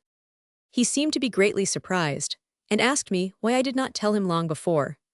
I told him that I could not occupy the position which I held when he first met me if it had become known that I was married. I followed on with my whole life story, and he shed tears at my recital of woes and my father's unkind treatment. "How I should have cherished such a beautiful daughter," said he, and came over to my chair, bent over and kissed me. "Won't you be a daughter to me in place of my poor demented Lita?" My heart went out to him then and there, and I put my arms around his neck and kissed him. By and by we went in to see Lita. At the sight of her father and me, she ran into the furthest corner, and no amount of coaxing could induce her to come out. Finally, he asked me to leave him alone with her. Just as I was leaving, I saw him give her medicine. "Oh," I exclaimed, "it is not time to give her that yet." "It is harmless enough," he said, closing the door. He remained in her room an hour or more and left the house soon after. At parting he said, "I shall come out often now, because I have 2 daughters instead of one to visit." That night Lita was very violent. She shrieked and moaned most pitifully. My heart ached for her, but I did not dare to go to her while she was in such a state. At last she fell asleep, I suppose, for she ceased her ravings. When I took her breakfast to her the 1:55 following morning, I found her prone upon the floor, with hands clenched together as if in mortal agony. I was horror-stricken. I had never seen her like this before and had never heard that she had spells like this. She looked like death, and without regard to the strict orders we had had, never to call in a stranger, I fairly flew to the nearest doctor's office. He responded at once, and after heroic treatments revived her. He asked to see the medicine we had been giving her. I showed it to him, and he examined it critically, then looked grave. "This is a drug which should not be administered except in an extreme case, and then only in small doses," he said. Then I explained to him how her father had been there, and how Lita had acted, and that it must have been necessary or he would not have given it. He told me I must not give her any more of it for 3 days, and at the end of that time he would call again. After he had gone I went in to see Lita, and she seemed brighter than I had ever seen her. On the evening of the 2nd day, she showed real interest in things and had a good appetite. There was a faint tinge of red in her cheeks, and she was almost pretty. She asked me who I was and what my name was. "I am your nurse, and you have been very ill but are getting better now," said I, "and my name is quite a little like yours. It is Anita." I was so delighted at her apparent improvement that I determined to write her father the good news 156, but on second thought concluded I would not, as he had said he would come out often. On the third day, the doctor called and was greatly pleased at his patient's progress. "Just continue to give her this tonic and keep the other away from her," said he. "I think you had better not tell her father what we have done if he calls soon. Better wait a couple of weeks and surprise him." Then I thought of my orders not to call in a stranger and told the doctor about it. He passed the matter by as a trifle, saying, "They probably feared the excitement." 2 weeks passed and no Mr. Leeton and no word from Danny. I was getting desperate at Danny's neglect and telegraphed him. The telegram came back, so I knew it had not found him. Mr. Leeton came the same afternoon and found me a pitiful-looking object. My eyes were red and swollen with weeping. "What is the matter with you, little daughter?" said he, kissing me on each cheek. I told him about Danny, and he begged me not to worry, that he was probably out of town in the oil fields and too busy to write. We went in together to see Lita, and she acted as she had done on the previous occasion when he called. He did not stay long with her, but devoted most of his time to me, trying to cheer me up, which he certainly knew how to do. He remained to dinner and brought out some of the wine which we kept for Lita's use. After dinner, I felt so drowsy that I laid down, and he covered me up carefully and told me to take a good sleep, that he would take a late train to the city.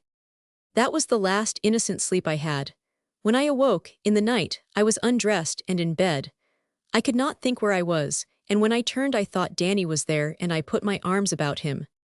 When morning came, how can I tell it, she said, shuddering. When morning came, well, I knew I was no longer what I had been, a true wife. Mr. Leeton was very tender to me and tried to soothe my feverish unrest, and after a while I passed into a quiet slumber. When I awoke, I was alone. It was late in the afternoon, and I thought with a start of Lita. When I entered her room, she came toward me with outstretched arms. "I am so glad to see you, Anita," she said. "Where have you been all this time? If you had not locked me in so securely, I should have found you before this time." She pulled me down on her cot and said, "I want to tell you something." I always indulged her whims, so I sat down beside her. "You have been so good to me that I have learned to love you, Anita, and I want you to love me, too. But I have much to tell you, and maybe you will hate me when you have heard all," she said, her lips quivering. I was surprised at her rational manner, yet delighted. I put my arms around her and said, "Tell 158 me all, Lita. I shall not hate you, no matter how bad it is." "You think I am crazy, but I am not," she said, "although I have had enough to make me so in the past 2 years. My senses have been so benumbed since I have been here that I don't know all I have done. I have had a terrible experience, and my mother is the cause of it all. Several years ago my father began to speculate. He was a wealthy man at that time, but with the speculation the trouble began. He became deeply involved, and when one of his creditors fell on him and demanded a settlement, he collapsed. My mother met the man and he demanded me as the price of liquidation. Rather than suffer the financial loss and the disgrace of the penitentiary, which stared my father in the face, my mother sold my honor, my virtue, my all to this scoundrel who poses as my father. He took me abroad with him and traveled with me as my husband. He was ideally kind to me for more than a year, or until he had worn me out and my health began to fail. Little by little he began to neglect me, and at last I was furious. One night when he did condescend to come home, I met him at my door with a revolver and told him to take another step at his peril. This was the beginning of the end. As soon as we returned to this country, he brought me directly to Chicago, where he had me examined and pronounced of unsound mind. After that he kept me under the influence of some opiate, and the next thing I knew I was here, in this cottage. It is no wonder I have acted insane, no wonder they padded this room to keep me from doing myself violence. Every time he 159 came here he gave me more medicine, and then treated me with every indignity possible. I grew to loathe him and feared the very sight of him. Since this doctor came I feel so much better, and I am going to get well and punish that vile man. I was so filled with dismay I could only gasp. "And this man isn't your father after all?" "No indeed," she said. Well, as you may imagine, my suspicions were aroused. Yet I felt, too, the whole story might be the vagary of her imagination. After thinking it over, I resolved to tell Mr. Leeton all. While he talked to me, and I was under his mesmeric influence, my suspicions were lulled to rest, and I felt that he was the best and kindest man I had ever met. One day soon after this, I received a telegram stating that Danny was dead. I got Mr. Leeton to investigate the matter, and he found it was too true. He had been killed and robbed. For a time I was inconsolable, and it was then that Mr. Leighton was most tender. When I began to recover from the blow, I wondered why he had not asked me to be his wife, for he had often told me he loved me better than his life. I waited several weeks, and he said no word, so I finally decided to speak of the matter myself, thinking he might feel reticent considering my recent bereavement. When I did muster up courage to speak to him, he said, "Why, my dear, when I marry and give a woman my name, she must be pure." "And if I am not pure, who is to blame?" said I, quivering with rage. There, we won't talk about it any more," said he. He went away and left me in an agony of despair. I went to Lita's room and told her the whole story, for I knew she was rational and had told me the truth. When I had sobbed out all my troubles on her breast, she soothed me and said, "Listen, Anita, you will believe me, I am sure, so I will tell you something. Dr. Snyder, whom you called in that day I was so ill, has learned to love me. He knows all my story and is willing to marry me. We were going to run away from here together at the first opportunity. If you will, you shall go with us. We are going to have a beautiful home on Drexel Boulevard, and you will be a most welcome guest." "I suppose this is the place," said one. "You certainly have a lovely home." "Yes, and Lita has more than repaid me for what I did for her. The doctor went to the doctors who employed me before we took the cottage and learned all about his doings. He had him arrested, and he is now languishing in jail. Danny will be here in 3 days now. Oh, I am so happy." "Danny, why, I thought you said he was dead." "Oh, you see, that was a part of Mr. Leighton's nefarious plot. He intercepted all the letters that passed between Danny and me and bribed a man to send that telegram to me, then sent a man to Danny to prove I was untrue to him. He seemed to be highly successful in carrying out his plans for a long time, but you see he was caught in his own toils. Dr. Snyder was so kind that he went out west and searched for Danny until he found him and told him all, and Danny forgave everything. He had invested some of his money in the oil lands there, and we will have plenty of money now, for they turned out well. He was coming to me on the first train, but the doctor prevailed upon him to stay and finish up his affairs first, so that he would not lose anything. Just think, only 3 days more until we are reunited. Tale 9. What happened to a girl who flirted? The thorns which I have reaped are of the tree I planted, they have torn me and I bleed. I should have known what fruit would spring from such a seed. If all girls had as bitter an experience as I had, and all brought about by their first venture at flirting, I am sure there would be less of it. I had lived in Chicago a number of years, but had been so carefully reared that I knew absolutely nothing of the snares set for the feet of the unsophisticated. My parents died within a few weeks of each other, and I was left all alone, so far as near relatives were concerned. After the estate was settled up and I had recovered from the shock of their death, I was left to my own devices, and while I had many invitations to make my home with relatives, I decided I should like to be alone for a while, so I went to live with a widow and her daughter. I enjoyed my bohemian life very much, for it was such a change from the old way of living, and I was bent on making the most of it. I was engaged to a young man from the South at this time. He was a young man of the highest principles and unimpeachable honor, and one of whom my parents thoroughly approved. I think Mama felt quite happy and resigned when she took Will's hand, and 164 placed mine in it and said, "Will, you will take good care of my baby after I am gone, for I shall leave you all very soon now. I shall die happy if I have your promise," she said faintly. He leaned over her and said, "Mother dear, I promise. Agneta shall always have my tenderest love and devotion." Well, as I was saying, I went to live with this kind family, and they granted me every privilege that I could have had in my own home. Will was an ideal lover and caretaker. In fact, he was too good, and I was not sensible enough to appreciate it then. Ah, if I could only live over the old days once more, things might have been different. One needs to live 70 years before one knows how to live. One day I dressed myself with unusual care, entirely in black of course, but it was quite as becoming as any color. I could not have told why I was so painstaking in making my toilet. It must have been an unkind fate at work, while the angel guardian of my peace and happiness slept. I bought a few articles at Field S and ordered them sent out, then went up to the waiting room on the second floor, where I could look down from the gallery to the main floor and watch the throng of shoppers. While I was sitting there, I saw a fine-looking young man standing near me, engaged in conversation with some ladies. At the first glance, I took him to be an old acquaintance of mine. He was not very tall, but had beautiful wavy black hair and eyes of a soft brown.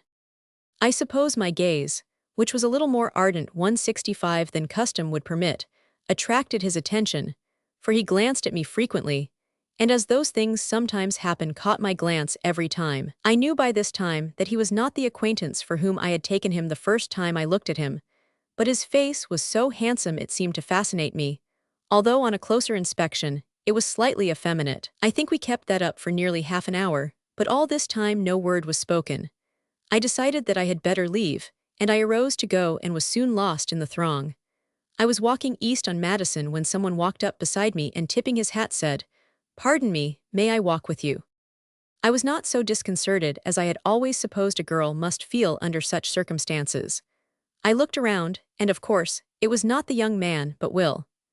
I was half vexed and treated him very coldly, until he told me that he had seen me at Fields, and had noticed the conduct of the man in question who had held my attention so long, and believed he had evil designs on me. This made me really angry, and I told him that was just like a man to think that every glance another man bestowed upon the woman he loved was evil. One would think I had no individuality, no charm of person at all to hear you talk, I said. Well, I know the men better than you do, dear, so please be careful, won't you?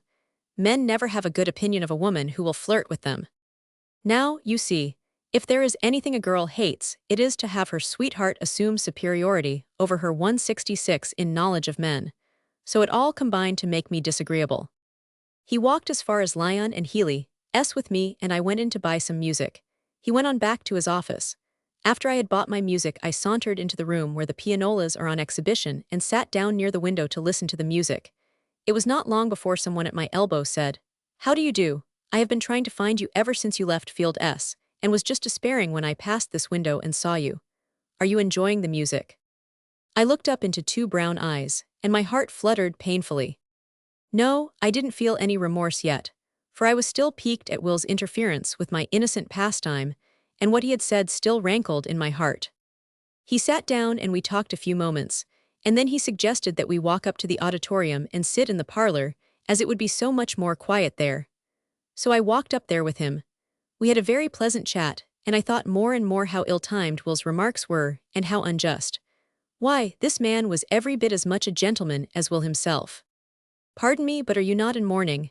he asked, noting my black apparel. "As you have probably noticed, I am wearing deep mourning, and perhaps that is why I noticed yours." I told him the circumstances, and then he told me he was mourning the loss of his wife, who had been dead 3 months. He seemed to feel like talking of 167 her, so I encouraged him, thinking it might be a relief to his feelings. He did not say a great deal, except that they were very happy and she died, leaving a sweet baby girl, who survived her mother 7 weeks. When at last I arose to go, he laid a detaining hand on me and said, "Allow me to present my card, and will you allow me to call? I should like to tell you all about our life, if it will not bore you. You are such a sympathetic little woman that it will be a great relief to unburden my heart to you." Tears stood in his eyes as he spoke. If there was anything needed to win me, more than his words, it was those tears. So, after hesitating a little and alluding to the unconventional manner in which we met, he said, "I know, I can understand how you might feel, but this is not a day of strict conventionalities, and you know that if we all waited for a formal introduction, we should miss a great deal in the world. Many of the truest friendships are formed in this way." So we decided on the following Wednesday. I suggested that night because I knew Will would be out of the city on that night. Wednesday night came at last and found me waiting expectantly. I was delighted at the prospect of doing something a little risque. He came, and I introduced him to my friends, and they were very favorably impressed with him, I could see by their actions. I didn't tell them how I met him though. After visiting a while, he asked me if I would not go downtown and have dinner with him, and I thought that would be fine. We drove downtown and stopped in front of a 168 well-known restaurant, that is, well-known to all but the novice. We alighted and were shown to a little room, which I have since learned was a private dining room. I did not exactly like the idea of being shut up in a room alone with him at the time, but did not dare comment on the matter for fear of showing my ignorance. He ordered a nice dinner, and asked me what I would have to drink. I told him I never drank, so he did not insist on my taking anything, but ordered whiskey for himself. On the pretext of getting his handkerchief out of his overcoat, which hung back of me, He passed me and bent over and kissed me, not a kiss of respect, but a kiss of vile, lecherous passion, and one, no doubt, intended to inflame me. I pushed him away from me disgusted and reprimanded him severely. He apologized and said, "You are so sweet, so irresistible I could not help it." After dinner, he came over to me again and kissed me. I was very angry this time and resolved to go home at once. He pushed me down into the chair and told me I could not go yet.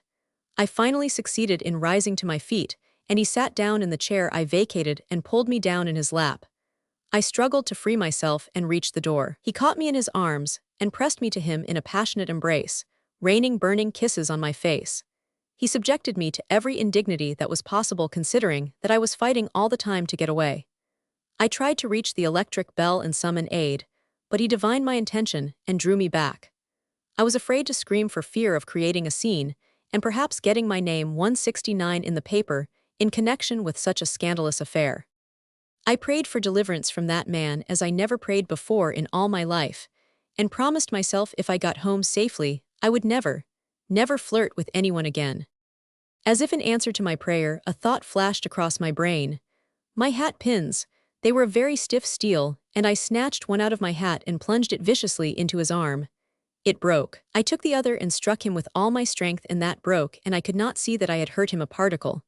My strength was fast giving out, and I was in despair. I feared he would force me to yield that which I would rather die than part with. But joy, by this time the blood was running down his arm in a stream. He saw it and let me go. "My God, girl, what have you done? Look at the blood." He took off his coat and rolled up his shirt sleeve. His heavy flannel undershirt was saturated with blood. The pin points had entered the upper arm with great force, and the wounds were bleeding profusely. I felt sorry when I saw what I had done, and I offered to bind them up for him. He gave me his handkerchief, and I bandaged it up tightly. Then he sat down, pale and trembling, weak from the loss of blood. I was in about the same condition from nervousness. He urged me to take a stimulant of some kind, and I finally consented and took my first drink of whiskey and absinthe. He told me all about his wife, and how happy they had been the one short year she had been spared to him. He told me how she suffered on her deathbed, and with 170 what fortitude she bore up under it, trying with her last breath to cheer him, and asking him to live for her baby's sake.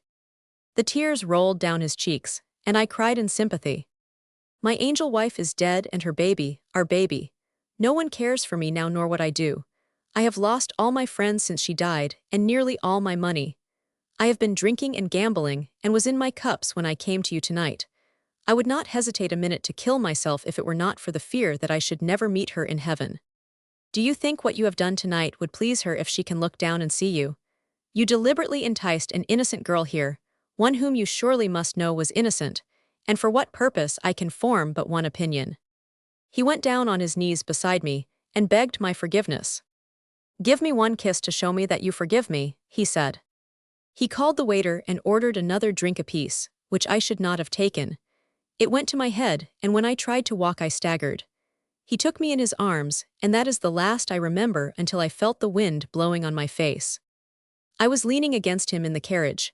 I did not know where I was going, and I did not care. The thought of Will came to me but dimly. I felt no compunction, and if I had it would not have aroused me from my stupor sufficiently to make me active. When I came to my senses I was home, thank 171 heaven, just as pure as when I left. They told me I had been brought home ill, had had a sudden attack of heart failure, and had been given something to stimulate me. So much for the whiskey breath. When Will returned, I met him as usual, but with, oh, so much keener appreciation of his goodness than I had ever felt before. I had had an experience which taught me his sterling worth.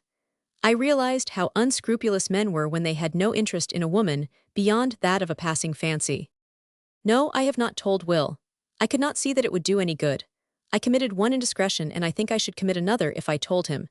He might not forgive me, or if he did, he would never feel quite the same toward me perhaps, and both his happiness and mine would be ruined. I say ruined, for we are certainly very congenial, and I believe God intended us for each other, and perhaps it was part of his divine providence that I passed through what I 999. Tale 10. Sold at a fixed price. To thine own self be true. By thine own soul's law learn to live. And if men thwart thee, take no heed. And if men hate thee, have no care. Sing thou thy song and do thy deed. Hope thou thy hope and pray thy prayer. and claim no crown they will not give, nor bays they grudge thee for thy hair. Keep thou thy soul sworn, steadfast oath, and to thy heart be true thy heart. What thy soul teaches learn to know, and play out thine appointed part. And thou shalt reap as thou shalt sow, nor helped nor hindered in thy growth. To thy full stature thou shalt grow. Fix on the future's goal thy face, and let thy feet be lured to stray. No hither, but be swift to run, and nowhere tarry by the way, until at last the end is won, and thou mayst look back from thy place, and see thy long day's journey done. Dearest Arthur, sounds strange, does it not, or perhaps no sound escapes your lips as your eyes scan this letter. I write you, you're surprised, I know, but you should not be, for stranger things than this have 174 happened. My reasons for writing, I say reasons because they are numerous, will be divulged either by statements from my pen or by a critical reading between the lines. You asked me to write, though why you should have done so is more than I am able to determine. I am sure it was not all love which prompted you to make the request. I feel that you did at one time love me. No, a man of your force of character cannot love truly and allow that love to die while the object of his devotion lives. If you ever loved, you still love. The only question that remains unanswered is, am I the only one to whom your whole heart has gone out? Be that as it may, I have concluded that, wise or unwise, right or wrong, the same untiring love which has inspired me to worship you, day by day and the long night through, since first we met, must live on until the words, dust to dust, have echoed through the tall pines and rolling mounds of our southern city. The dead, while the clods fall heavily on the rough box that contains my casket. I feel I could court even death while reveling in the sunshine of your beauteous love, and smilingly challenge the chords of life to snap and precipitate me into that unknown beyond, with the memory of your dear kisses on my cold, blue lips. I feel that way now, when so many leagues separate us, but I presume that should I be blessed with one smile from you, I should want to live always. I think one slight token of recognition, one little sign of memory of the old days, spreading over your features would be food and drink to me ever. But such joys 175 do not spread themselves on my table of anticipation. I know not love. I only know what it is to love. I have hesitated about writing you as I shall before I close. I have wondered if by holding open the bleeding wounds of my breast, the breast you have made love to, the breast that gave life and strength to your child, while the thrills of motherhood overcame me even to tears of joy, would pain you. I have summed it all up and have concluded that nothing will pain you, so will not hesitate to show to you the every heartbeat, as it forces the blood through the veins which your heartless acts have drained. Forgive me, darling, if I inflict any injury upon your feelings by any reference to the past, but then you know your short note said, do not conceal a single thought nor withhold one particle of the emotion with which your voluptuous body abounds. I will pour out the soul that you have penned up. I will account to you for the acts which you refer to as unladylike. I will bring to your mind new fancies, born of reflection. I will accuse you of no wrong, for you in your exalted goodness and influential position must know right from wrong. If I am wrong, God is just. If he allowed you to misjudge me, I beseech him to prevent you from branding another woman with the same iron. While I have been writing, one day has died and another been born. With the passing of the hour I have passed another milepost. I am now 1 year older. My birthday and my baby are the only things I can claim without dispute as to title. I have been to his bed, the baby's bed, and shall I tell you, his father, how sweetly he sleeps, how my burning kisses did not startle him. You will know whether or not these lips of mine will arouse a man to his greatest efforts. You, and you alone, have tasted the sweets that I longed to lavish upon you until satiety was a far-away and unknown thing. You said, right, I am interested in your welfare. I believe you, for you fear me as the bleeding lamb fears the ravenous wolf. But fear not, O God of mine, you are my child's father, and for the gracious act of begetting me an image of thine own self, I shall always be devoted to you. Oh, that I could live on and on into the ages that are only obscured by oblivion. But no. Face to face with a world, I must accept death as a charm to enduring existence. You must know, dearest, that I love you, have always loved you and shall always love you. As I sit and look into the fire which from great red flames has sunk to an ember glow, I liken it to your love. For in the manliness of your youthfulness you loved me with a passion that was all-consuming. I bathed your soul in the divine worship and devotion, such as only a pure woman can pour out on a man whom she extols above all others. In your letter, there appears not one allusion to love. Is it possible that you do not love me? You who have held me so close while spasms of delight have shaken your stalwart frame, and the flame of passion has reddened your otherwise placid brow, while exclamations of joy poured forth from your lips between the spasmodic 177 kisses which held my lips as in a vice. You, a man of equal parts, do not mention love. You may remain silent on that subject, but if you tell yourself that you do not love, you lie, and your heart bears witness to it. You can love, I know you can, for I can love with a wild desire to die in your arms, and I am a student of no school but your own. Do you imagine that the cold indifference, which your letter displays, will have a tendency to lessen my love for you? Do not be misled, I beg of you, for you once descended from your proud station to make love to me, and I have treasured that love, and it has grown into such a mountain that no chasm of indifference can ever engulf it. And remember, you are his father, my child's father. He would love you too for having loved me, if for no other reason, for God bless him, he is in love with your old sweetheart. Where I go he will go. I do not love you still with the hope that, as in our case at first, love begets love.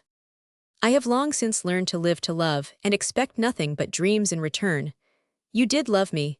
No, you did not, or else all the world could not have torn you from me, but you cannot love another. I wish you might, for the goodness which lies within you would shine out and light a world of laggards. You ask me if I am comfortable. Yes, I have everything that my physical needs require. I have a good home and plenty to eat and wear. You say you often wonder how I manage to get along in such an expensive city. Now, if you mean that, you love me and you feel that every dollar I have comes without the soil of dishonor. I will tell you how live 178, you have raved over my figure. You have worshipped my body as though the presence of my heart were an unheard of thing. Other men have evidently been schooled in the same house of learning as you, for they, too, admire my flesh and bone. Not a day passes but that I form some new acquaintance, and as I take it, all on account of my shapely limbs, my slender waist and swelling bosoms, those very possessions which were once yours, all yours for your own aggrandizement and worshipful indulgence. Those charms which held you to me, the wealth of red gold hair, the pink-tipped ears, the pearly white teeth, the tapering hands, the high-arched foot, the delicately molded ankles, the laughing eyes and supple grace that you so admired, even before I gave to you a son, are as much admired by other men as they once were admired by you. It is different, though, with them and you. You held all of the then priceless pearls with nothing but love. The same possessions which were then yours because I loved you, are now dispensed at intervals to suit the convenience of other men, and for financial consideration. We, you and I, can remember the time when no man but you could lay claim to any of my charms, except my ready smile and kindly word. Now, and for 2 years past, my charms have been the property of a public who, while not so demonstrative as you once were, seem wild to have me disport myself for the edification of mankind. I often ask if I wrong a nature-loving public by allowing the use of my body to fulfill their desires. My natural answer is no. I feel, in fact, that I may be the means of saving some timid girl the embarrassment of assuming my place in the world. I am sure I can do more to satisfy the whims of humanity than can a novice, for I am a student of your school, and your ideas are instilled within me, until I feel that my efforts will avail more than the efforts of an inexperienced girl. Again, I am feeding and clothing myself and our baby, and I love you. The world will, in part, frown upon me for the part one. I'm playing, others silently applaud me, and I congratulate myself and feel, in a certain degree, I am a guardian angel, and the precepts inculcated by my conduct will be fittingly heralded to ears, which will transmit them to the heart with a good effect. I am doing what you might not object to your divorced wife doing, but that which no man of high honor would consent to his daughter doing. I am a model at the Art Institute. I pose in the nude, and I thank God I am an honorable woman, and in spite of all the years of suffering, I am still devoted to the man who taught me to love. With thanks for your inquiry, I beg to sign for this once. Your wife's. Nora. Tale 11. A story of suicide bridge. Age cannot love destroy, but perfidy can blast the flower, even when in most unwary hour it blooms in fancy's bower. Age cannot love destroy, but perfidy can rend the shrine in which its vermeil splendors shine. It was a blustering winter day, and a heavy snow was falling, making the streets exceedingly disagreeable to traverse. State Street was crowded with shoppers evidently bent on taking advantage of the annual clearing sale, which always takes place at the beginning of the new year. I was elbowing my way through the crowd on the east side of the street, about as uncomfortable as a man could be, when I passed Kehoe S.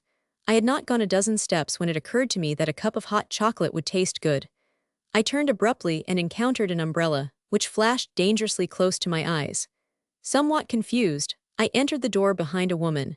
She had pushed the door open and dropped her skirts directly in front of me. It was too late for me to catch myself, and in less time than it takes to tell it, I had stepped on them. The suddenness with which she let that door swing back was appalling. It took me squarely on the nose, a 182 fact which I do not now regret, inasmuch as it led to a very pleasant acquaintance. She glanced around to learn the cause of all the trouble, and accepted my humble apologies with good grace, and seemed to feel sorry when she saw her carelessness was the cause of a great deal of suffering, for I could not well disguise the fact as the tears ran down my cheeks.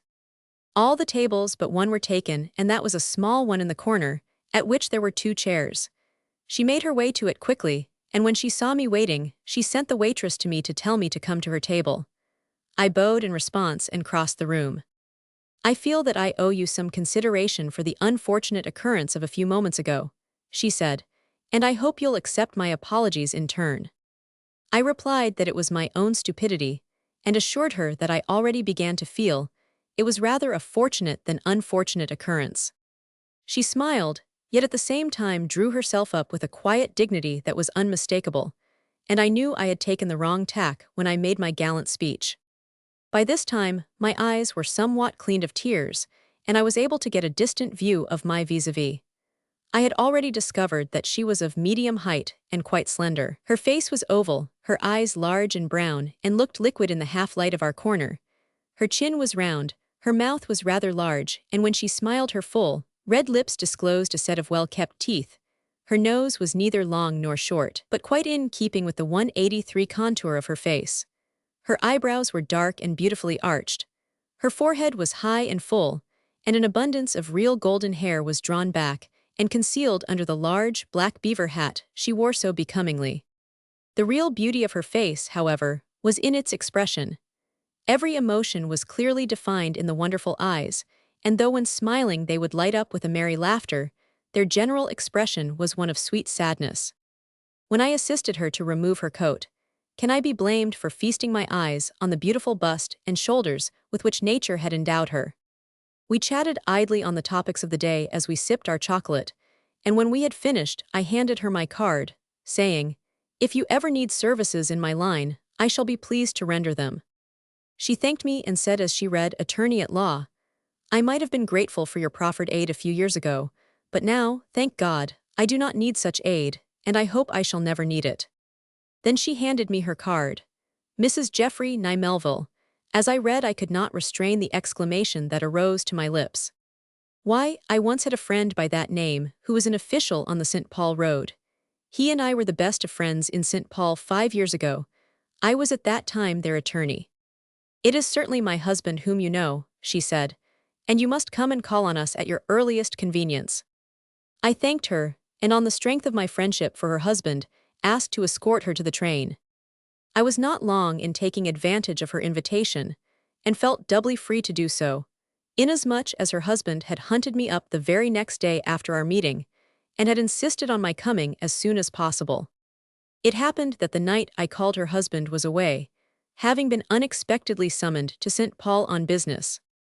I found her alone, and looking almost beautiful in the bright red crepe gown she wore. Her skin was fair but pale, and her cheeks reflected just enough of the color to enhance the effect. We had a long talk on generalities, and gradually drifted to personalities. "I am quite surprised at Geoffrey's marrying again," said one. "I had begun to think him proof against the fair sex 5 years ago, and it seems to me he added 4 more to that, with all due respect for you, my charming hostess." "Well," she sighed, "he might still have remained single had not he met me in my forlorn condition, and I often think pity was the deepest sentiment he felt, until we had been married several months. Well, you see, like most Chicago women, I have a story, and mine is a long one but probably not an unusual one. Dare I presume to ask you for it, on the strength of my long friendship for your husband?" She was gazing dreamily into the grate, and did not reply for a moment. Then she turned her glorious eyes toward me and said slowly, "Yes, I will tell you if you think it will interest you." I assured her it would, and asked her to proceed. "I was married once before too," she said, "but was so unhappy that I left my husband and secured a divorce on the grounds of cruelty. I was granted a small alimony, enough to supply my modest wants. As time went on, I became rather dissatisfied with my quiet life, and was filled with a desire to enter the business world. It was just about this time that a friend of mine, being too ill to go downtown, asked me to do an errand for her. It took me into an office building, and when I entered the reception room I was told that the party for whom I inquired was not in, but was expected soon, so I sat down and waited. While I was waiting, a man came out of one of the private offices, and as he saw me waiting, he stopped and asked me whom I wished to see. When I told him, he asked me into his office to wait, saying I would find it more pleasant there than in the reception room. As I think of it now, I wonder why I did not always adhere to my first impression of him, which presented itself so forcibly. It must have been fate, I guess. He was not at all handsome. He, in fact, was homely, especially his mouth, which was too coarse, yet when he spoke his countenance lighted up and there was an earnestness about him that partially restored my confidence. He had a fine physique, a large, brainy head, and carried himself with dignity. Well, we drifted into the discussion of literature, and I found this was a well-chosen subject, for we were both deeply interested in it. After visiting an hour or more with him, I decided to wait no longer for the man I had called to see, and I left. Not long after this, my friend called at the 186 same suite of offices, and she met Mr. Ferris. She seemed very favorably impressed with him, so much so that she asked him to call, and I must say that in spite of my prejudice I enjoyed the evening. He called often after that, and my friend said that he was in love with me. I did not believe it at the time, probably because I was so utterly indifferent to him at that time. He interested me greatly, however, for many reasons, not least among which was the fact that he was in touch with the business world, and I thought I saw possibilities through him. It was not a month after this that he proposed to me. We were sitting on the couch together, and I had been telling him of the unexpected visit of a little friend of mine from Buffalo. He suddenly took my hand in his and said, "Claire, I want you, and before anyone comes into this home to rob me of you, I want your promise to be mine, all mine." I felt within myself that he had endeared himself to me considerably, but did not feel at all sure that I wanted to marry him, and told him so we left the matter in that way, although I accepted his ring. But it was with the understanding that if in the course of a few months I wished to retract, I was at liberty to do so. On the following Wednesday Greta came. Dear little Greta. Pretty, petite and winsome, so sweet yet so frivolous. I introduced Mr. Ferris to her, and they soon became good friends. No one could help being nice to her. I was slightly indisposed at this time and was very glad that Ned could take her out, for it relieved me of 187 the burden of entertaining her, for a burden it was, in my present condition. One night, while I was confined to my room, she came to me and told me that she loved Ned, and that she believed he loved her, for he had kissed her and called her his dear little girl. As if by magic, the demon of jealousy reared his head and began to sting me. I loved him now, I knew it, for I was unmistakably jealous. I was jealous of a pretty, voluptuous, little doll, with no thought beyond her present gratification, be it a new gown or a dinner, both of which she enjoyed with all the fervor of her nature. They had not one thing in common, unless it was their passionate natures. I tried to reason with myself, to assure myself of the fact that a man of his caliber could not really love so frivolous a creature as she, that it was merely a passing fancy. But having been married, I knew a man's nature so well, knew how often a magnetic personality lured them on to mistakes fatal to the happiness of both, that my theory of incompatibility was not altogether a consolation. During this period of uneasiness, I did not mention the matter to him. I was too proud to mention it to him, and felt it would be beneath my dignity to admit that I had a possible rival in one so shallow. Perhaps that is where I made my mistake, I don't know. I tried to lull my suspicions to rest, but they would none of it, and one night after they had gone to the theater, I dragged myself wearily downstairs to the library, which was off the parlor, and separated from 188 it by heavy portieres. I became tired of reading at last, and turned out the gas and laid down determined to await their return and be convinced that my suspicions were groundless, if possible. At least I wanted to hear how he made love to her, and decide for myself whether he meant it or not. I must have fallen asleep, for the first thing I remember was his saying in most pleading tones, "Come in here a moment, dear, and let me love you, as only I can love you." She danced into the darkened room beside him, and he led her across it to the large leather couch. He picked her up bodily and laid her on the couch, and before she could demur, had she been so inclined, he was bending over her and raining fervent kisses upon her, and she nestled up to him and sighed in an abandonment of ecstasy, fearing nothing, hoping nothing, only living in the delight of the moment. I don't know how I expected her to resist him. In fact, I'm sure I didn't.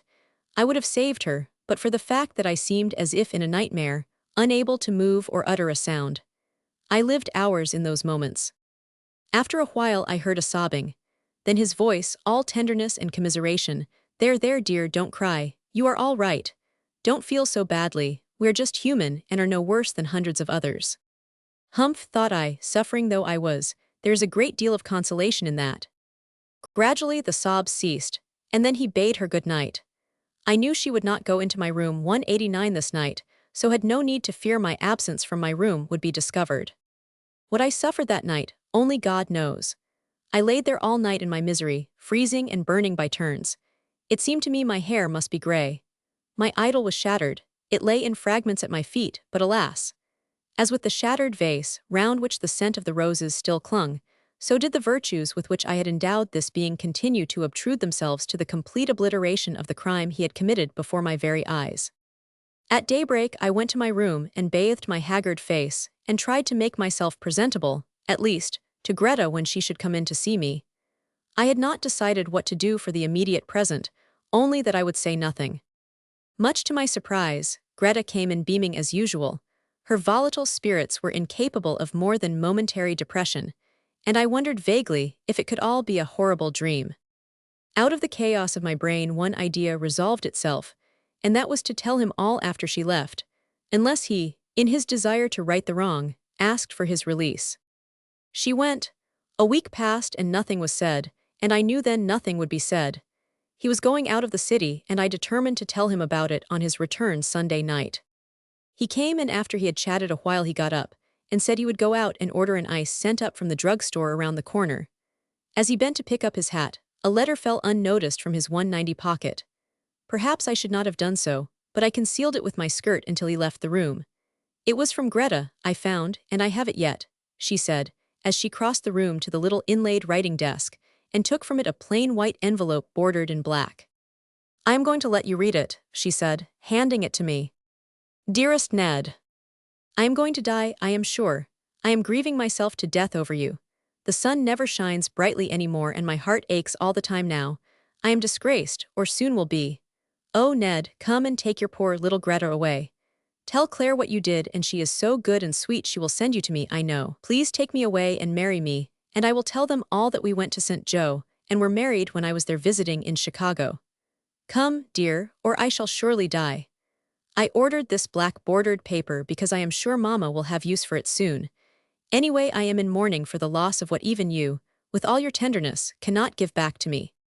Come, Ned, for baby's sake. Your heart broken. Greta." When I had finished my head swam, and I felt but one mad desire, and that was to fly. I acted on the impulse, and after pinning a note to the letter saying, "Ned, I knew some of this before, now I know all. I am going away where you will never see me or hear from me again. You must do your duty no matter 191 what the sacrifice. A lifetime of devotion cannot repay her for her loss. Claire." I put on my hat and left by the side entrance. I had not the remotest idea of where I was going or what I was going to do. I was numb with agony and wandered aimlessly on until I came to a car line, then the thought flashed across my mind to go to Suicide Bridge, and thither I went. It was yet early in the evening and many people were lingering in the park. I walked onto the bridge with perfect calmness, the calmness of despair for what was there now to live for, and on to my fate. I walked to the center of the bridge, as nearly as I can remember, and looking carefully around and seeing no one, I climbed upon the railing and jumped. God must have raised up that man at that particular moment from mere nothingness, for I was so sure I was the only one on the structure at the time. He caught my skirt, and by an almost superhuman effort drew me back onto the bridge. He did not ask a question, but took me in his arms and carried me until he met a policeman, to whom he said, My wife became dizzy and fainted.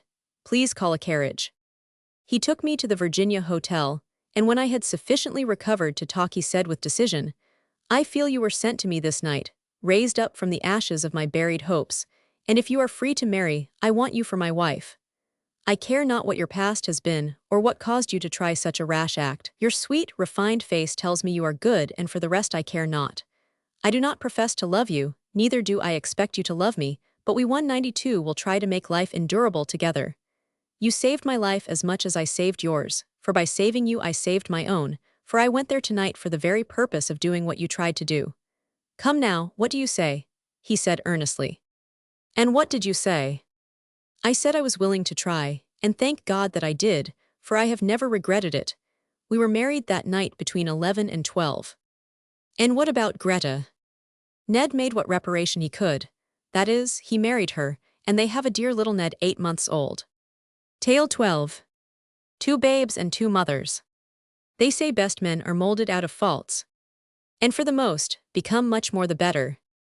For being a little bad. Yes, we are very happy here. That fact is very evident, and, as I am out for a story today, I am going to be so rude as to ask you if there is not some pain back of all this peacefulness. The woman addressed drew herself up to her full height, which was little more than 5 feet, while her gray eyes gleamed with the assurance of complete possession of some article of value. This woman was not handsome. In fact, had she been placed in less effective surroundings, she would have been homely. But she was good, although the fact that she had borne cares could not well be concealed.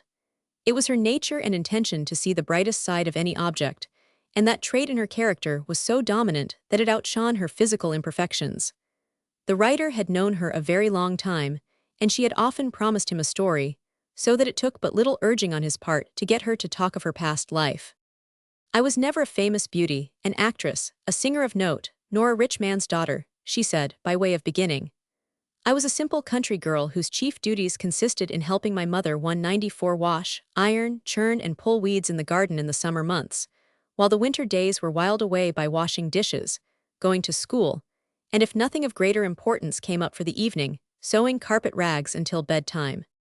Such was the monotony of the life of Virginia Dawson. My father thought little of the future, not that he failed to care, but that he failed to see that the future held anything in store for him or his children. He had been taught the lesson of frugality, the same being demonstrated by poverty. It seems strange that a discovery of nature's deposits would be the turning point in my humdrum existence, but such was the case. My parental home was but a few miles from the now busy city of Anderson, Ind, and it was the finding of natural gas near our house that threw me into the company of Arthur Blake. He was the son of wealthy parents, and though all my sufferings are directly traceable to my early association with him, I must say that he is one of the most noble of men. He came to the community in which we dwelt as a civil engineer, having fancied that profession more than any other. A firm of Boston capitalists had employed him to investigate the extent and certainty of the gas belt. He was instructed to keep his business quiet and to conceal his real identity. To do this, he assumed the role of a laborer, going about and actually toiling with the derricks, ropes and pipes just as though he was not an heir to a large fortune. While thus engaged, he came to our humble home to board.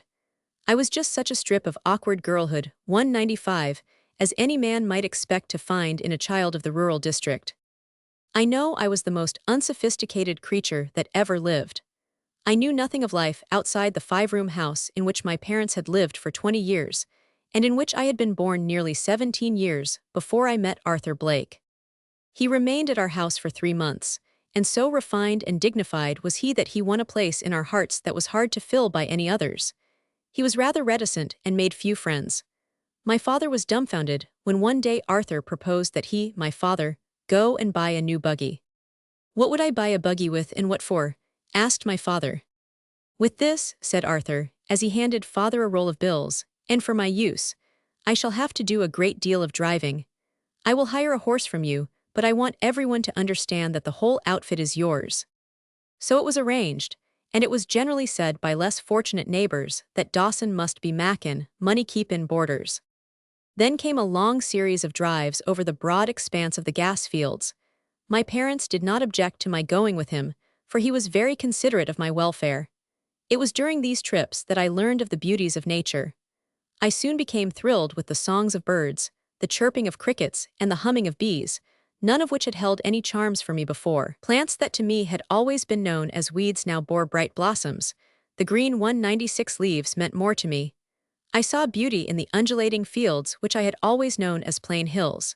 The whole world seemed to put on a new garment. You see that I was not experienced enough to know that I saw everything with different eyes than before.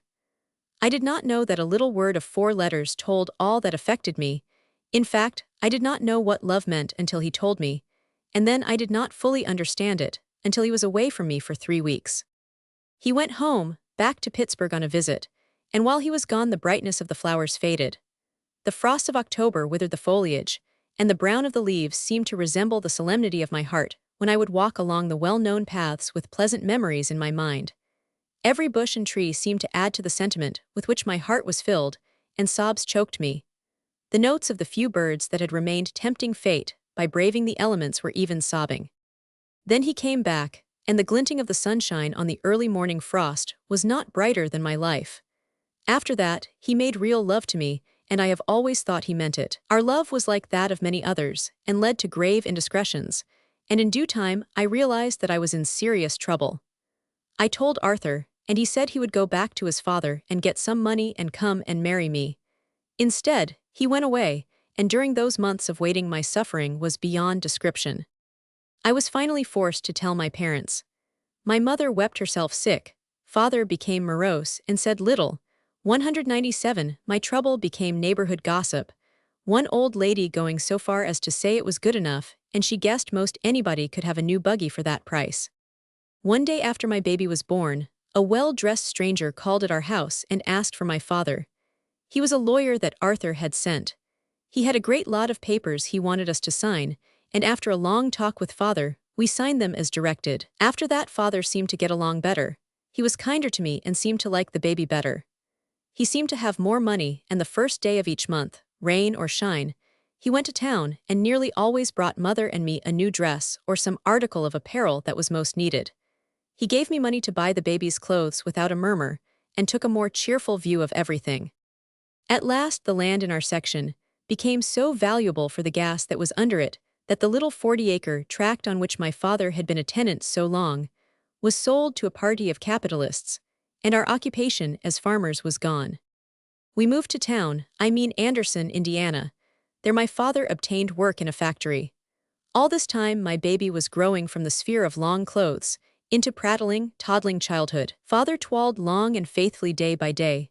Mother and I managed the housework, nor was our strength taxed, for we had but a 5-room cottage, and it seemed a shame that poor father should work so hard, so many long hours of the day, and we have so much time to spend in idleness. It was decided that I should 198 seek employment, and I obtained a situation as maid in the home of one of the large factory owners. I had a very pleasant place, and when at the end of 2 years, the family decided to remove to Chicago, it was arranged that I go with them.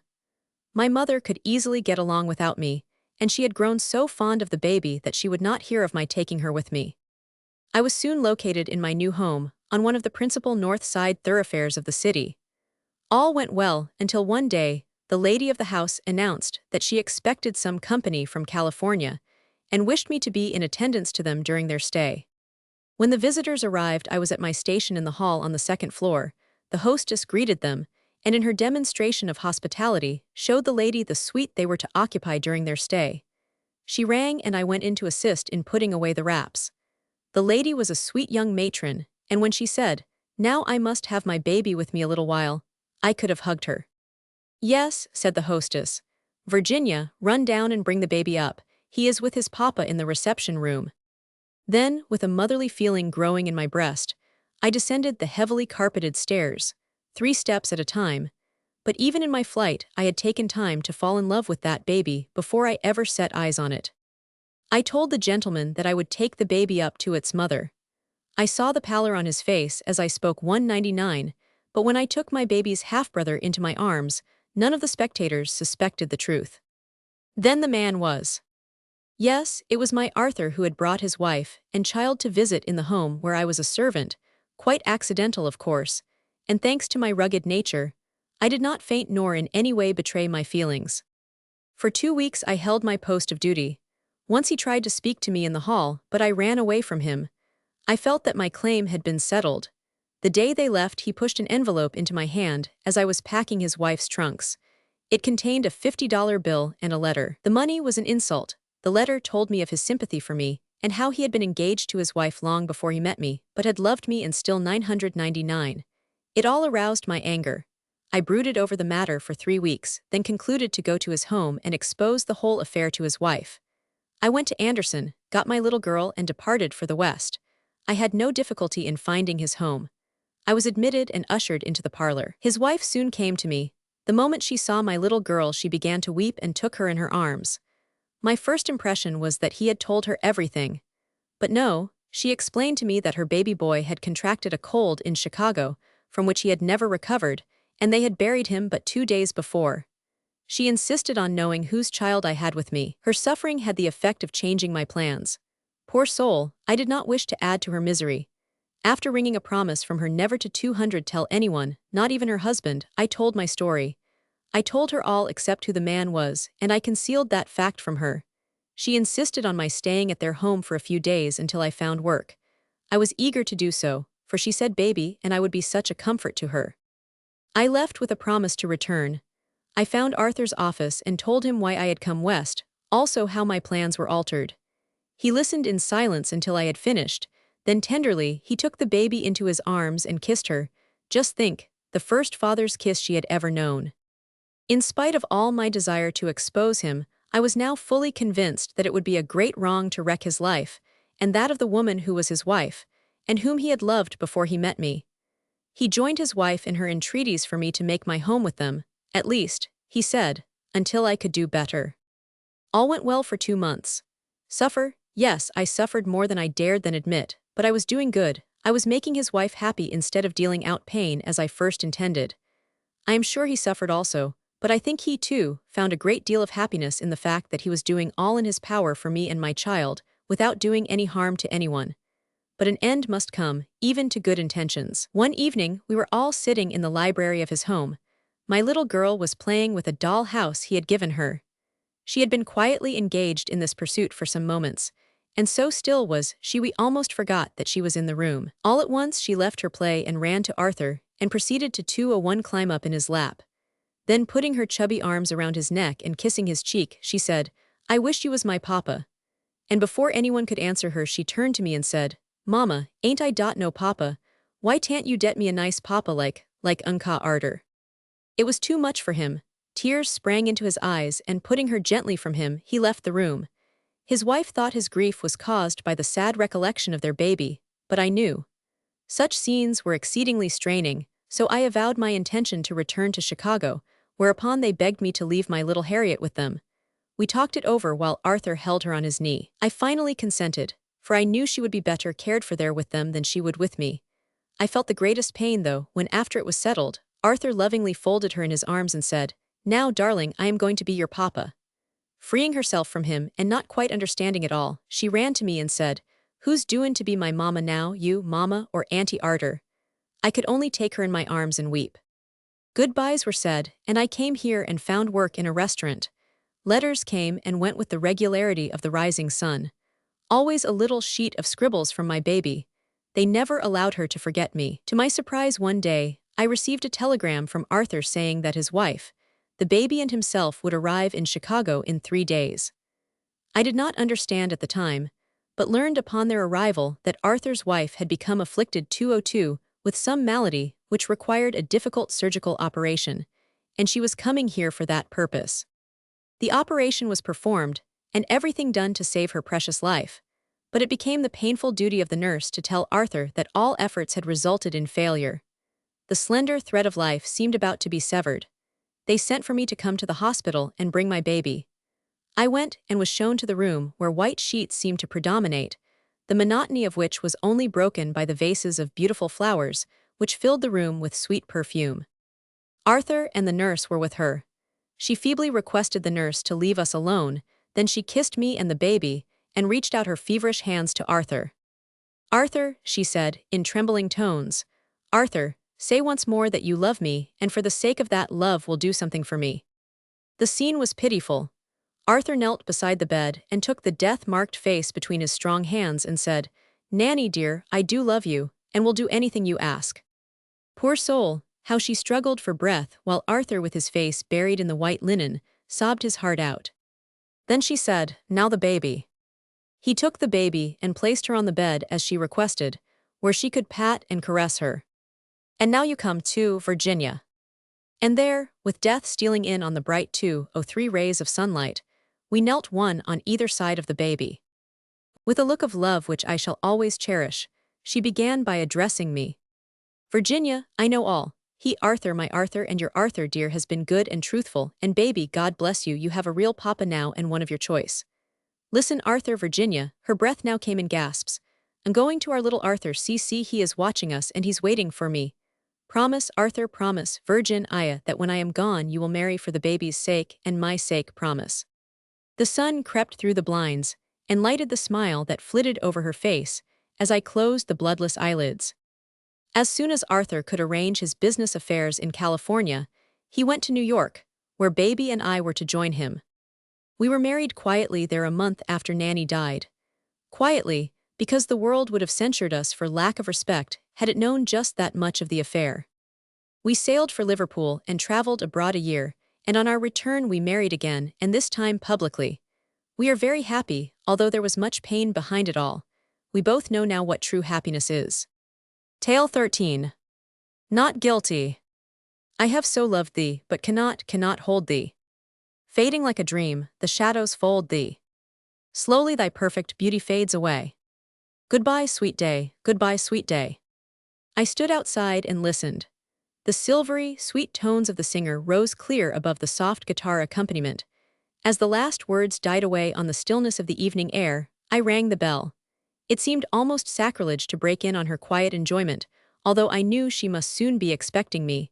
She responded to the summons at the door herself. Of medium height, with beautiful sloping shoulders, a tiny waist and perfectly molded hips, she would have inspired an artist. Her hair was prematurely gray and dressed low on her neck. Her face was almost perfect in feature, and the only traces of sorrow time had left visible were the gray hairs and lines about the slightly drooping mouth. It was the heart which bore the scars of agony, invisible to all but her and her God. She had passed through the fire and had come forth purer, fairer, sweeter, more charitable, more forgiving, better fitted to cope with the world. This was the woman as I knew her now, and had known her for the past year. She was to be married on the morrow, lucky man, and had promised to tell me her life story before she married. For I shall want to forget all that sad past after the last day of this life. For tomorrow, I trust, a new era shall have dawned for me, she said, when she gave me her promise. When I heard her singing, I wondered if she longed, yet feared, the new life, and if she wished to hold the day yet a little longer, which she had evidently given over to reminiscences. For I knew the past held some sweet memories, for every past has them, no matter how bitter it has been. And those sweet memories seem the brighter for their setting of darkness. "I have been thinking of my past life all day," she said, after we were seated. "And you know, when one indulges in such a review, 1,000 things recur to one's mind which are really irrelevant to the real story, yet they all combine to make up one's life, and may have some bearing on the case after all." She was silent a long time, looking out into the twilight with unseeing eyes. "You know I was accused of murder," she said, abruptly. "I was tried and acquitted owing to insufficient evidence." "Yes, I remember something about it. 5 years ago, when I was 19, I married a man who was 20 years my senior. I met him out west while I was visiting there. He was a miner then, not actively engaged in digging the gold out of Mother Earth, nor panning it, but he was on the ground and superintended the work. He was a handsome man, although bronzed by exposure to the sun and wind, a Yale graduate, and every inch a gentleman, although thoroughly a man of the world. To 207 sentimental 19, he had all the qualifications of a god, and although he was not the only one in Colorado Springs who was attentive to me, he was the one altogether lovely in my eyes. To be Mrs. Chauncey 1000. Dare was the height of my girlish ambition, and I used to write my name, Lucille Dare, just to see how it would look on paper, and all this was before he had asked me to take his name. My auntie, who was a wealthy widow, thoroughly approved of him and thought him a most eligible party. He was reputed wealthy, and as Auntie said, he was old enough to be staid in his ways. I am sure she had my best interests at heart, but it seems strange to me now that she did not realize that he was too many years my senior, and also that she did not deem it necessary to look into his antecedents. But if she had, she might not have found out, and I suppose I should not have this story to tell. And perhaps, too, I should have always been a careless child, with no thought for the comfort and welfare of others. Well, we were married on the 15th of October and took apartments at the Arlington, instead of going to housekeeping, because he said he did not expect to remain there long, and it was an easy matter to pack and leave the hotel. It was his desire to go back to New York City and show his girl bride, as he called me, to all his friends and have a taste of real life. He met the highest ideal of all my girlish fancies, and was as tender a husband as he was a lover. After we had been married 6 months, he came home one night and said, "Hurrah, babe, we are going 208 East in a fortnight, thank God, so get your duds packed and be ready." I was glad to make the change, too, for youth loves a change, and I was delighted at the prospect of going to New York, for I had never been further east than Chicago. We went at the end of the 2 weeks. I was received with open arms by all his friends in the East, and I thought myself the happiest girl in the world, for he seemed so proud of me. I know now it was not the right kind of pride. He was not proud of me for my goodness and purity, it was rather the pride in the possession of some coveted article, for I was conceded to be beautiful then, and I suppose my figure was good. His was not a nature capable of appreciating nobility of character. He took a house there, and we entertained a great deal and on a large scale. I think I might say I was a favorite in his set, but what does all that amount to? His was a fickle nature, and when he thought he had fathomed mine, when he thought he knew me in the perfection of every art I possessed, he began to weary. I did not know it at the time, I knew something had caused a change, but always attributed it to business cares. He began by neglecting me occasionally. From that it grew to continuous neglect, even to the point of ignoring my existence altogether. Endowed by nature with a cheerful disposition, my volatile spirits were continually on the rebound, and even his gross neglect I did not feel deeply, until it was brought home to me very forcibly after a year's time. It was by one of his best friends, although many years his junior. He had long treated me with a great deal of consideration, but I never felt it was more than the ordinary courtesy that one friend would show to the wife of another until that night. We had been dancing together, and he took me to the conservatory to rest and sat down beside me to talk. Perhaps I was unusually tired that night, or perhaps, owing to the round of gaiety, I looked worn. At any rate, Mr. Mansfield leaned over me with an air of anxiety and said, "Lucille, are you sure you are quite well tonight?" "Why, yes, of course I am," I responded laughingly. "Why? You look thoroughly disconsolate tonight. Are you worrying about something? About Chauncey and his doings?" "About Chauncey and his doings? Why, what do you mean? Why should I? He is perfectly well, isn't he?" "Yes, his physical health is good, but you surely know that he is drinking hard, and his neglect of you is occasioning a great deal of comment. It isn't right, and we all feel it." "Why, I hadn't thought about it," I said, "only that he was very busy." "Do you mean to say you don't know the way he has been doing? Why, I could take you to him this very minute." My face burned, my heart began to throb violently. Tears of anger slowly welled up and overflowed my eyes, and yet I really could not comprehend it all. "You must be mistaken, Horace. Surely Chauncey loves me still. We have never had any cross words or misunderstandings." It may have been pique at my incredulity that made him say suddenly, "Lucille, come with me. Get your wraps and come and put on a heavy veil. I will show you." Mechanically I obeyed him. We entered his carriage together and drove, miles and miles, it seemed to me. I was very nervous and trembled violently. Horace tried to reassure me and stroked my hand tenderly. "Brace up, little girl," he said. "You need all your strength for the ordeal before you. Perhaps I have done wrong to tell you this or to take you where you can see it, but you are too young, too good to be treated in this manner, and you ought to see for yourself the depth of his depravity." "Do you think I will be any happier for being disillusioned?" I asked. "Would it not have been better for me to have gone on blindly trusting? Oh, why did you tell me? Why did I come anyway?" "If you wish to, we will return at once." "No, I must see it through to the bitter end. I could never be happy again now, knowing even as much as I do." We drew up in front of a large house ablaze with light. We alighted, rang the bell, and were ushered into a sumptuously furnished parlor. Everything that was picturesque met the eye. Beautiful pictures and statues, elegant furniture and beautiful women, elaborately attired, and behind the palms in the corner 211 was an orchestra. Everything combined to make the scene enchanting. I clung bewildered to Horace's arm. He led me to a small room off a large salon where there were many tables. It was a scene of wild revelry, wine flowed freely, and the air was heavy with the odor of many flowers. Horace pointed out a table near the center of the room. Seated at this table were 2 women and a man. The women were horribly made up and gowned in extreme décolleté gowns, only fit for the most formal affair, and were laughing boisterously at something. When the man turned his head, I recognized my husband, and as I gazed, he placed his hand on the exposed chest of one of his blasé companions, and patted it just as he had mine 1,000 times when we first married. The spectacle was too revolting for words.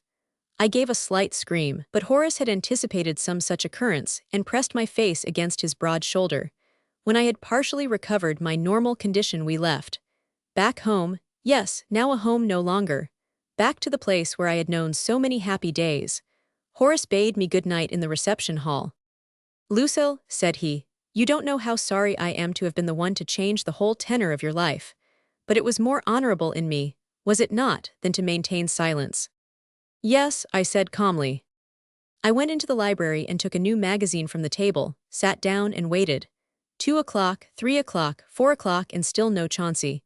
My 212 eyes were glued to the clock, 4:15, and I heard a step.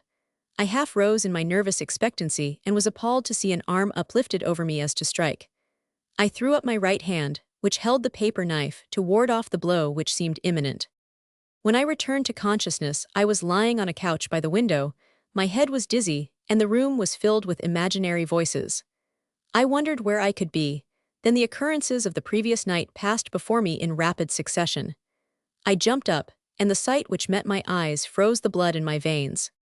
There, weltering in his own life-blood, with the steel paper knife buried in his throat, lay Horace.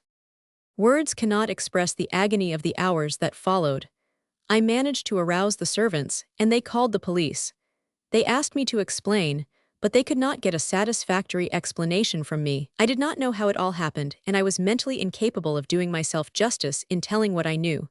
My account was so confused that I was remanded to jail without bail, pending my trial. Oh, those awful days. Not a friend came to see me. While I was living in affluence, I had scores of friends, but now that I was in trouble and disgrace, there was not one of all the number that would take me by the hand. But where was your husband all this time? Yes, you may well ask. When they questioned him as to his whereabouts 2:13 on that night, he proved an alibi. He gave a detailed account of his doings every hour of that night, and while it did not redound to his credit, it saved him from the penitentiary and nearly sent me there. There were 3 reasons why I was cleared. Firstly, they could prove no motive for the act. Secondly, it seemed impossible for a woman to strike such a powerful blow. And last, but not least, the efficiency of my counsel. He was an entire stranger to me. He had read the newspaper accounts of the affair, which stated, among other things, that I had no counsel, and his sympathies were aroused. He took up my case with no prospect of compensation. But tell me, what became of your husband and who killed Horace? That mystery was not solved until 6 months ago. I had come to Chicago after the trial was over to get away from all the old environments and the old scenes in the most miserable health. I found employment here, and as soon as my mind became occupied with other things, I began to recover. One day I received a telegram which had been forwarded from place to place in search of me.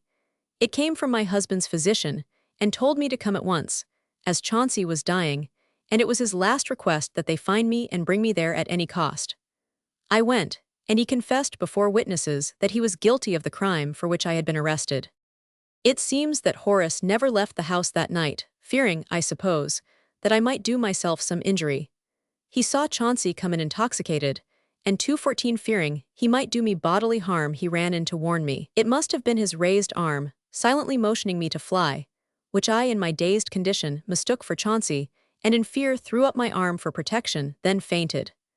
Chauncey staggered in, and the sight of Horace there with me so angered him that he picked up the first thing he could lay his hands on, which chanced to be the paper knife, and in his drunken rage he killed him. The sight of his crime sobered him, and self-protection was his first thought. He placed me on the couch, never stopping to revive me, and fled, leaving me to my fate. Ah well, she shuddered, it is all over now. He died repentant in my arms, begging me to forgive him with his last breath. Tomorrow I marry Mr. Graves, the attorney who defended me, and God grant that I may be happy. I shall try to deserve it. Amen, said one. 215. Tale 14. My lover's daughter. Hey. That kills himself to avoid misery, fears it. And at the best shows but a bastard valor. Dear Stella, how strange that you should write me. Do you know, girlie, that it has been almost 5 years since we have had any correspondence? It was only yesterday that I got out all of your old letters and reread them, then put them away with the forlorn hope that I might sometime hear from you again. The last letter that I had from you told me of your engagement to Alfred, and cruel, heartless creature that I was, I did not even answer. I wrote you once since then, that was after my trouble. I did not tell you what it was, but told you that I would if you felt interested. You did not answer my letter and I, of course, took it for granted that you did not wish to be burdened with the knowledge of my misfortune, so never wrote you again. And now, bless your dear heart, you have written after so long, and in just the same sweet way as of old, even though you have so recently undergone such a great bereavement. You are a widow. How strange. And I am still unmarried, and have taken a vow to remain so always. Oh, how I long to visit you, and go over all the old, happy days which we lived together. You ask me to tell you all that has happened to me. Well, nothing has occurred to change the humdrum existence of my life, since I came here to live. I have worked every working day but 5 during my residence here. You well remember when I went to California to spend the winter. It was the winter I was 20, and I think you know that when we parted, with the vow that we would write each other all our joys and sorrows, that I left heart whole.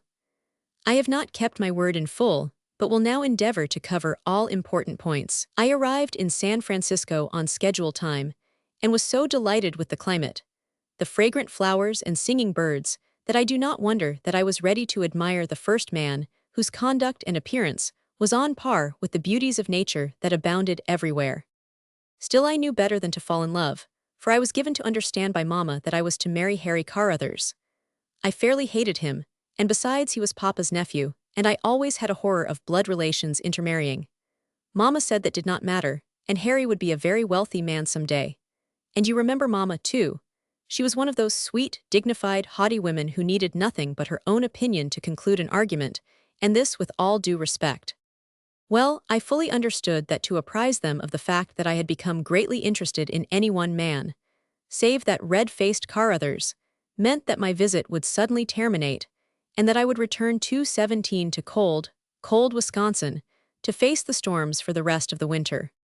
It was only the girlish ingenuity, then, which prompted me to omit the name of Capt. Ellerding from all my letters for more than 3 months after I had met him. Oh, he was so good and kind, so considerate of my welfare, and I think the most refined gentleman I ever met. I would not blame any woman for falling in love with him. I fell desperately in love with him, and strange to say, without any solicitation on his part. He never once told me that he loved me, but I knew it by his every glance and his every act. The feeling became so strong within me that I decided that sooner or later he would propose to me, and as I did not care to run any chance of losing him by asking him to wait, I thought I should at least get some expression from my parents in regard to the attachment which had sprung up. I wrote to Mama. My letter brought a hasty reply refusing to tolerate the attentions of anyone, and a request for a full and complete description of the handsome captain. I took the command as a matter of course, for Mama wanted to have Harry Carruthers for a son-in-law. Out of courtesy to my parents, I drew a pen picture of Captain Ellerding. I told how gallant, how handsome, how brave, how popular, how genteel, and even how old he was. I elaborated upon his good qualities with the zeal of a loving girl. I left the age till the last, for I knew that when my parents learned that he was 45 and quite gray, that it would have the effect of a bomb bursting in camp. But of 218 course, the gray hair was caused by the many years of service for his country. Think of it. He was so devoted to his country that he had never been married, so there was no danger of my having to assume the responsibility of mother to a lot of grown-up sons and daughters. This description of the charming captain brought a telegram to me saying, "Inez Manford, come home on first train." It was signed by both my mother and father. I did not quite understand it, but wired back, "Delayed, see letter." Then I wrote my parents a letter, explaining that Captain Ellerding was expecting a party of friends soon and very much wished me to extend my visit another month, and with their consent, I should be delighted to do so. The reply to that letter was Mama herself. She came post-haste and superintended the packing of my trunks with such dispatch that we were eastbound 7 hours after her arrival in Frisco. I asked to be allowed to introduce the captain, believing his winning ways would capture Mama's heart. She was obdurate and refused to see him or allow me to see him. It was 2 days after we arrived home before I could steal away alone long enough to write him. I think the letter only increased the desire to talk with him, and I resolved to run away and return to him. I felt sure he would lose no time in making me his wife if he had but a chance, and I would be the gainer, for he was very wealthy, in fact, more so by 219 far than Harry Carruthers ever would be, and more than all, I knew we would be happy. I stole out into the darkness of the night after everybody had retired. I knew that the Limited stopped to take water just at the edge of town, about a mile from our house. Through the biting cold, I forged my way, dodging from one alley to another, until the railroad tracks were reached. Then a long line of green and red lights guided me to where I caught the train as it was pulling out, and I was soon speeding to my dear captain. The time seemed to drag so slowly, each day seeming longer than the one before, until I reached my destination. I took a carriage and went directly to the captain's hotel. I asked for him, but no one seemed to be able to talk to me. Everyone was excited beyond reason. I finally got the attention of the clerk long enough to learn that the chambermaid had just discovered Captain Ellerding in his room, dead. In his strong, right hand was still clenched the deadly pistol. The ugly hole in his temple and the powder burns around it told the story. In front of him were 2 papers, one a letter from my mother in which she upbraided him unmercifully for having cultivated my acquaintance. The other was his last will and testament, stating that he was in possession of all his faculties.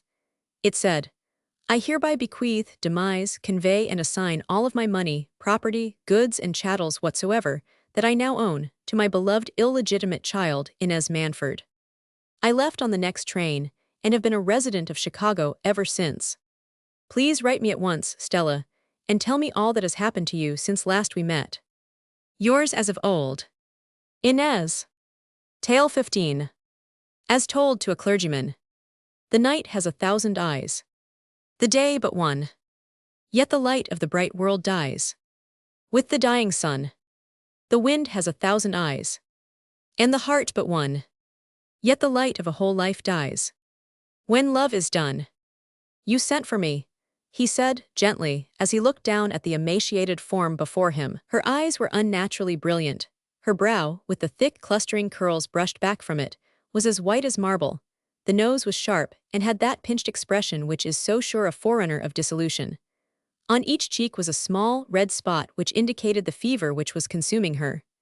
The chest heaved rapidly, and as the clergyman leaned over her and looked into the hazel depths, he laid his hand almost caressingly upon her head. At that touch she caught his hand in both her own frail palms, and sobbed, "Yes, I asked to have a clergyman sent to me. I am James Townsend, the rector of St. Anne's," he said. But before he had disclosed his identity she had fainted. He hastily summoned assistance, and in a 2:22 few moments, she was restored to consciousness, although very weak. He sat down near her couch and quietly stroked the masses of hair, the only charm left her by the ravages of disease. Her face seemed to him to be strangely familiar, and as she laid with closed eyes, he had ample opportunity to study it as intently as he wished. Where had he seen that face before?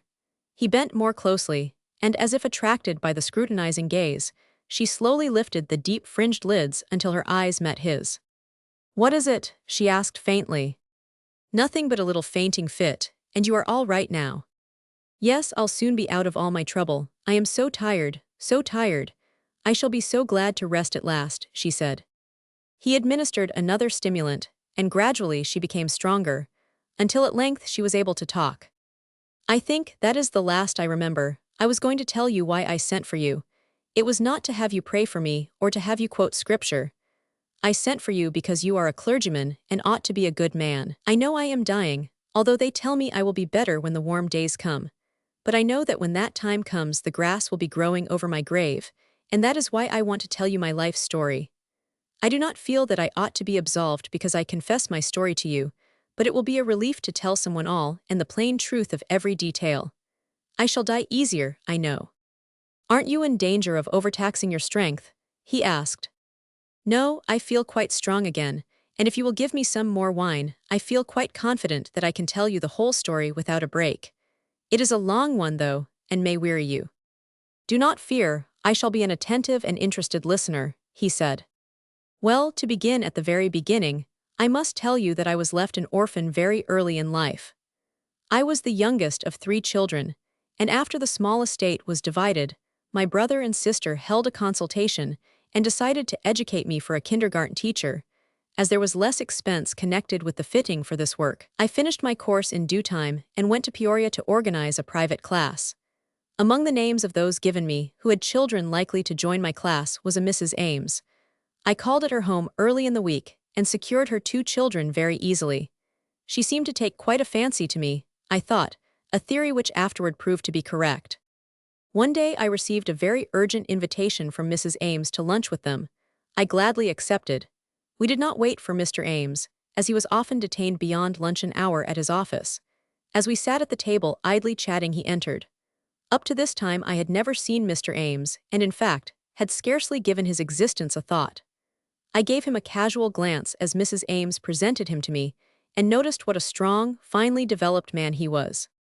He was rather quiet during the hour and had little to say, but when he was leaving, he came over to me and said, I am glad to have had the pleasure of meeting you at last, for I have heard your praises sung by many, and was quite anxious to know this little paragon of virtues. She shuddered as she said this, and perhaps the quiver which shook the clergyman's frame in his effort at self-control at this mention of the name Ames had communicated itself to her, and she remained silent for a while. Again the clergyman's sympathetic hand sought to soothe and encourage her by stroking her hair. Reassured, she continued. Not long after this I was quite ill, and much to my surprise, considering my limited acquaintance in the city, received a large box of American Beauties. The card accompanying them was that of Mr. Ames. On the back was written, because you are so like one I used to know. I wondered whom he could mean and resolved to ask him the first time I saw him, yet I felt rather timid because he was quite a stranger to me. I need have felt no timidity, however, because he embraced the first opportunity to tell me when we were quite alone that I was so like his first wife, Laura, the mother of his children. He told me what a good, true woman the present Mrs. Ames was, and what a good mother she had made his children, but explained to me that it had been a matter of convenience on both sides, not a love affair.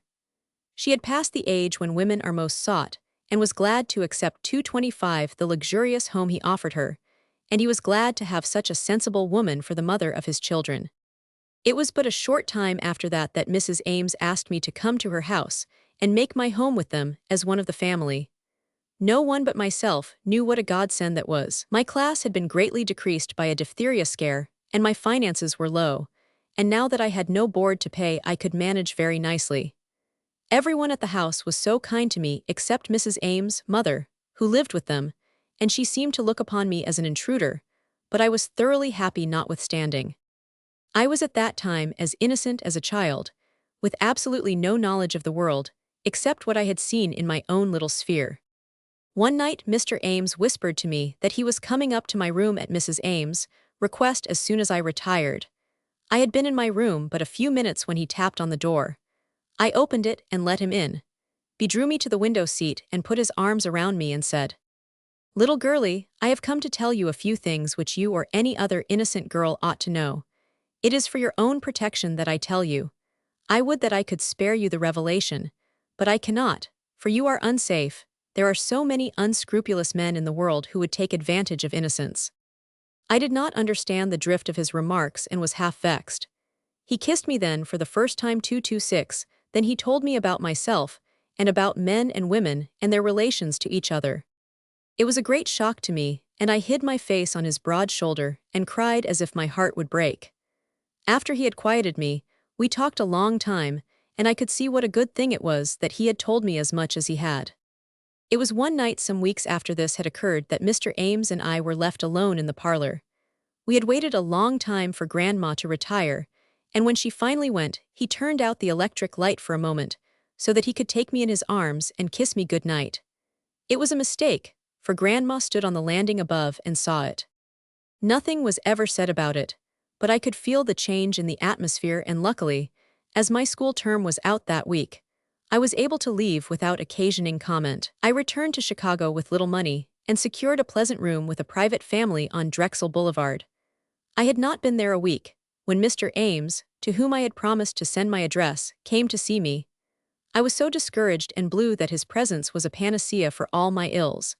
He laid down on the couch and asked me to come and sit down beside him, and took me in his arms. I was just in the state of mind to receive caresses and to return them.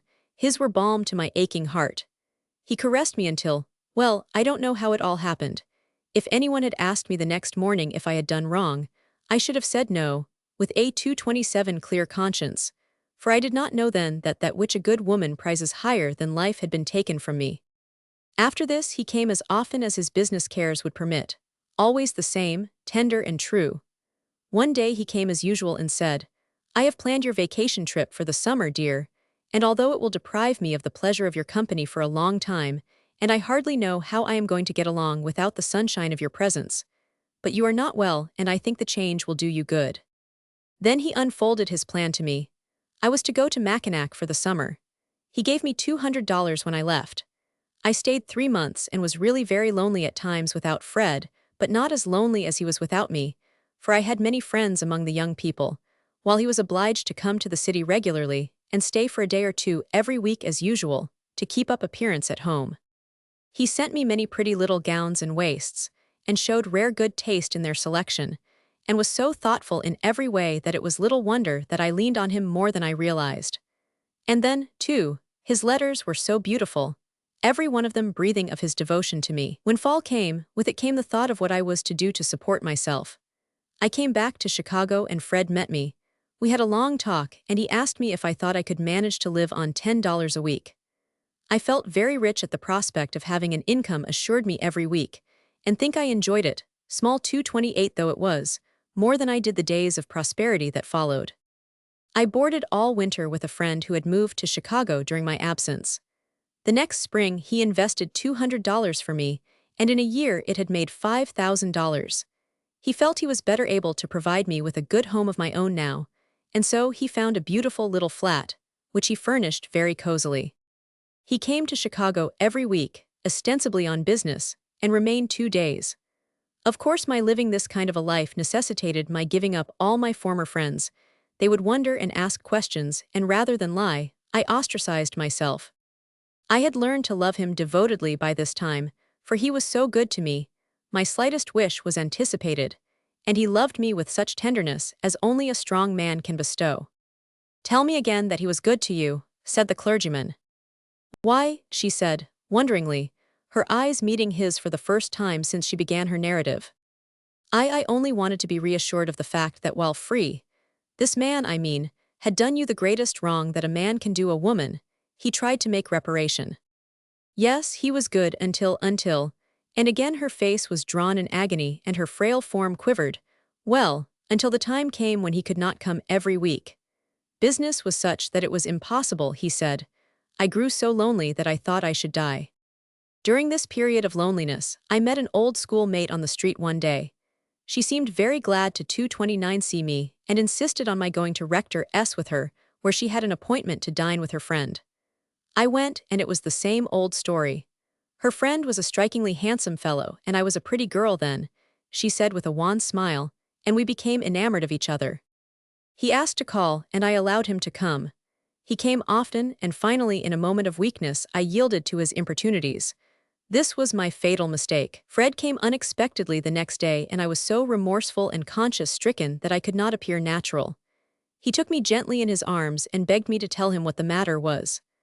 I sobbed it all out to him, yes, every word of the truth, and instead of forgiving me as he should have done, he tore my arms from about his neck and threw me from him. I think I must have fainted, for when I became conscious of my surroundings, he had gone. The clergyman groaned aloud, but so absorbed was she in her contemplation of that past, that she did not heed it. I laid on the floor all night, just where he had thrown me. Morning came and brought with it more misery. A special delivery letter was brought to me. It contained a draft for $5,000 to be deposited to my credit in the bank, and a short note saying that he did not wish to see me again, that my sin had found me out. I was crushed and heartbroken. My illness began with that day. The doctors say it is pulmonary trouble, but it is not that. It is a consumption of the 230 heart and brain, and the desire to live vanished when I knew he had gone out of my life forever. The last words were scarcely audible. The clergyman leaned over her and took her in his arms and wiped the death sweat from her brow. She looked at him and whispered, "Why are you so good to me?" He thought a moment, fearing to tell her the truth lest the shock prove too much for her rapidly ebbing strength, but the pleading eyes were fixed on his, and he could not withhold the truth. "Because," he said, gently, "the man who ruined you is my half-brother. He was younger than I by 10 years, and I loved him better than my life and cared for him after our mother died. I could not believe he would have done such a thing, had not you yourself told me. I have seen your picture in their home, and that is why your face seemed so strangely familiar to me when I first came in. There is but one thing I can do that will in the least atone for what he has done, and it is this: marry me within an hour, that you may at least have a name. I will take you away with me to a warmer climate and change of scene, and you may yet recover and learn to be happy. I think God must have sent me to you at just the right time. Will you marry me?" He bent over her almost eagerly, longing to hear her say yes, now that he had made up his mind to make the sacrifice. But she had gone where there is neither marrying nor giving in marriage. Tale 16. A story of stage life. Soul. But whither went his soul, let such relate, who search the secrets of the future state. Divines can say but what themselves believe. Strong proofs they have, but not demonstrative. For were all plain, then all sides must agree, and faith itself be lost in certainty. To live uprightly then is sure the best. To save ourselves and not damn the rest. Tired of the stage, yes I am tired, but what am I to do? Don't you know anything but to sing and dance and act? Yes and no. Why not seek other employment? Simply because I am too energetic. Life on the stage is hard work. Some day I suppose I shall break down entirely then, and then, she repeated dreamily, I don't know where it will all end. I am interested, said the man, as he toyed with the wine glass, which he had just drained in company with the girl.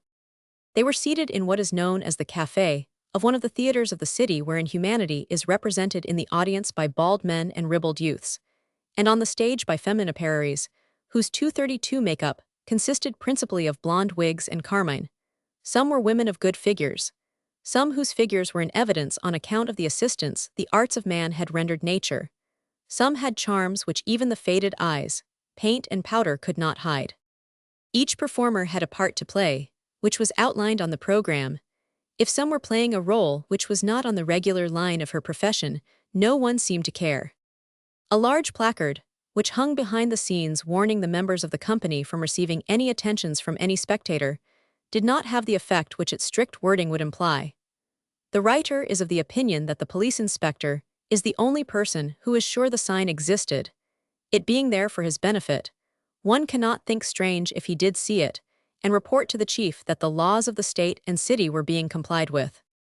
The café was always well filled between acts, especially during the 30 minutes intermission, which was allowed the performers about midway of the evening's entertainment. If I say this time was allotted to give the performers a breathing spell, I fear that the sympathy that was felt in each heart for the poor overworked chorus girls would be felt more in behalf of the much-wanted bar boy, as the numerous parties rapped on the tables in their haste to be served first with the liquid refreshments, which were dealt out to the men and women with the same free hand. The girl who did the speaking in the opening of this story was one of the first to appear through the stage 233 entrance to the large room, where classes met in a motley crew. She had caught the gleam of the small brown eyes of the man in the front box, and as she passed off the stage, she plainly heard him say, "Go down to the wine room." "Go on and tell me," he nodded as the girl said, "Manhattan," to the inquiring look of the waiter, who had rushed to the table at a signal from the man. "No," she said doggedly, "I don't want to talk. Bring me a package of cigarettes, Otto," she said, as the waiter moved away. "It's no use, what do you want to know for?" Then the lines around her mouth became hard, while she tapped the heel of her dancing slippers on the floor. She may have been pretty, she may have been good and pure at some time, but the deep-laid wrinkles, the flaring nostrils and bleared eyes told of the long days of hardships and nights of dissipation. "Oh, no matter," said the man with a shrug of his shoulders. "I just thought you might have known better days." "I have, and thought we might talk of other times besides," said the man leisurely. "I used to be in the profession." "What line, specialty or legit?"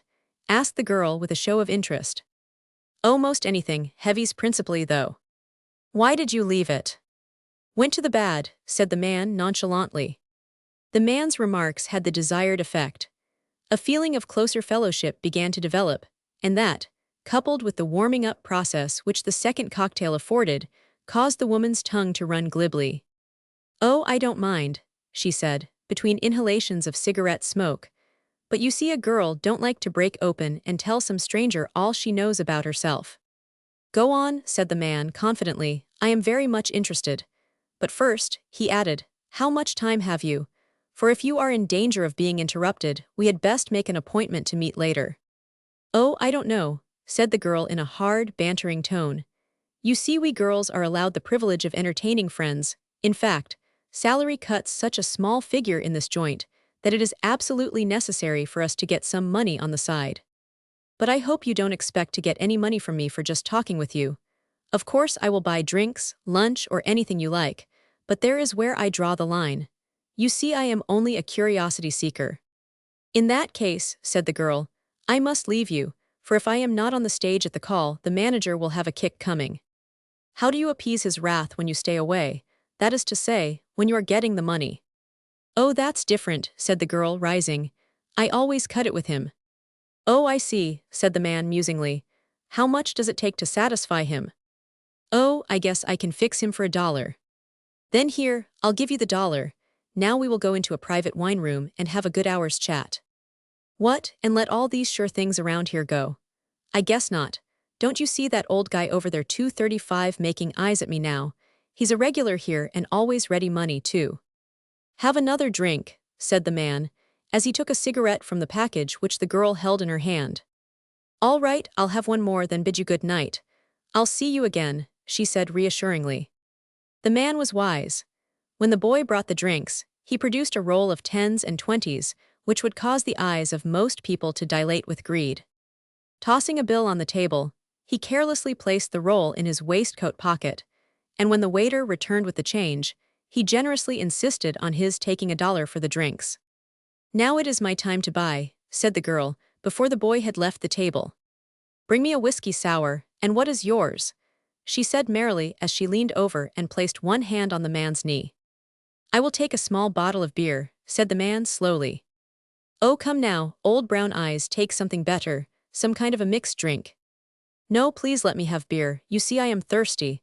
I have drank nothing but whiskey all day." After this speech, the man placed his elbows on the table and almost fell asleep. "Come, cheer up, dearie," said the girl with a slap on the man's back. "Yes, I'm all right," said the man. "Only you see 236, I'm so tired, let's go into a wine room where people won't see us." "All right," said the girl, "but first let's have this drink that's coming, then we can tell our waiter where to find us." The girl had forgotten the old guy, and seemed only to remember the visions which floated through the air in the forms of 10s and 20s. She would look at the man hopefully, then her eyes would fall on the vest pocket on the side furthest from her. "How old are you?" asked the man, as he laid his arm along the back of her chair and gazed steadily into her face, after they had been enclosed in the wine room. "No matter, you don't care," she returned coyly. "Yes, but I do, you see, I want you to tell me everything. How old are you, where were you born, when did you come to Chicago all?" said the man, earnestly. "I am 24, she muttered, and she probed the bottom of the glass with a toothpick for the cherry, which so persistently rolls around in a cocktail. "You look it," said he frankly. Tears sprang into the girl's eyes as she said, "My God, man, if you had gone through what I have, you would look old too." "Now come, I did not mean that to hurt, but I am blunt and to the point. If I have hurt you, forgive me," said the man. "Oh, that's nothing," said the girl. "Only, you see, I guess I am wrong some way tonight. I don't like to swear and feel too mean to cry." "You seem worried or sad." "No, I am nothing," said the girl dreamily. "Oh, I guess you are a great deal," said he, as he passed his hand down the woman's bare arm, with a soft caress, from her shoulder to the hand that hung listlessly at her side. In spite of the man's maudlin condition, his touch was soft and gentle, The stroke seemed to soothe the mind of the girl. Tears sprang into her eyes as the man took her hand and patted it in a kindly manner. Hope seemed to take root in her breast, and the man, throwing off all assumption of intoxication, looked her squarely in the eyes and said, "Come, now, I know you have a story. The thrill which your soft hand sends through me tells me that you have known better things, that you have graced a throne more becoming to womanly instincts, with which your nature is so bountifully supplied." "Don't, oh please don't talk like that," cried the girl. It makes me so sad." "Have you ever told your story?" asked the man, paying no attention to the now sobbing girl. "Oh, but I have wanted to, oh so much. For some time I shall die, and while I have sinned much, I want someone to know that I was reared right, and that even after I had fallen from the great white throne of purity I had some good thoughts. But I have always been afraid to tell anyone, especially since—" Here the creature broke down entirely, moaning and writhing in bitter agony. "Since when?" asked the man, gently, as she seemed to get her grief partially under control. "Oh, since I have gotten so low." "Come now, you're not so bad off, and besides you are going to tell me the truth, and I am going to believe you, for a woman never gets too low, even in her own estimation, to tell the truth when she refers to a beautiful past." "Oh yes, if it were all as you say, but then I think I will tell you," said the girl bravely. "My parents were natives of the New England states. When I was 4 years old, they removed from our eastern home to a small town in McLean County, Illinois. My father was a Baptist minister, and I was taught all the principles of the true Christian, and believe me, I enjoyed the Sunday schools, prayer meetings, and all the devotional exercises. Music always charmed me, and when the question arose as to whether or not an organ should be placed in the church, I think it was due to my influence over my father that one was installed there, for he opposed it at first.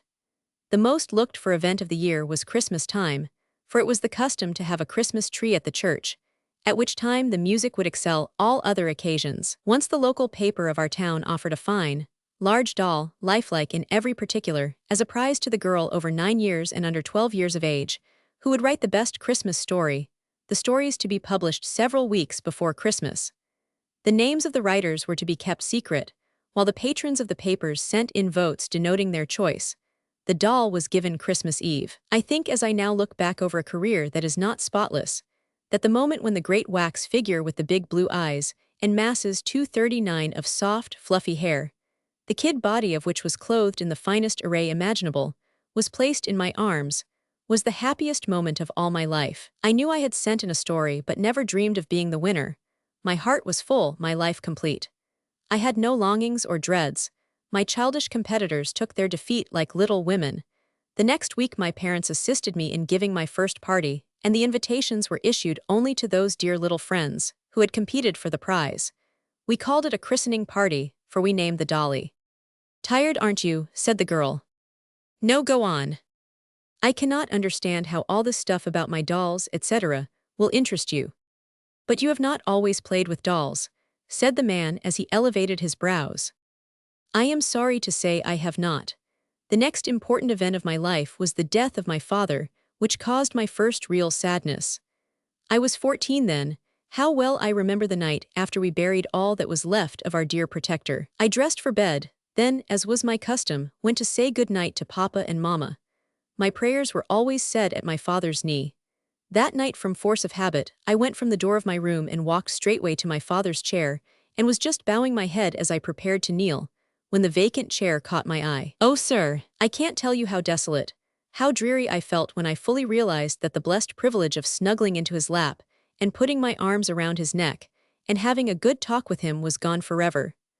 240, my father always trusted me as a good friend and companion, confiding in me, and often advising with me on different topics pertaining to his sermons, so that even at this tender age I was well advanced in mental training. He never told me no if I asked him if I should read a certain book, or go any place, or do anything. If my act did not meet his approval, he never indulged in a long lecture about disobedient and headstrong children, but would take me gently into his arms and say, "Now, let's see, we will talk it over." And before I left him, I would know and understand why my contemplated step was wrong, and no amount of persuasion would induce me to go contrary to his wishes. Not only would he cause me to see things his way on these occasions, but he would insert some request, some little point he wanted me to look up in the Bible or history for him, so that my mind became so full of interest in doing these things that my own ideas were submerged. I was told once by a girlfriend who was hurt at some little indiscretion on my part that I need not be so smart. My father was not always a preacher, while I, in the full confidence of religion and clerical importance, naturally supposed that he had been, and replied to her sharply that I knew better. "Well, I know better too," she retorted, "for my papa knew him when he was a bad, wicked man, so there now." I was so hurt and humiliated that I burst into tears, and made no reply but went home and running into my father's arms, I cried and sobbed until I was sure I should die. It was a long time before I could calm myself sufficiently to answer questions which my father 241 and mother poured in upon me. Finally, I told them the circumstances. I noted the pallor which spread over Papa's face, but mistook it. I thought he was angry. In about 30 days from that time, my father was called to go to the country, some 16 miles, to officiate at the funeral of an old member of his flock. The day was bitter cold, the wind howled, while the snow went swirling and drifting everywhere. It was necessary for him to drive. He arrived home late that night, chilled and benumbed from the cold and exposure. In 3 days, pneumonia had added poor Papa to its long list of victims. A parson's salary is not a source of large bank accounts, and by the time all the expenses which were incurred by the illness and death of my father were paid, we were without means. Then the regulation donation party was inaugurated, and by that means, we were put in possession of a sufficient amount of the necessities of life to exist on for several months. And to help, the official board met and passed a resolution that they would not engage a regular pastor for the remainder of the winter. So Mama and I could just as well live in the parsonage right along until further notice. Christmas passed that year with as much sadness in it for me as there had been joy and pleasure in the preceding ones. Cold, dreary winter days did nothing to enhance the value of our lives. Then came spring, ushered in by the songs of birds and the breath of roses. The official board met again, and a new pastor was called to take the place of him who had been the light of my life. The members of the church were not 242 thoughtless by any means, for they, in their goodness, provided for us. In a certain town in eastern Indiana, there is a Baptist hospital. It was through the generous and kindly directed influence of my father's flock that my mother was offered the position of matron of this institution. We took up our abode there, and it was there that my real life began. When I was 15 years old, I tried my hand at writing again, but not for a doll this time. I was successful enough to have a story received by a popular magazine, for which they paid me $50. This brought me not a little notoriety, and I was asked to join a literary club and practically taken into the arms of the social leaders of the town. If I say I was good-looking, I do so only because others declared such to be the case. I seemed to be a favorite. I was much wanted at the different social functions, for I had learned to play and sing. It was little wonder that when a young man came into the city and arranged with the ladies' club to produce an opera, solely with local talent, that my name was mentioned as being the one for the leading part. The part required youth, grace, modesty, and vigor, a combination which the director told me was not easily found. The Little Tycoon was the title of the production. My part was a singing part, and it required much training and long practice. I strove to please the young man who had the affair in charge and worked many hours after the other performers had gone home. The young man, Leon Ladew, was also greatly interested in my success, and he spent hour upon hour with me 243 that I might attain the proficiency which I aspired to reach. The entertainment was a success from every standpoint, so much so that hundreds were turned away, and by request it was repeated on the following night. After the last performance, I hurried home with my mother, as I had upon all occasions of rehearsal during the preparations for the event. Next day the papers were full of praise for the participants, many of them getting what we now call a special. An interview with Mr. Ladew held a conspicuous place on the first page. He lauded all the people who had so ably assisted, and the interview closed by saying, "Mr. Ladew informs the press that much of the success of the performance was due to the excellent work of Miss Althea Noble. In fact, Mr. Ladew assures us that should Miss Noble aspire to the stage as a profession, she, without a doubt, has a great future before her." How my heart throbbed, how my blood surged. I was not stage-struck, I actually abhorred the thought of it, but I had been praised by Mr. Ladew. I wept with joy. He had been so kind, so sweet and tender, never scolding or fretting when we girls made blunders. He had just that even, patient temperament which will conquer all things, and he was rather handsome, too. Not strikingly so, but so much so, that if he suddenly came into a room crowded with people, no matter how unassuming he might appear, everyone would see him. Then for me, there was a familiar look and attraction in his manner. I felt as if I had known him always. I once expressed my feelings about him 244 to Mama, and she explained that the feeling was born of a memory, Mr. Ledoux being the first man I had associated with in any manner since my father's death. I accepted her explanations for the time, but before Mr. Ledoux was gone from the town 3 days, I knew I was in love. On the 5th day, after he had gone, I ran to my mother, uttering screams of delight, all brought about by reason of a letter which I pushed into her hands, as she gazed at me in an amazed way. The letter was from him. It said, "I have arranged to put on the little tycoon here a nearby town, but am unable to fill the part which you so ably took in your hometown.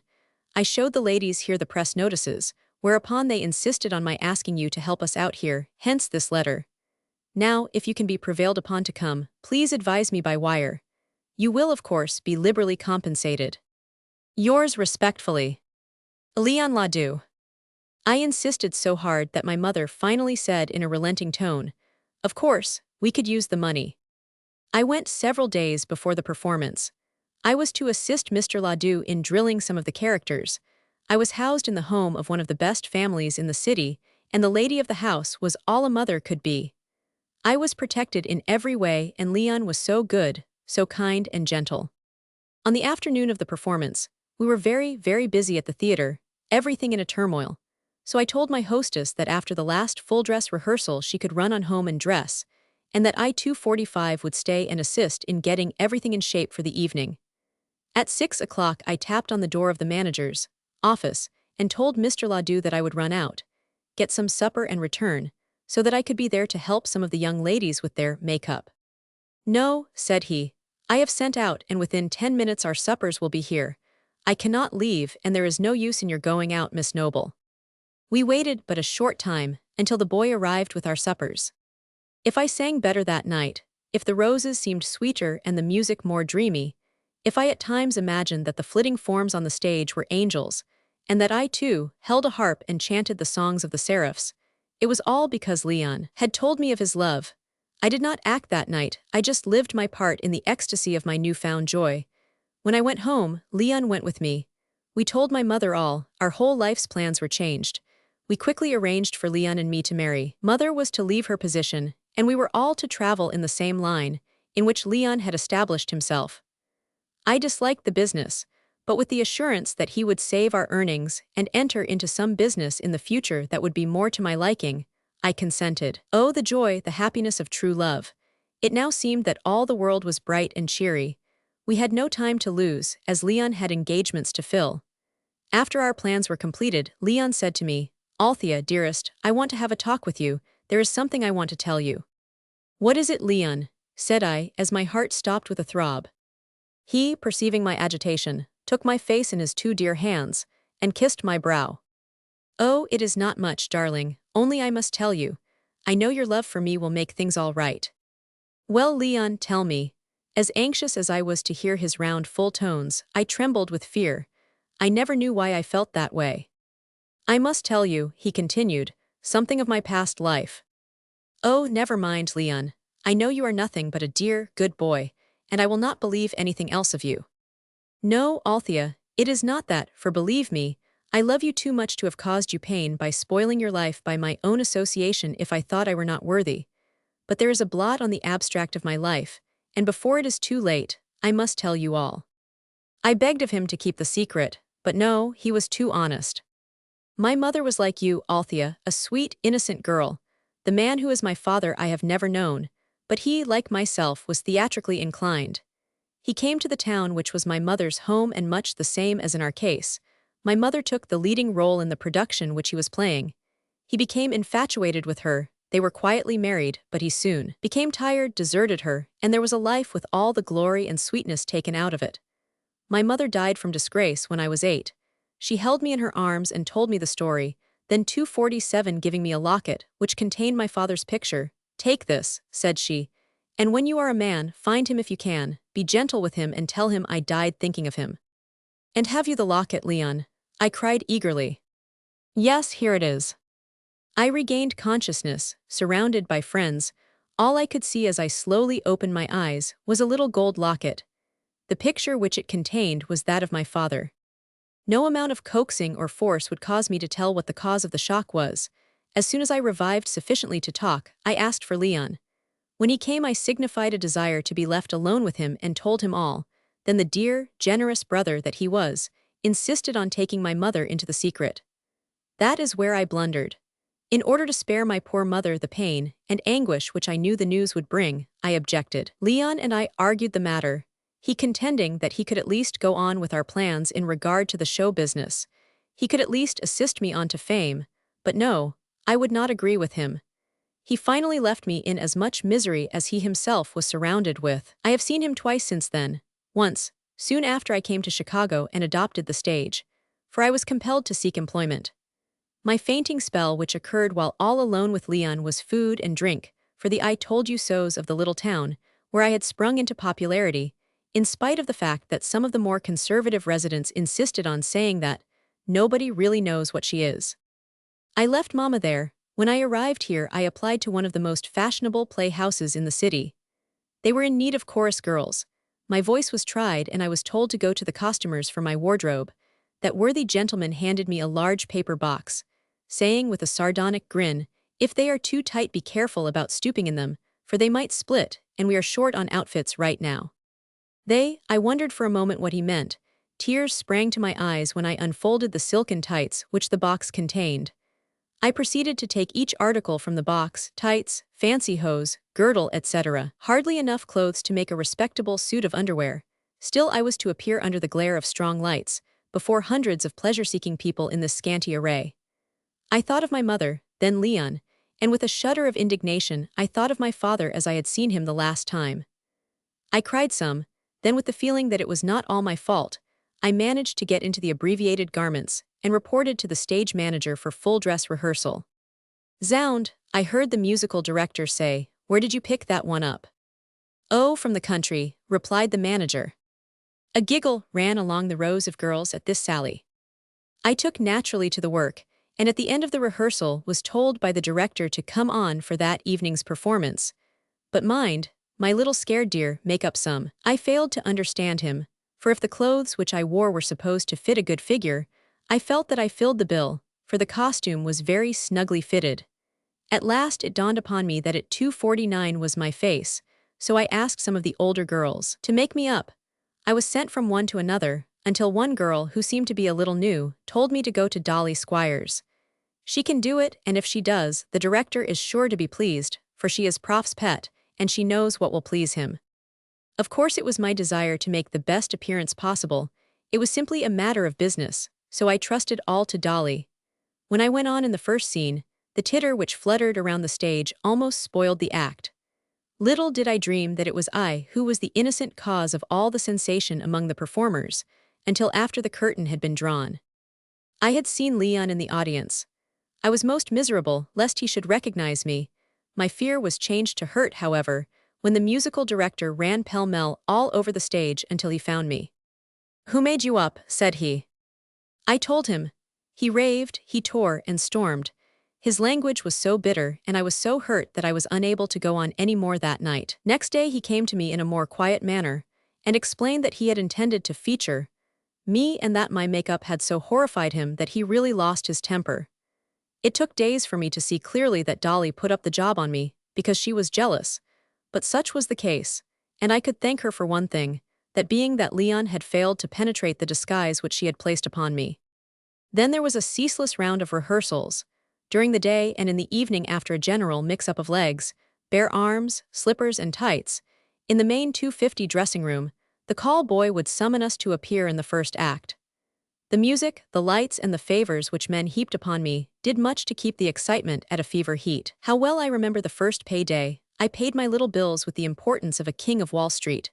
Flowers filled my room each day, and if I became a favorite it was simply because I worked with a desire to please. One day the musical director stopped me as I was going out of the theater. We had quite a talk, all in an undertone and all in regard to my work. He was simply advising me. As I started away, Dolly Squires stepped from behind a wing. "It's a wonder you wouldn't talk to that country girl all day," she said to the prof. I was too intensely exercised at the remark to reply. I went to my room and related the incident to Bertha Walls, my roommate. She laughed loud and long. "That is good," she finally said, as she struggled for breath. "Why?" said one. "Because you see, she is jealous and I am glad of it. Go in, little country girl, and show her a thing or two." "Nothing to be gained by that," said one. "Yes, there is. She is as mean as the old scratch, not a girl likes her, and if she doesn't make you trouble, I'll lose my guess." "How can she make me trouble?" "Easy enough. If she wants you put out of the company, out you go. You see, she is a pet of the 251 profs, and if he kicks on your work, Althea, your time is up." "But she won't do that, will she?" "Sure she will. She has put lots of girls out of business in this house." Next night as I left the stage door a hand was laid on my arm, and looking up I saw Leon. I was glad, yet sorry to see him. "Althea," said he, "I bring you bad news." "What can it be?" I asked. "Your mother is very 99. I questioned him closely and learned that my mother had been sick abed for 10 days.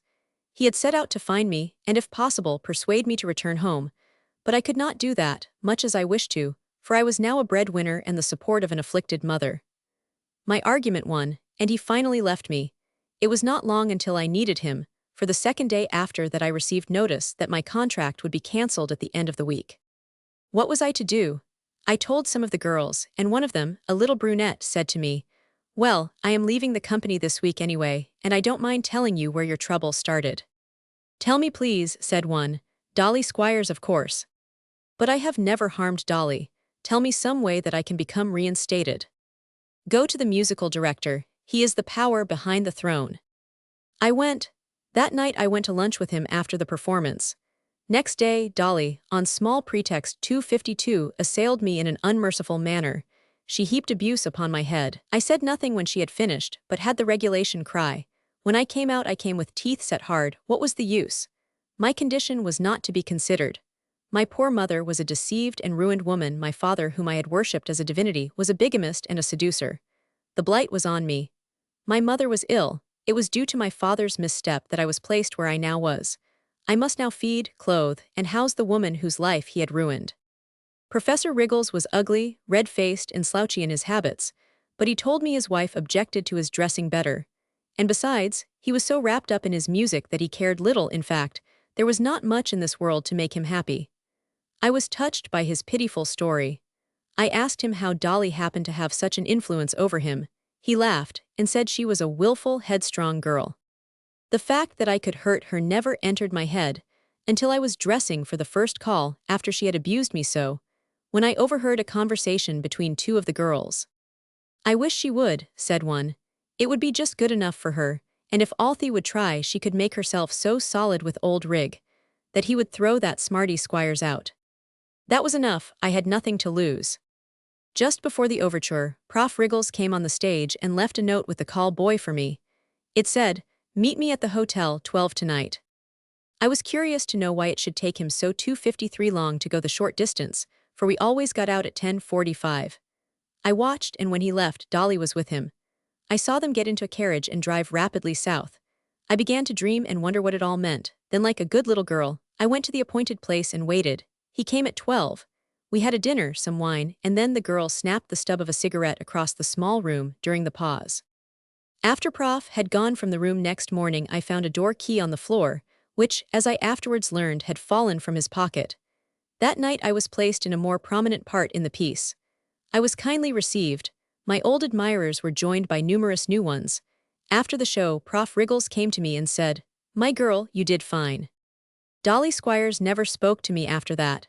She told some of the girls that she would put me to sleep. When the time came for me to leave, I simply asked the prof if he could assist me to a place. He told me that the leading lady was suffering from a cold, and that I was to rehearse for the understudy's part in the piece, as I might be called at any time. When the director made the announcement on the stage that I would be called to play the leading role, and the entire company should stay for 2 rehearsals, Dolly went up in the air. She flew into a rage, then into hysterics, for she was supposed to be the next girl up. She left the theater in a rage. The next day at noon, I received a note from Prof. Wriggles, telling me to come to a certain number on the south side. I went and was led into a handsomely furnished flat, by a colored maid 254, I found the prof in bed with a bullet hole in his arm. He explained to me how he had been held up the night before. It was a week before he could attend to his duties. Meantime, I continued to take the leading role each day, not because I loved him, but from a point of appreciation. I took many of the flowers which I received the night previous and arranged them in his room. One day I asked him where his wife was. "Oh, over on the west side," he said. "But had you not better go home?" "No, not until the measly arm gets good. You see, Althea, I am in New York now, working on a new piece." Presents of every form and description poured in upon me. I was wined and dined. Poor little simpering fool, I thought it was life. Men insisted on paying my bills. I received money as tokens of kindness. So great was the line of my gifts, that on each payday I was able to send my mother all my salary. Silk from the skin out, my head adorned with the most exquisite Parisian creations, and some blithering idiot always at my heels. Is it any wonder my head was turned? When the prof recovered, he told me that the apartment in which I had visited him was to be my home. My breath almost failed me, but the arrangements were quickly made. Then there was a long series of late dinners in my flat. No home had more luxuries. I received many callers. It was not until this had been going on for 3 months that I was awakened. Then I got a letter from Dolly. She was living in a house in a disreputable part of the city. She told me it was she who 255 had shot the prof. "And if you knew," she said, "that old rig gets from $5 to $50 from everyone he introduces to you, you would make him divide. You need not think he gets all he spends on you from his salary." Of course I did not believe it. She closed by saying that the home I now occupied had once been her own, and of course, I, in time, must give up to someone else, for you will grow tired of being his dog, and you had as well come where I am. I asked Prof about it all, and he persuaded me to believe that she was only indulging in sour grapes. A few days later, I managed to win favor in the eyes of the colored girl by giving her a bright red skirt that an admirer from Milwaukee had insisted on buying for me. The next day I clinched the compact by presenting her with a heavy gold chain, which had also been placed at my disposal by some country bumpkin. Then, as I handed her a glass of wine, I said, "Alice, what was the girl's name who was here just before I mean the one who shot Prof?" "Oh, honey, don't you know? I have forgot the last name. Dolly somebody, wasn't it?" "Yes, honey, dat Jesset Dolly Squires," she said as she smacked her wine-laden lips. Then she told me the whole story. I heard her through, went to my room, took a key from my dresser drawer and tried it in the front door. That night I gave the professor the key and told him everything I knew. He grew pale and quivered like an aspen leaf. I would have killed him if I had been armed. The season closed. I visited my mother, took her up into the mountains and resolved to tell her all, but while there she improved so rapidly and seemed so happy at my success as a singer that my heart failed me. I could not take away the little sweetness that remained in her life. It only spurred me on to greater deeds. When day by day I saw her eyes grow brighter, her cheeks take on a healthy glow, her voice become more cheery, I actually could not end it all. When the season opened, I left her and came back to the theater with its rows of light and entrancing music, back to the dinners and flowers, and back to the flat and wriggles. For my mother I could do all. I was soon relieved of that responsibility, for mother died suddenly one day. I went home, and for fear that her spirit might learn what I knew in regard to my father, I took all that remained and the casket containing the same, and buried it beside the only man she had loved. It was a cold, dreary day. Snow, which was half rain when it struck the streets, was sifting heavily through the air. I arrived from the scene of death over the Burlington route. When I reached the Union Station it was 8 o'clock. The atmosphere seemed tuned to my oppressed frame of mind. I thought to walk part way uptown. I had gone but a short distance when I met a little girl about 7 years old. She stopped me to beg. I looked her over, and there, under the flickering light, I saw a pinched face, so poor and thin that the drawn mouth only added pity to the expression of the big blue eyes. The little calico frock which the wind whipped tightly around her skinny form looked as though it would fall to pieces with each 257 gust. The pale forehead was made more ghostly by the large blue veins that were plainly seen, while the one poor little plait of hair seemed to add loneliness to the big, white ears that I could see through. "Where do you live?" was my first remark. "Oh, ma'am, I don't want to tell you. It isn't a bit nice place, but you see, we can't help it. Mama, she is sick and Papa don't have work all the time, and Grandma, she is sick and Papa he has to go stay at her house 3 nights a week, And that leaves Mama and me awful lonesome. Sometimes, but Mama told me today that she guessed she'd die before long. Then I would go and live with Grandma, then I could see Papa every day. But please, ma'am, I don't want Mama to die. I don't want to live with Grandma, and I dess know if Mama had something to eat she wouldn't die either. I went with the child. I thanked God for having found her. Such a wretched place to live, 4 dingy rooms on an alley, a poor, miserable cook stove, made all the heat the apartment had. A grimy, smoking kerosene lamp in the hands of the child led me to a coop of a bedroom, and there, amid a pile of soiled and torn rubbish that had at some time been entitled to the name bed clothing, lay a half-starved, pain-racked wretch, called woman, in filth too great for a beast, in pain too intense for a strong man to bear, burning with fever and shivering with chills, and at the same time moaning, tossing and suffering only as a neglected soul and body can suffer. I spoke to her. She tried to sit up in bed, but fell back with a wild stare, which told that it would require but little excitement to bring an end to all her suffering. 258 I went out and bought everything I could think of. I can even now feel a tinge of happiness, as I think of how I ordered the best imported delicacies. I bought coal, a new lamp, and sent a doctor. That night, when I arrived at my elaborately furnished apartments, I sat in my satin house robe and slippers, and as my maid brushed my hair, I compared my surroundings with those I had visited earlier in the evening and became happy. At midnight the prof came. I had concluded I would not tell him of my experience of the evening. It was none of his business, and now that Mama was gone, I had no one to care for, and I could spend some of my salary in helping some poor soul. Next day I called on my patient, as I called her, again. This time I superintended and assisted in placing a new mattress and clean linen and blankets on the bed.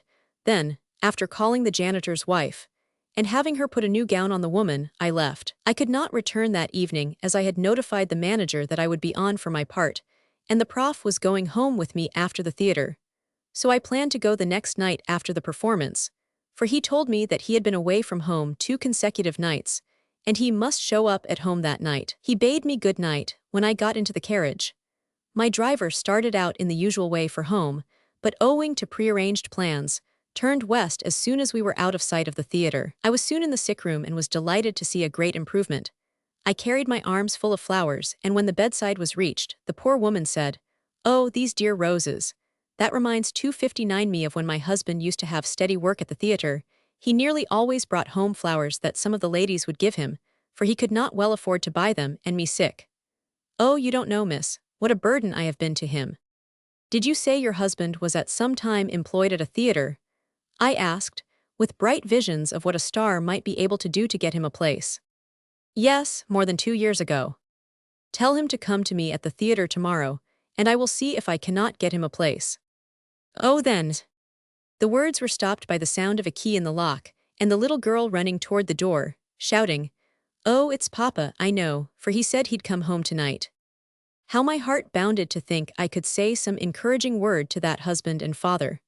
My lips were shaped ready to speak my thoughts when the child came into the room aglow and excited, trying to tell what a good lady had done. I suppose I should have fainted when I looked up and saw the prof, but I didn't. I arose and extended my hand, saying to the little girl as I drew her to me with my left arm, "And this is your Papa. Well, I am glad, so glad that I waited until you came, Mr. Riggles," he stammered, as it slowly dawned upon him that I did not mean to disclose the truth. I arranged to meet him the next day and assist him in procuring a position. We met. I told him a few things. The 4th day after, I went to his home in my 260 own carriage, took his wife and child to my erstwhile flat, explained to them that he had secured the position and could afford them a better home. That was the last ride I ever took in my own private carriage. I sold my horses, carriage, all my jewelry and many fine gowns, placed the proceeds where Mrs. Riggles could draw a fixed sum weekly, then I sailed for Europe. But a star in America is not always a star in a foreign country. I stuck it out 3 years and then returned.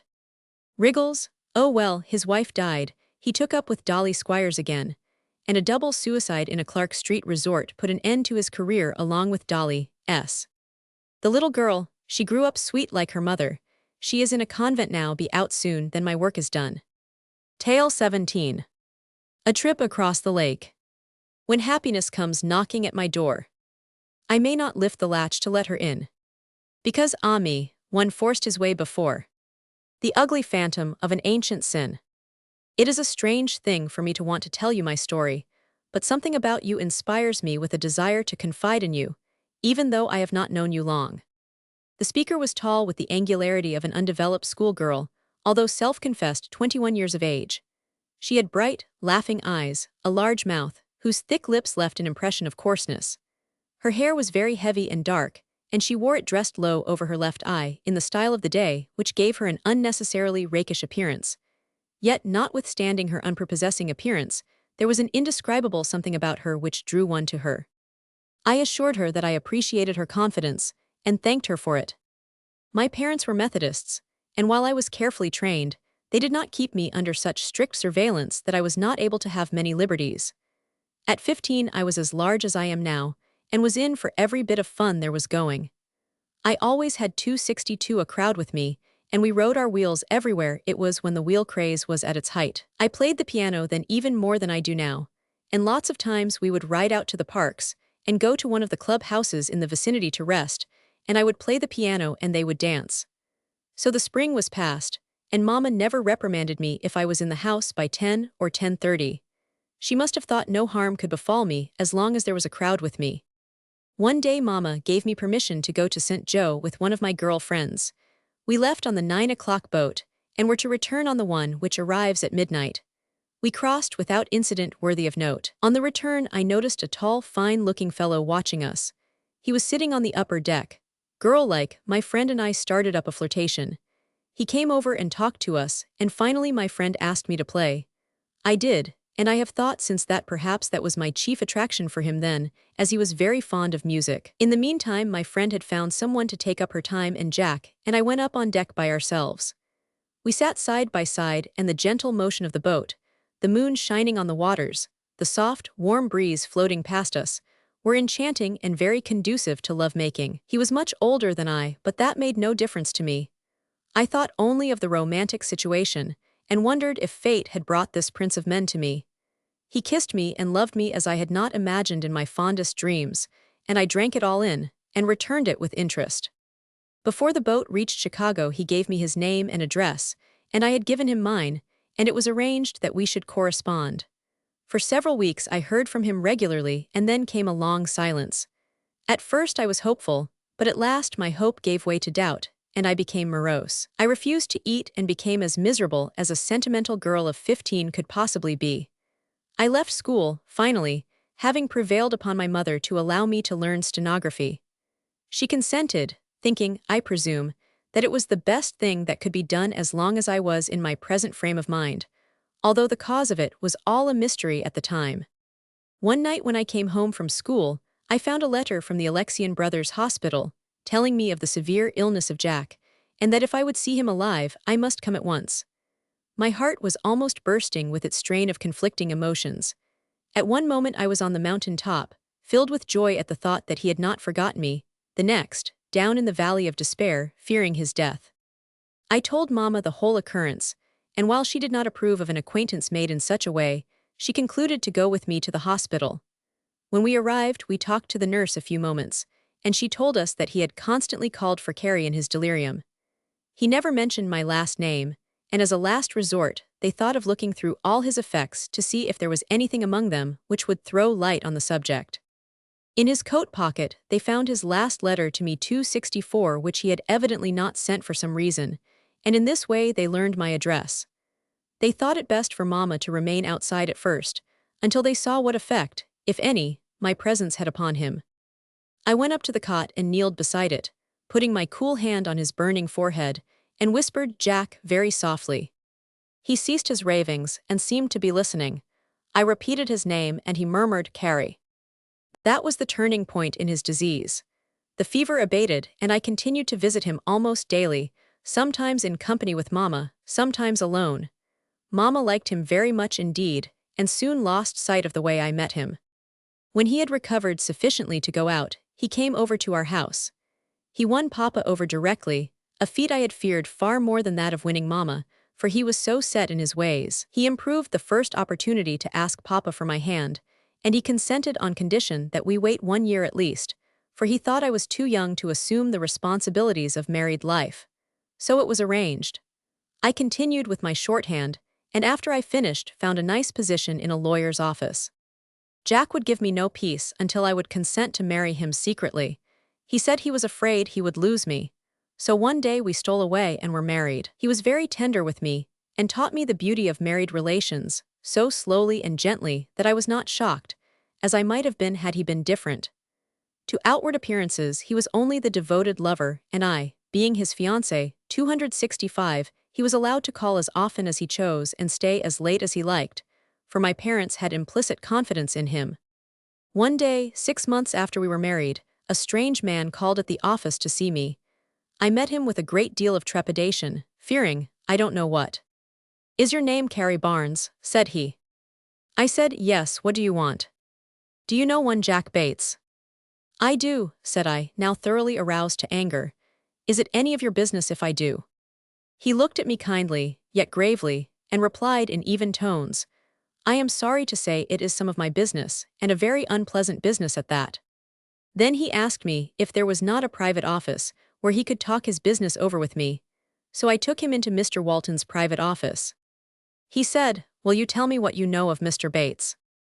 I told him I didn't know anything against him, if that was what he was waiting to hear me say. "Will you tell me what your relations are with him?" I could feel the blood leaving my face, and I must have repeated his question, for he said, "Yes, tell me whether you have ever had any relations with him which you should not hold." "I will not tell you a thing," said one. "Who are you and what do you mean by asking me such questions?" He was exasperated, I suppose, by my impudence, for he said, "I'll tell you my business. I am an attorney 266 representing my client, and in his behalf I am tracing the career of Jack Bates. It is known that he has been to your home frequently, and that you have been out together a great deal. It will be to your advantage to tell all you know." At this critical juncture, I heard Mr. Walton coming. I ran out in the hall to meet him and managed to gasp out, "I want to see you a minute." I told him what the man had said, and he said, "Carrie, tell me all about it. What do you know about him?" Then I told him we were married and had been for 6 months. He scowled and said, "Bad, very bad. I advise you to tell the gentleman the whole affair just as it is. Do not try to protect the man, let him stand on his own merits."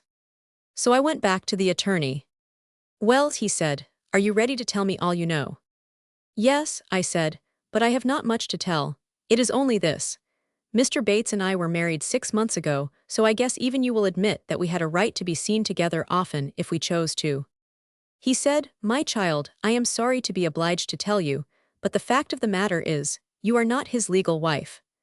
I am representing the father of a girl 15 years old, whom he has seduced, and in my investigations I have learned that he has a legal wife and one child living. How do people live through such awful ordeals, yet possess their senses? I was young and believed that was my only salvation.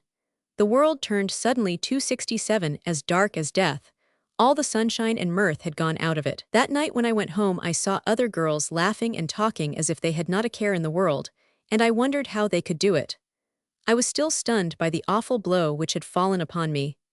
I might have found a little consolation in talking to Jack, but even that was denied me, for the attorney told me that he had been taken into custody, arrested on the charge of seduction. I did not know what to do. I could not tell my parents of my marriage, for I knew my father's pride and sternness, and I feared he would turn me out of doors when he knew the truth. I managed to live through the night somehow, and dragged myself to the office the next morning. Mr. Walton asked me if I had told my parents, and I told him I had not, and asked him to break the news to me, which he consented to do. After he had gone I sat in the office trembling for the result. He came back at last, after what seemed to me an interminable length of time, and told me to go home. Mama took me in her arms and tried to console me, but Papa ignored my presence entirely and refused to speak to me for months. When Jack came to trial they brought his wife to appear against him. That is, it went against him, of course. She was a sweet young woman, just the age that I am now, 21 years, and he had married her as soon as she came out of the convent.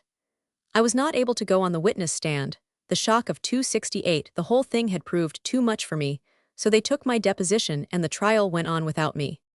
"What was the result of the trial?" I asked.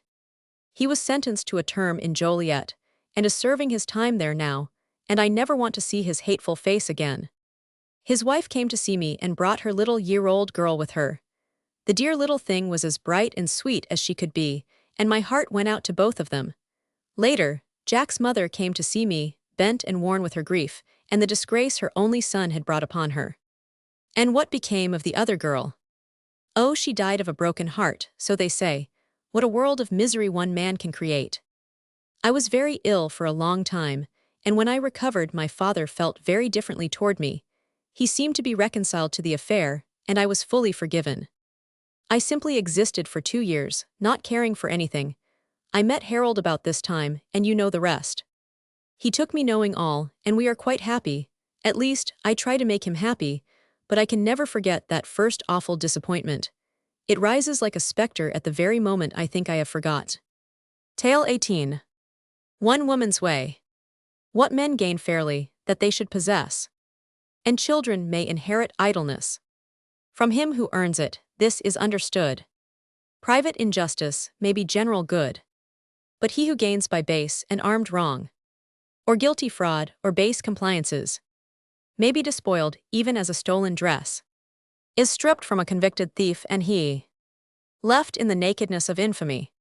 Yes, I think women have great control over some branches of politics, or at least, I will say that some women lend their influence in such a way that political aspirants are masters of the situation at times. The speaker was a woman too distinguished looking to be classed as an ordinary person. Tall, straight, and dignified, the auburn hair looked almost red, as the glints of sunshine rested on one massive coil, which had been so neatly arranged high upon the well-shaped head, giving her a queenly bearing.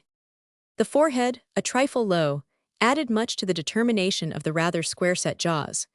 The thin lips curved into a knowing smile, while the hazel eyes shone with the unmistakable signs of wit and ingenuity. If she appeared taller than the average woman, it was partly due to the fact that she had a way of looking at people with seeming downcast expression.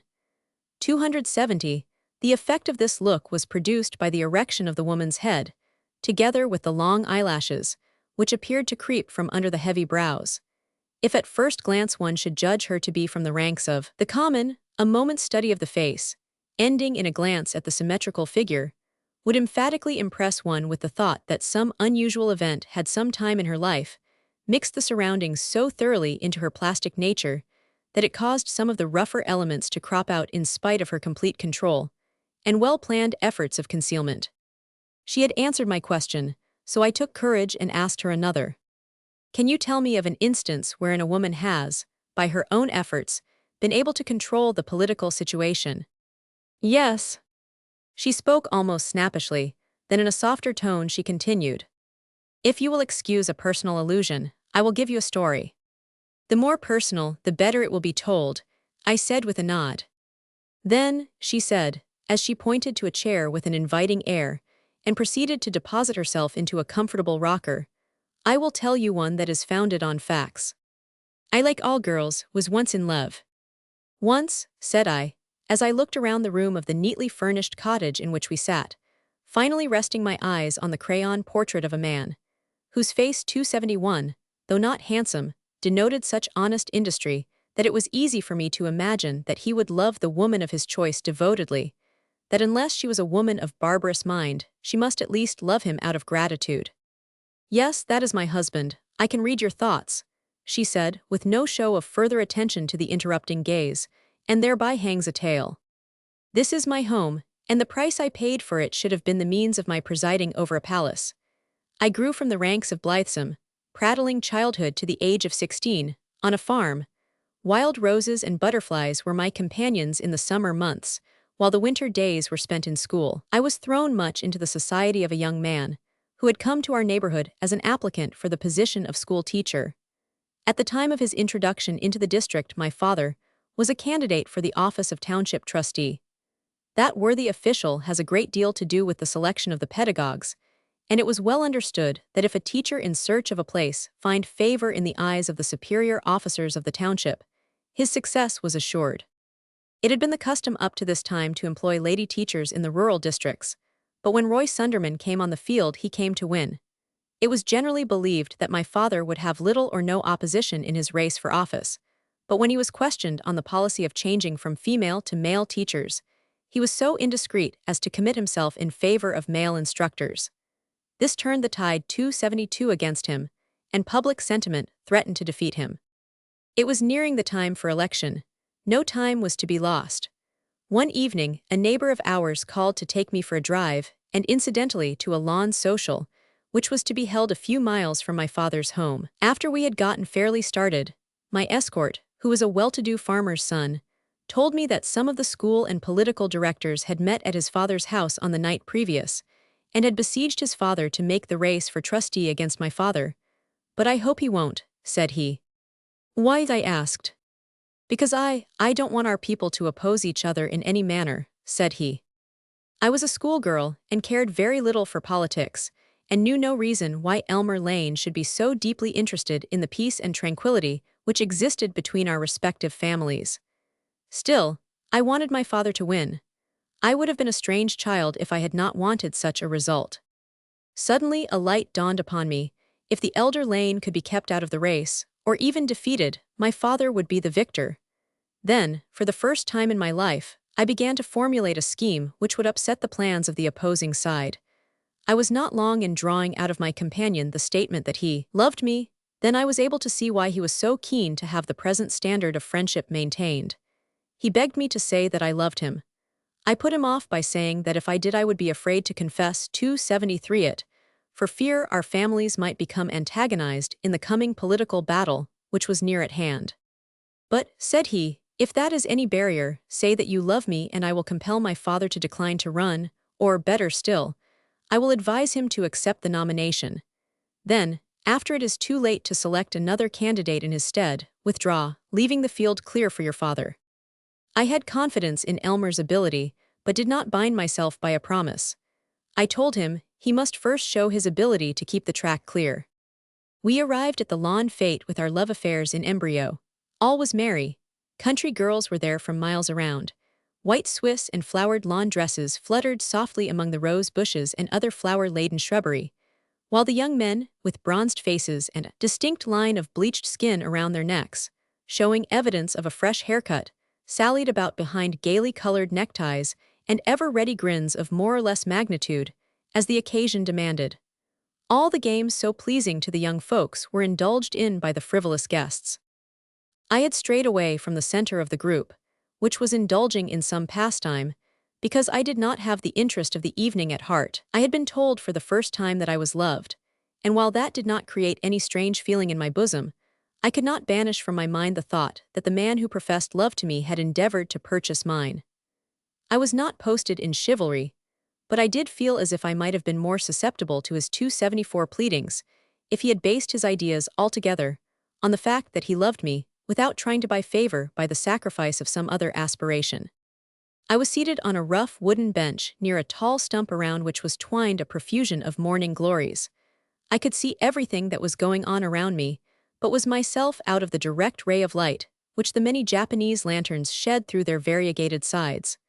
I think I must have started when I heard a voice say, "Is this Miss Dalby?"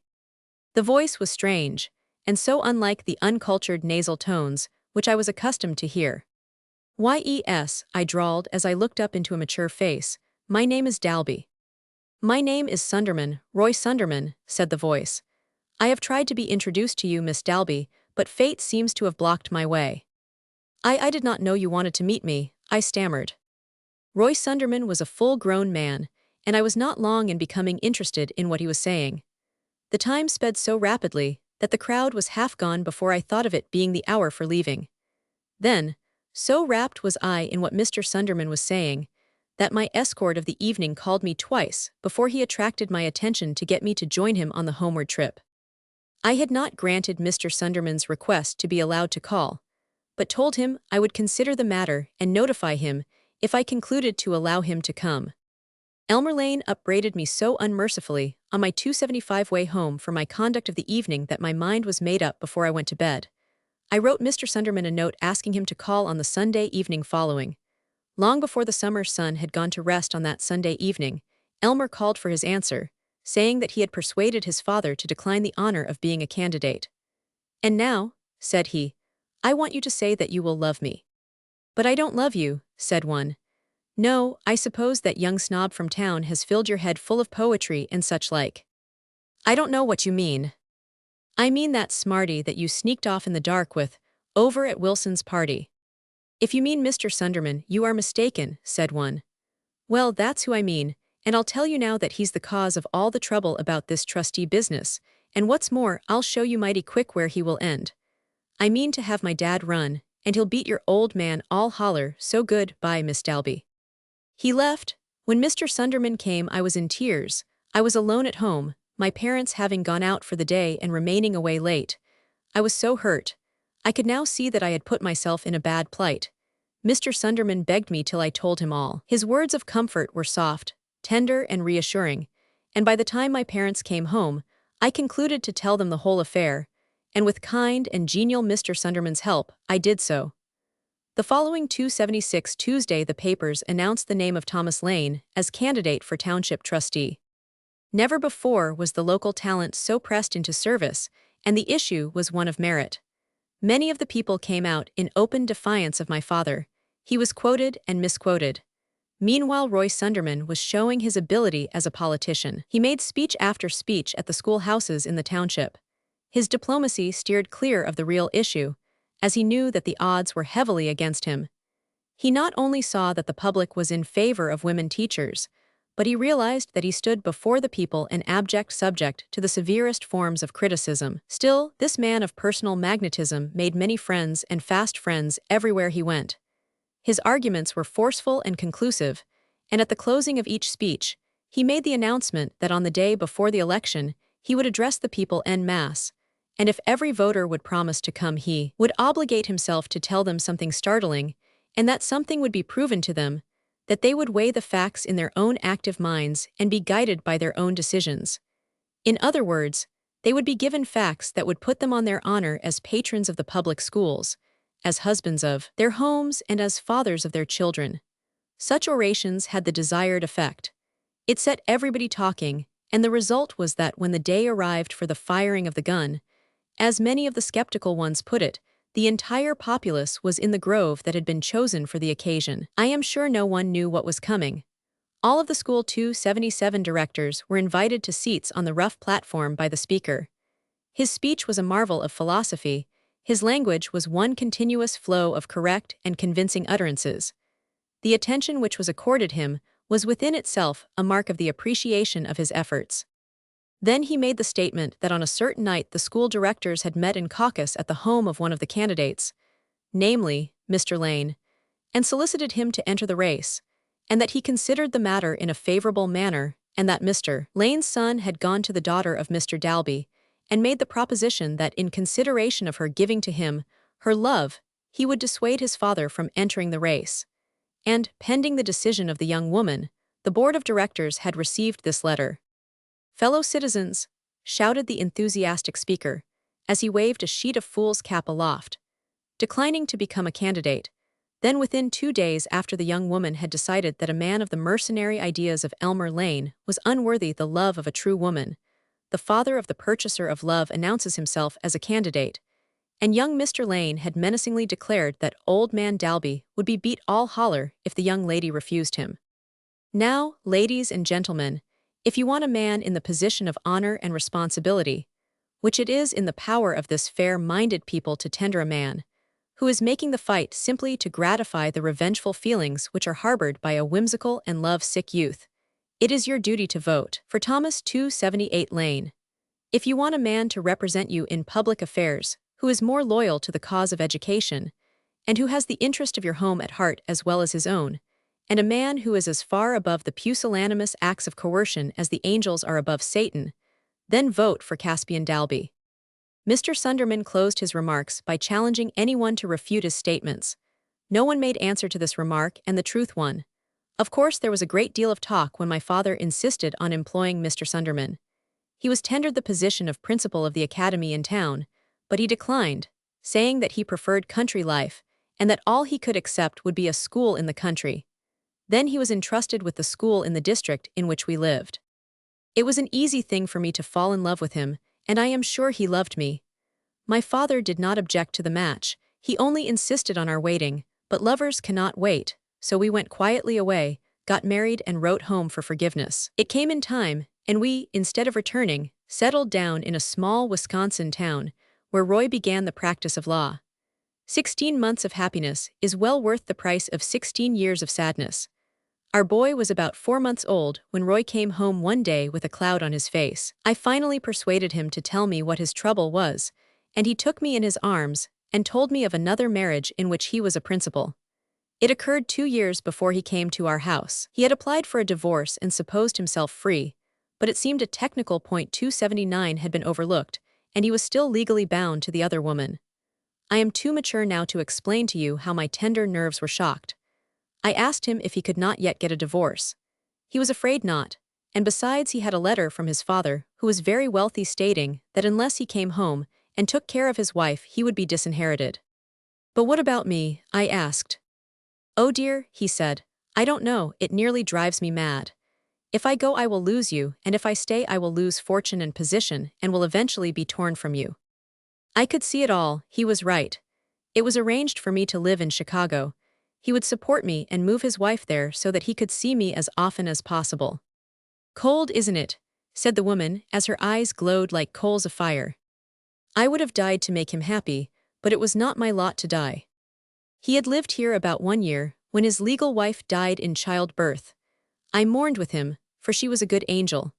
I went so far as to have her baby girl brought to my cottage and cared for her as I did my own child. He called often, and it was quite natural for me to now look forward to taking the position which was rightfully mine. After 6 months I ventured to mention it to him. He said, Yes, dear, just as soon as the proper time has elapsed, you know. I am in politics, and I cannot afford to cause comment such as a public man must suffer by the failure to observe the proper respect. Yes, I could see he was right. All of the bright future which remained before him could be turned to inky darkness by just such a mistake as this.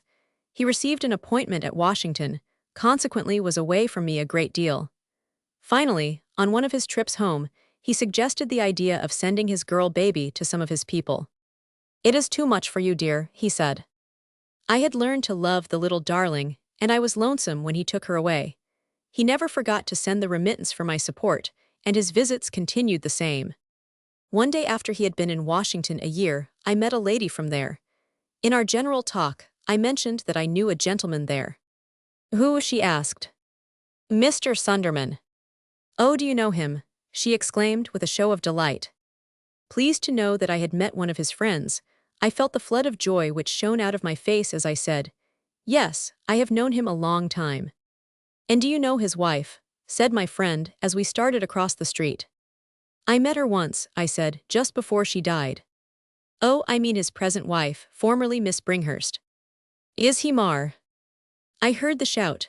I caught a glimpse of the horse's hoofs as they pawed the air near my head, but I was falling, and all I know was that I could not stop. When I awoke, I was in the hospital. I was not so badly injured from the fall as was at first supposed, although I received a bad scalp wound, which caused me to bleed so profusely that I must have been a terrible sight. I quickly recovered sufficiently to be taken to my home. I suffered days of untold agony. I could not believe what I had heard. I was sure it must be false. Roy, my Roy, was true to me. He was too true to our boy to do anything to make us suffer. Each day made my load heavier.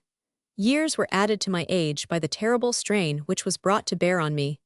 I viewed my position from every standpoint, and at last, with a love greatly overshadowed with fear and doubt, I took steps to ascertain what amount of truth there was in the report.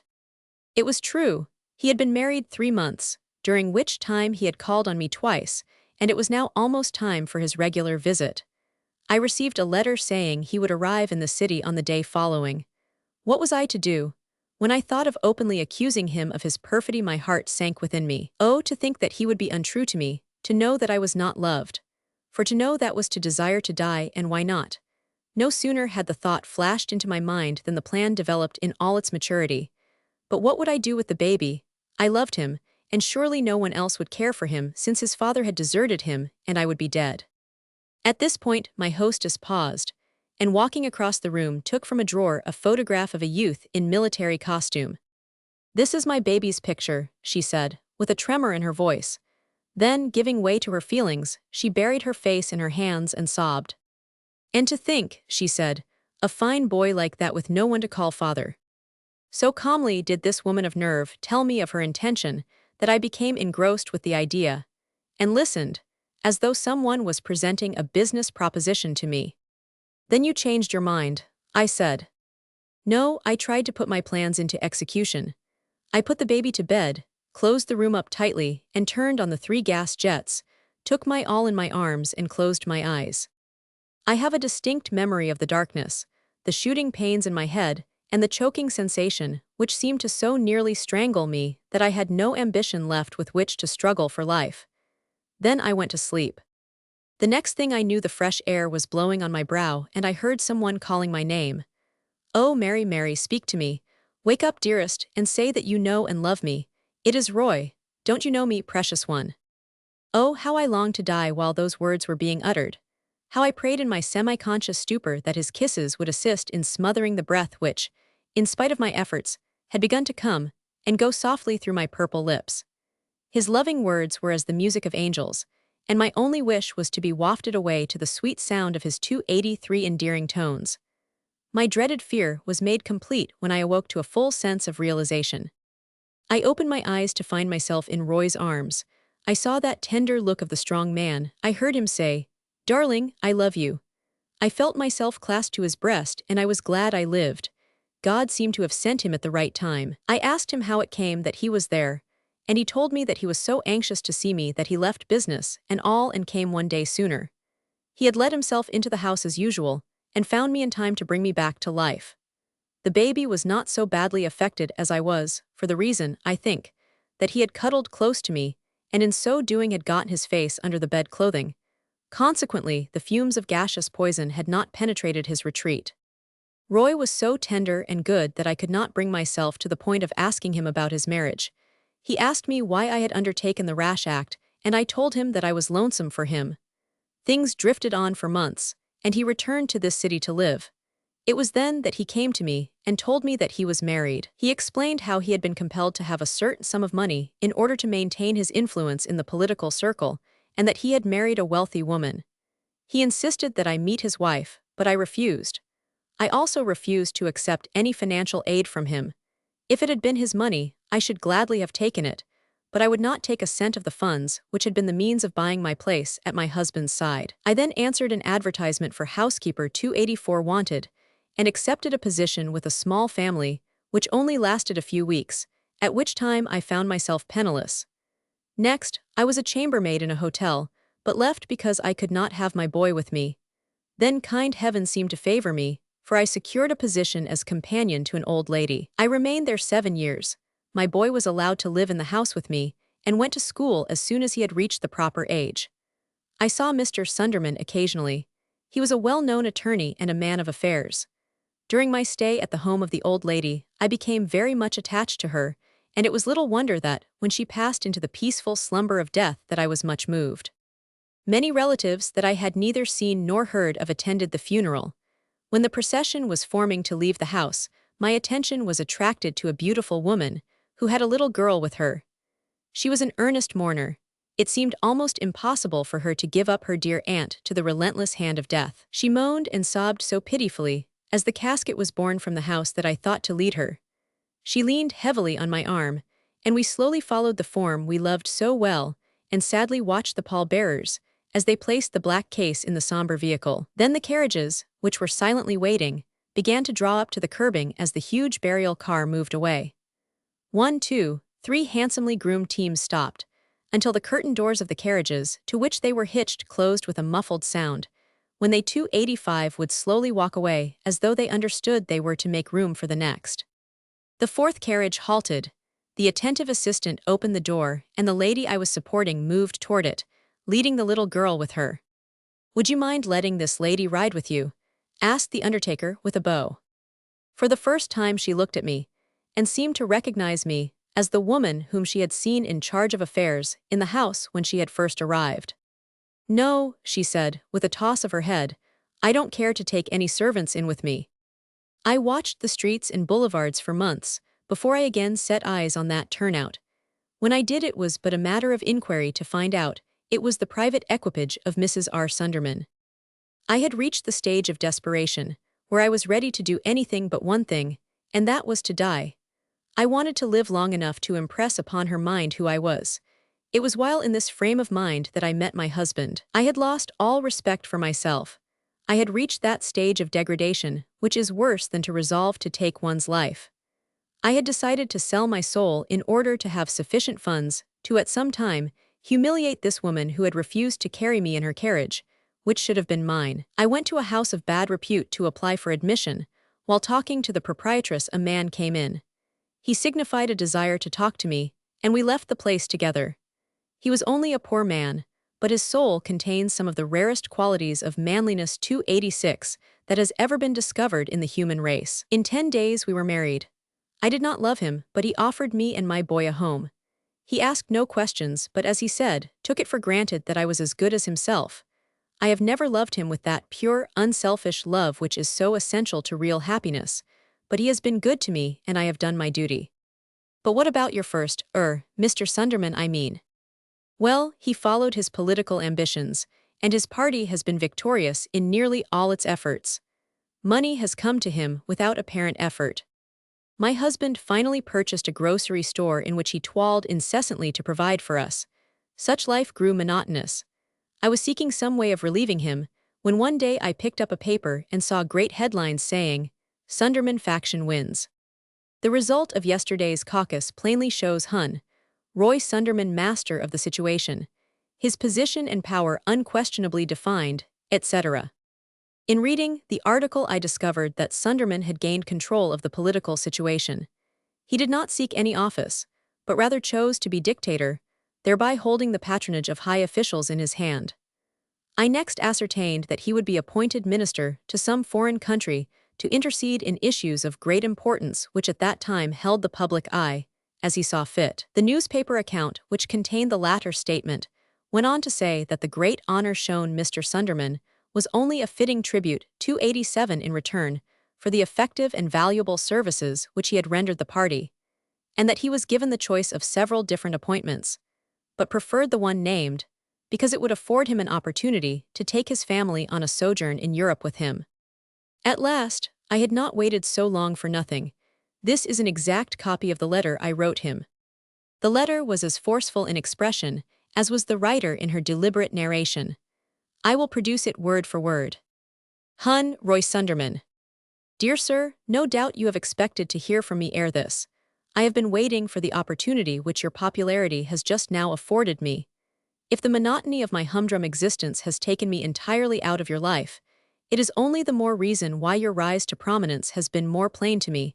I have no favors to ask, but a request to make, hence this letter. I can see no happiness in having for a husband a man who on the stroke of 5 in the morning rolls out of his bed, hurries into his clothes and rushes away to his stall, where he deals out potatoes and codfish to the dictation of those to whom he must humbly bow in order to retain their patronage, remaining away all day without his lunch, and only arriving home in the evening in time to eat dinner, which has been spoiled by being kept warm, and then tired, cross and peevish, he goes off to seek the rest from the day's toil and worry, only to rise and repeat the program as the days go by. The man is all right, I have no fault to find with him, but his ill 288 health and the overwork have sapped his vitality until ambition in him is a gone and forgotten element.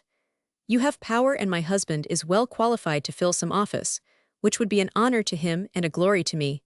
He is educated, and I want you to have him appointed to a position. I also want you to arrange to have our boy sent to school.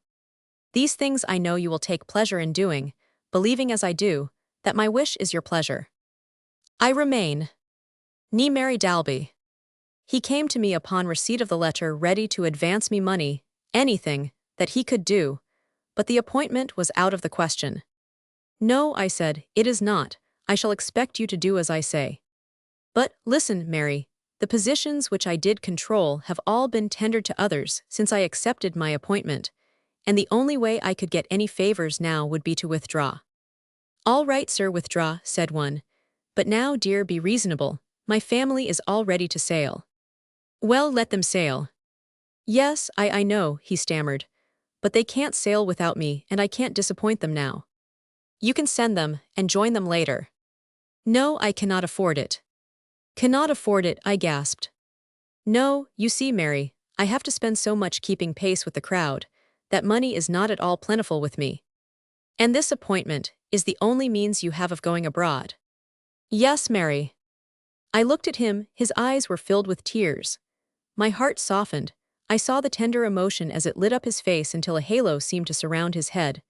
I knew that I loved him yet. I heard his trembling voice as he pleaded with me. I saw his soft, white hands as they reached out to me in mute appeal. I think the tears which now half blinded me must have had a softening effect on my callous nature. Then with a flash I thought of a son without a father. I again went through years of toil. And as if a panoramic view was being unrolled before me, I saw a house in mourning, a hearse drawn by black horses, draped with great, black nets, whose fringe hung almost to the ground. I saw a line of vehicles moving slowly. A man opened the door, then I heard a voice say, "No, I do not care to take any servants." Then with the pride wrought by the tingling of the warm blood which coursed through my veins, I said, "Well, Mr. Sunderman, I am sorry, but I must ask you and your family to forgo this one pleasure."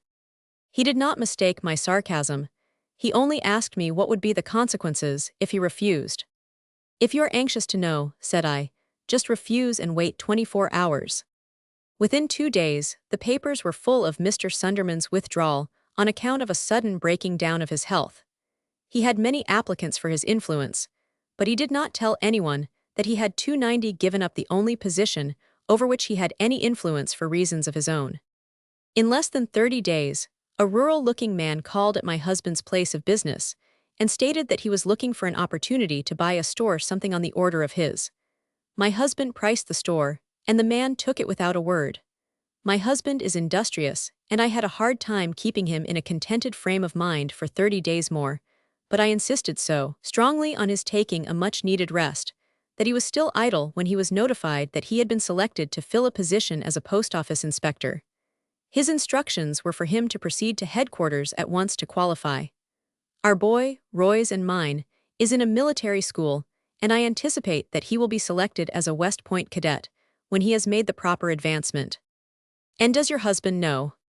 He knows nothing, except that 5,000 a year is better than running a shop. Tale 19. A Story of the Levee. Ah yes, 'tis sweet still to remember, though 'twere less painful to forget. For while my heart glows like an ember, mine eyes with sorrow's drops are wet. And oh, my heart is aching yet. It is a law of mortal pain, that old wounds, long accounted well, beneath the memory's potent spell, will wake to life and bleed again. In spite of police rules, and the fact that there is a city ordinance prohibiting the admission of women in saloons in Chicago, in spite of the reported raids on dens in what has been known as the Levee District for years, the writer indulged in a little slumming last evening. One engaged in Dr. Parkhurst's favorite pastime need go but a few blocks from the central police station to find sufficient fields of labor to keep one busy for days. South State Street appeared to be more attractive to a man going out on such an expedition alone, for the section of the street chosen for the work was nearly as black as Hades, while strictly speaking it was as light as day owing to the numerous arc lights, which served to light the inexperienced to these shining dens of vice. The thrum of the guitar, and the twang of the banjo and pounding of the piano served to entice me to enter a resort that is well known as the rendezvous of as precious a lot of thieving, old malls, pickpockets and grafters of all sorts as any city should care to boast. Upon my entrance, my attention was attracted by the many signs of fresh paint, which was smeared over the faces of the denizens of gaudy attire, which in some cases could almost be described by saying they were attired in a pair of red hose and a short bodice. In many instances, the flaring nostrils and flaming eyes were temporarily obscured by clouds of cigarette smoke, only to be assisted in their display of dissipation by a liberal supply of gold teeth, as the degraded creatures would eagerly open their carmine lips to receive again the agent of insanity. I was greeted with all the endearing terms known to the human tongue, from "hello, sweetheart," to "honey, buy your baby a drink." I saw everything from a friendly handshake to a hugging match behind an artificial palm.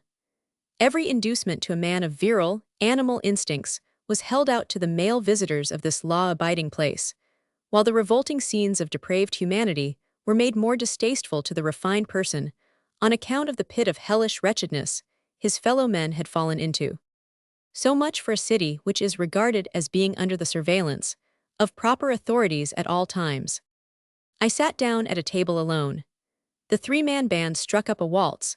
The notes arose and mingled with smoke, curses, and a discordant humming, which came 293 from the husky throats of a dozen or more wearers of bleached hair and otherwise falsified females. As the music continued, I glanced around the large room. The sight of drunken men lolling over women, whose only claim to life and conviviality was supplied by the effect of the different intoxicants, which these daughters of misfortune had freely indulged in, was sufficiently disgusting to cause me to desire to make my exit without further delay. I arose to go. Just as I did so, I caught the eye of a creature whose smile showed in itself just how much of an effort it cost for the woman to present it. I lingered by the chair, and she approached me timidly. Her action, combined with her appearance, served to mislead me. I mistook her for a novice. On account of her seemingly natural shyness, I looked upon her as being wholly out of place. Her general appearance, too, was far above the ordinary frequenters of this place. She was young, well-preserved, modestly dressed, and talked with a degree of sense and moral refinement unknown to the patrons of the establishment. Notwithstanding the fact that circumstances were against her, I believed her when she told me that she was not an habitu of this particular resort. "But why are you here tonight?" I asked. "Oh, I have the blues, good and plenty," she said, as she dropped into a chair. "For why?" was my bantering query. It was then that I was treated to a square look into her face. She was pretty to say the least. Her soft hazel eyes denoted everything but viciousness. Her full 294 round face carried the freshness of youth, and she made feeble attempts to smile pleasantly, at which time she showed a set of white, firm but very short teeth. She gazed at me for a full moment, then with an air of wisdom she said, "I suppose you are fixing to make a raid on all the joints." "No, I am not," was my honest reply, the meaning of which was so well taken that this girl admitted that I was surely off my beat. "You do not look like a man who chose his society from the ranks of these people," said she, with a look around the room. "I should think you would know whether you had ever seen me around here before," said one. "Nothing strange in that, for this is the first time I was ever in this place in my life." By this time I had convinced her that I was not a fly cop. She had caused me to believe that she, too, was telling the truth. I finally invited her to have a drink. "No, at least not here, this is too tough for me," she said as she arose. "But I want to talk to you." "I am willing to talk, but not here, and if you will meet me at the next corner in the basement, I will talk as long as you like. It is better and cleaner there," she added. "Shall I go with you?" "No, I will go alone, you follow." After she had gone out, I viewed myself in the dingy mirror. I wondered if I really looked easy to that sly lady. I was not inclined to follow her into 295 any basement den, and run the chance of her having told some of the gang that I had insulted her, so they might have an excuse to beat me into insensibility, rob me, and throw me into the gutter, from whence I would be gathered up by the kind-hearted policeman, and carted away to the station more dead than alive, and be called upon to answer to the charge of drunk and disorderly conduct the next day, and pay tribute to the tune of a big fine, while my assailants were waiting for more succors. Curiosity and stubbornness led me to follow at a safe distance, and try if possible to ascertain what sort of a place she entered. It was on a corner. A view of the marble steps and shining brass rails denoted cleanliness. Bright lights diffused a warmth of welcome, while strains of music floated from the farther recesses of the basement. An expensive sign told me that the place was a café. Ladies' entrance was the inimitable farce that adorned the wall directly over one pair of steps leading downward, while numerous announcements over the other stairway announced all that was to be found by a respectable man of leisure. With a slight feeling of trepidation, I descended to the source of hilarity. As I drew nearer the music, I became braver. I sought a table in a far-off corner, and had not been there long when my new-found acquaintance approached me. "Now," I said, "I want you to tell me all about yourself. And if I do, will you advise me as to what course to pursue to right or wrong?" "I will try, but first have a drink. You are all upset, take a little liquor to steady your nerves." The drinks being disposed of, she began. "Ah well, it is a short story. I came to Chicago during the World's Fair. I was a pretty child of 17. My parents were very wealthy. My former home was Grand Rapids, Michigan, but I became so enamored with the exciting life of this great city that I prevailed upon my parents to allow me to remain here and enter a school of music. For 4 years I advanced rapidly. Society's doors were wide open to me everywhere. I was in great demand at all social functions on account of my rich voice. I made many friends and was loved and petted by all. I met a man, one who also sang.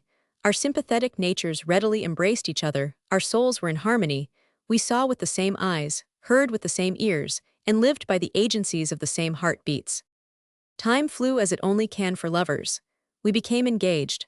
All looked like one eternal, joyous day, but as time brings joy, so does it also bring pain. My fiancé held a position of trust and responsibility. He came to me one day and said, "Jeanette, we must break our engagement." I thought he was joking, but no such good fortune. He meant he was thousands of dollars short in his accounts, and wished to break off with me before it became public, so that the disgrace would not rest so heavily on me. He was noble for that, but I refused to release him, and wired my father, who came. I told him all, and my dad was a good dad. He anticipated my wish, and at once offered to make good all of Leslie's shortage.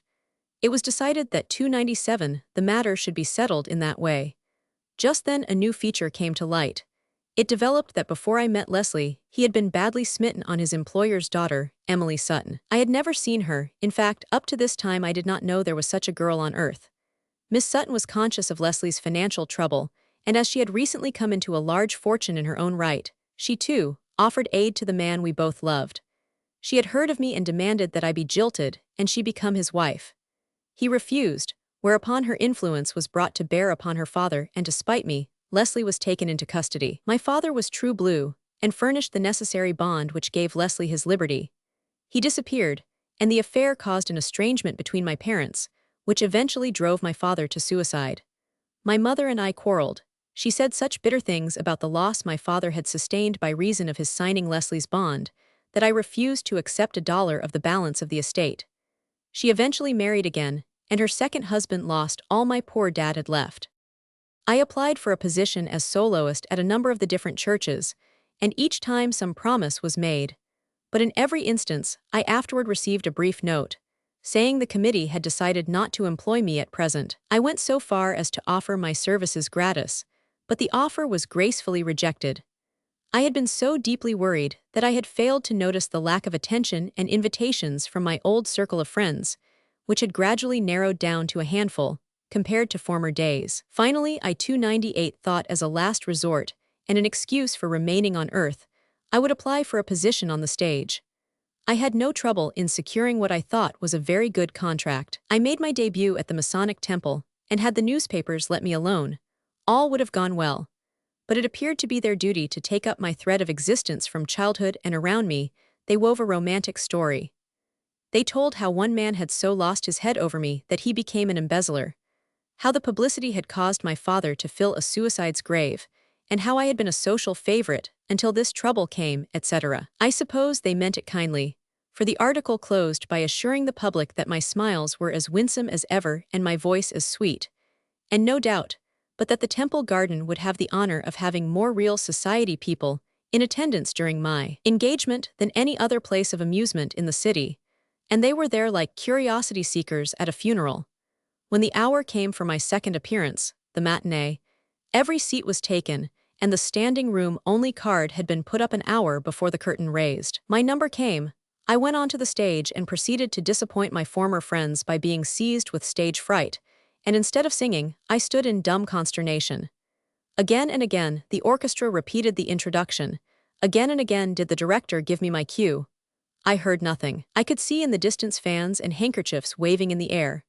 I saw 100 pair of hands extended and brought quickly together, but heard no clapping sound. I saw the many gorgeous flowers that were tossed upon the stage, $2.99 in massive bouquets. I saw the footlights as they seemed to grow more dazzling and then recede to a glimmering yellow flame. Then I saw. When I revived, the manager was furious. They said I had fainted. I guess I 999. I know a very strange feeling came over me. Now I have recited my entire stage career to you. After this experience, my nerves seemed to fail me, and I was unfit for anything. I had the misfortune one day to meet one of my old friends, who happened to be in the audience when I broke down. We had a long talk over our lunch, which lasted from 2 till 5 o'clock. He was so sorry for me, and said the thing I needed was travel.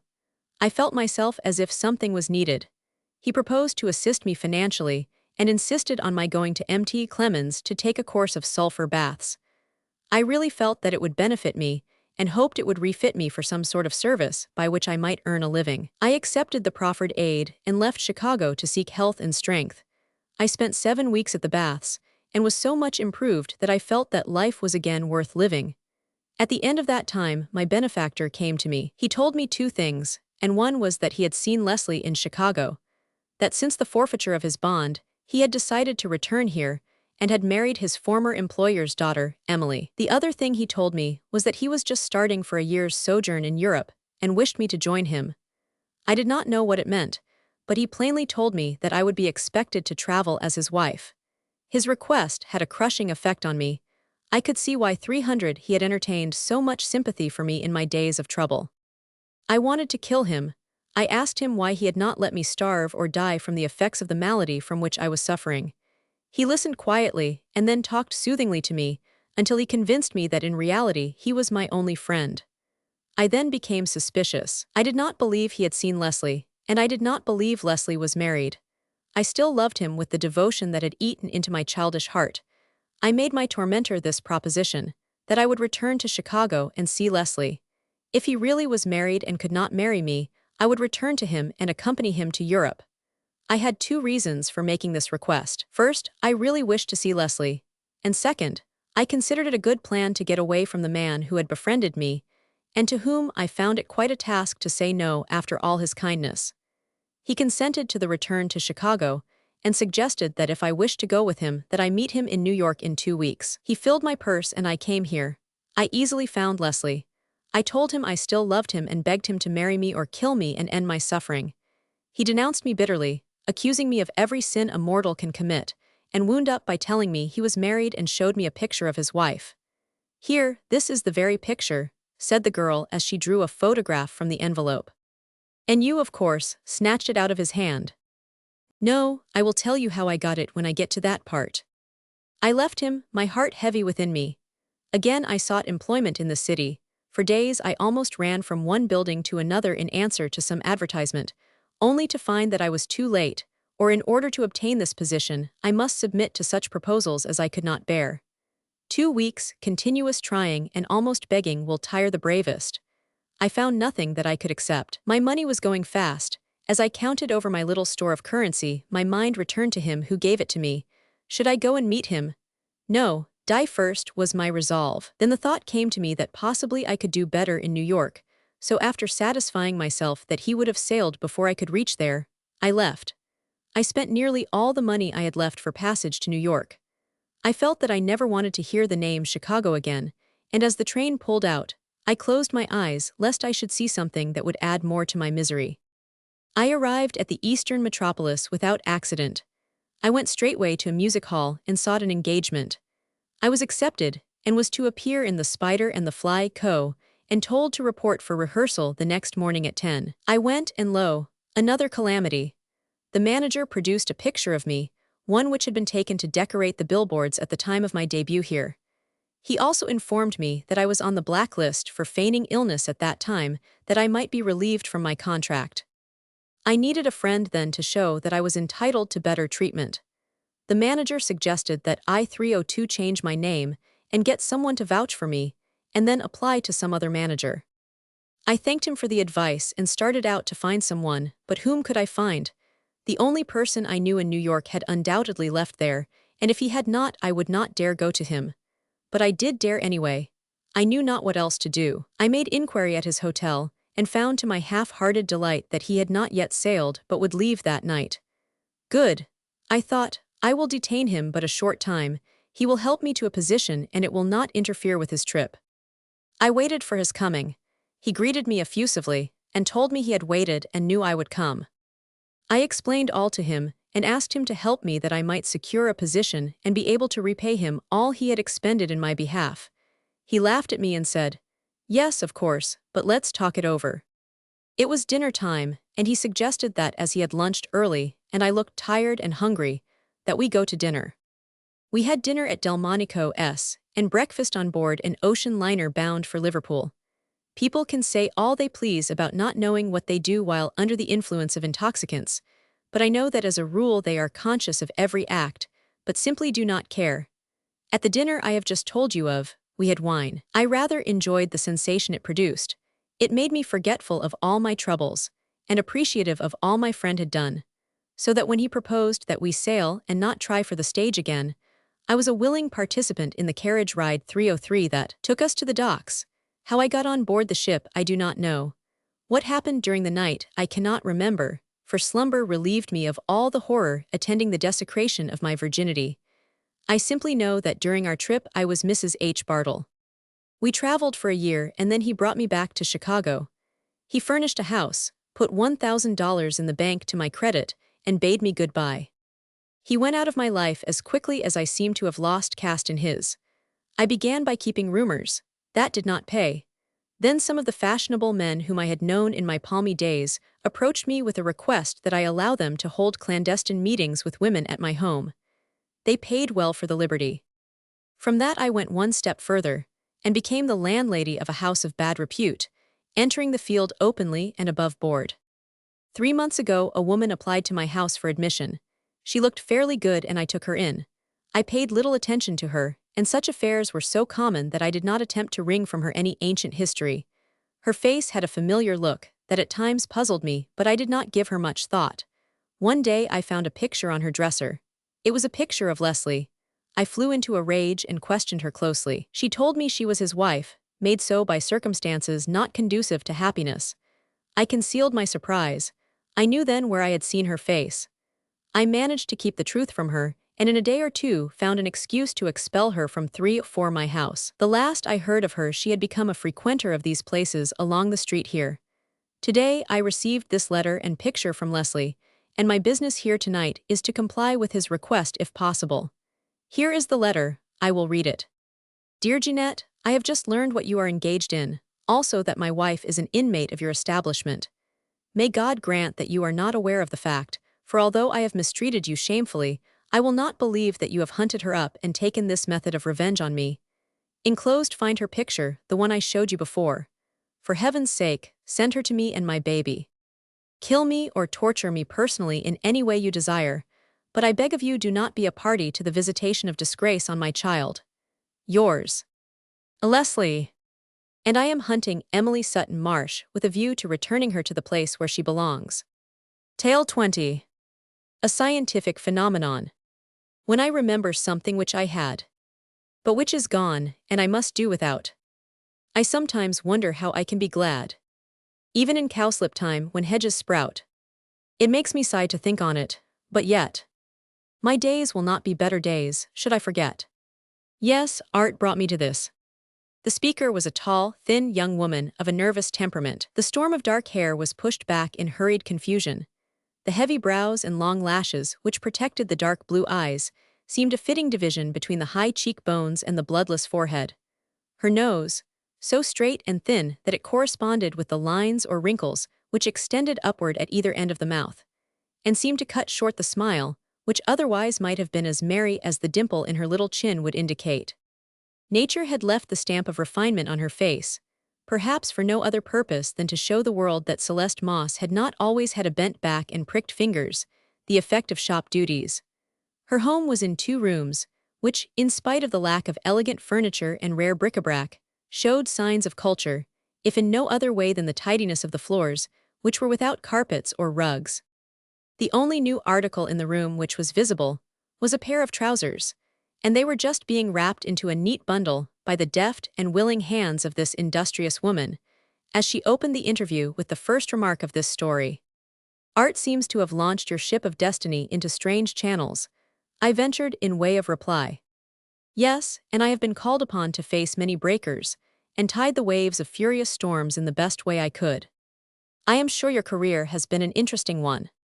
Not so interesting as unpleasant, she said, and if you will excuse me for a moment, I will tell you all. That moment she consumed by carefully dusting and closing the machine with the same tenderness and precision with which some musician might put away his beloved instrument. You take good care of your machine. Yes, that is all there is between me and the street. I must take good care of that. I believe you said art transposed you from some other sphere in life to your present position, said I, anxious to draw her back to her subject. Yes, I was born into a rich home, wherein the merry jingle of dollars was of less consequence to the different members of my family than the rattle of pennies is to me now. I received all the finishing touches of education, then as my indulgent father said, just for pastime, I took up drawing and painting. My heart, brain and fingers seemed tuned with one accord, so that taking the brush and palette in my hand was only striking the chords of my artistic nature, and the 307 harmony, which was thereby inspired, spread itself in delicate tints and shades, producing pictures which were as natural as those of the old masters were. So much attention was paid to my amateurish productions that I soon found myself famous. Then I fell in love. Art and love should have been brother and sister, born of the same woman and nurtured on the same sweet food. To love a man was to love to draw beautiful pictures as nearly perfect as my accomplishment would allow. Then, no matter what the canvas portrayed after it had received my finishing touches, I took great pleasure in likening the work to that of my idol, and always found my production wanting. Long days I spent in my studio, striving to make a picture of something which would show as much excellence as a work of art as my lover showed as a man. Each time I tried I improved, but before I had reached that stage of supremacy as an artist, I had so lost my head along with my heart that it was a hopeless task. There was nothing so true, so sweet, so perfect as my Reginald. We were married. The conditions and circumstances under which we met at the altar were favorable in the extreme. My husband was a musician of note. In fact, he knew nothing but music and love. Certainly nothing was more natural than the blending of our souls in love, inspired by ambition. Then, to add joy to the happy situation, my husband's best and dearest friend, Jean Vincent, whom he had long since given up as dead, returned to our hometown 2 days before the nuptials. Wealth was a thing easy of access to us, as both our families were independently rich. I was an only child, and it was a common expression 308 of my father's that as I was so careless in regard to my sex, it would be my duty to the family to produce a son. We were very happy, my husband, Mr. Vincent and I, for Reginald insisted on his taking up his residence with us during his stay. He, too, was an artist of no mean ability, and as Reggie said, we could share the same studio and perhaps be of assistance to each other. And besides, my husband was teaching a great deal now, and it would be so nice to have Jean in the house for company. We spent many happy days. I could sit for hours and listen to those two chums discuss their travels, one in quest of musical education, the other chasing art in its various forms, and a part of the time the two royal rovers spent their time in quest of pleasure. But Reginald had tired sooner than his friend, and the date of his homecoming had been the beginning of the love match which had culminated so happily. Mr. Vincent had remained in Italy for a time, then visited the Sahara Desert, climbed the pyramids of Egypt and scaled the dangerous peaks of the Alps. He had hunted in the jungles of Africa and probed Mother Earth for gold in far-off Australia. In fact, he had been everywhere, from the scenes of direst poverty to the grandeur of royal palaces. It was not strange, therefore, that this swarthy man of Oriental customs could entertain, instruct and make friends at one and the same time. There was such a striking contrast between him and Reginald that many spoke of it. Reginald was one of those dear little, short, fat men who seemed to beam with good nature. His round face was pink and white, while his clear blue eyes shone with that merry twinkle 309 of tenderness, so characteristic of the German type, while Mr. Vincent was tall and broad-shouldered, with a face which was a study of stern determination. The years of hardship were not without effect. Neither did his dark skin, black curly hair and luminous eyes of ebony have a tendency to soften the expression which the ravages of time had stamped upon his face. So much did these men enjoy the companionship of one another that they were always together when it was possible, and it was only natural that I should join in all their conversation. You may imagine my joy when Reginald came to me and said, "Celeste, I want you to make a portrait of Jean, and dear, make it your masterpiece." Then came long days of close association. We were closeted for hours in the studio. We talked art. We exchanged views. Jean sat for me, and then I persuaded him to reciprocate. I told him that as he was sitting for a picture of himself for my husband, that it would be a grand opportunity for him to put my face on canvas, and after the deliberate conclusion that we would surprise Reggie, we decided to present him with my likeness at the same time Jean's was finished. We worked with a will. When Reginald was away from home, we often went to the church or the theater or took a drive together. I know some people indulged in a little of that putrid gossip, which is sure to follow the act of any gallant man. We did nothing that could in any way be construed as disloyal to my husband.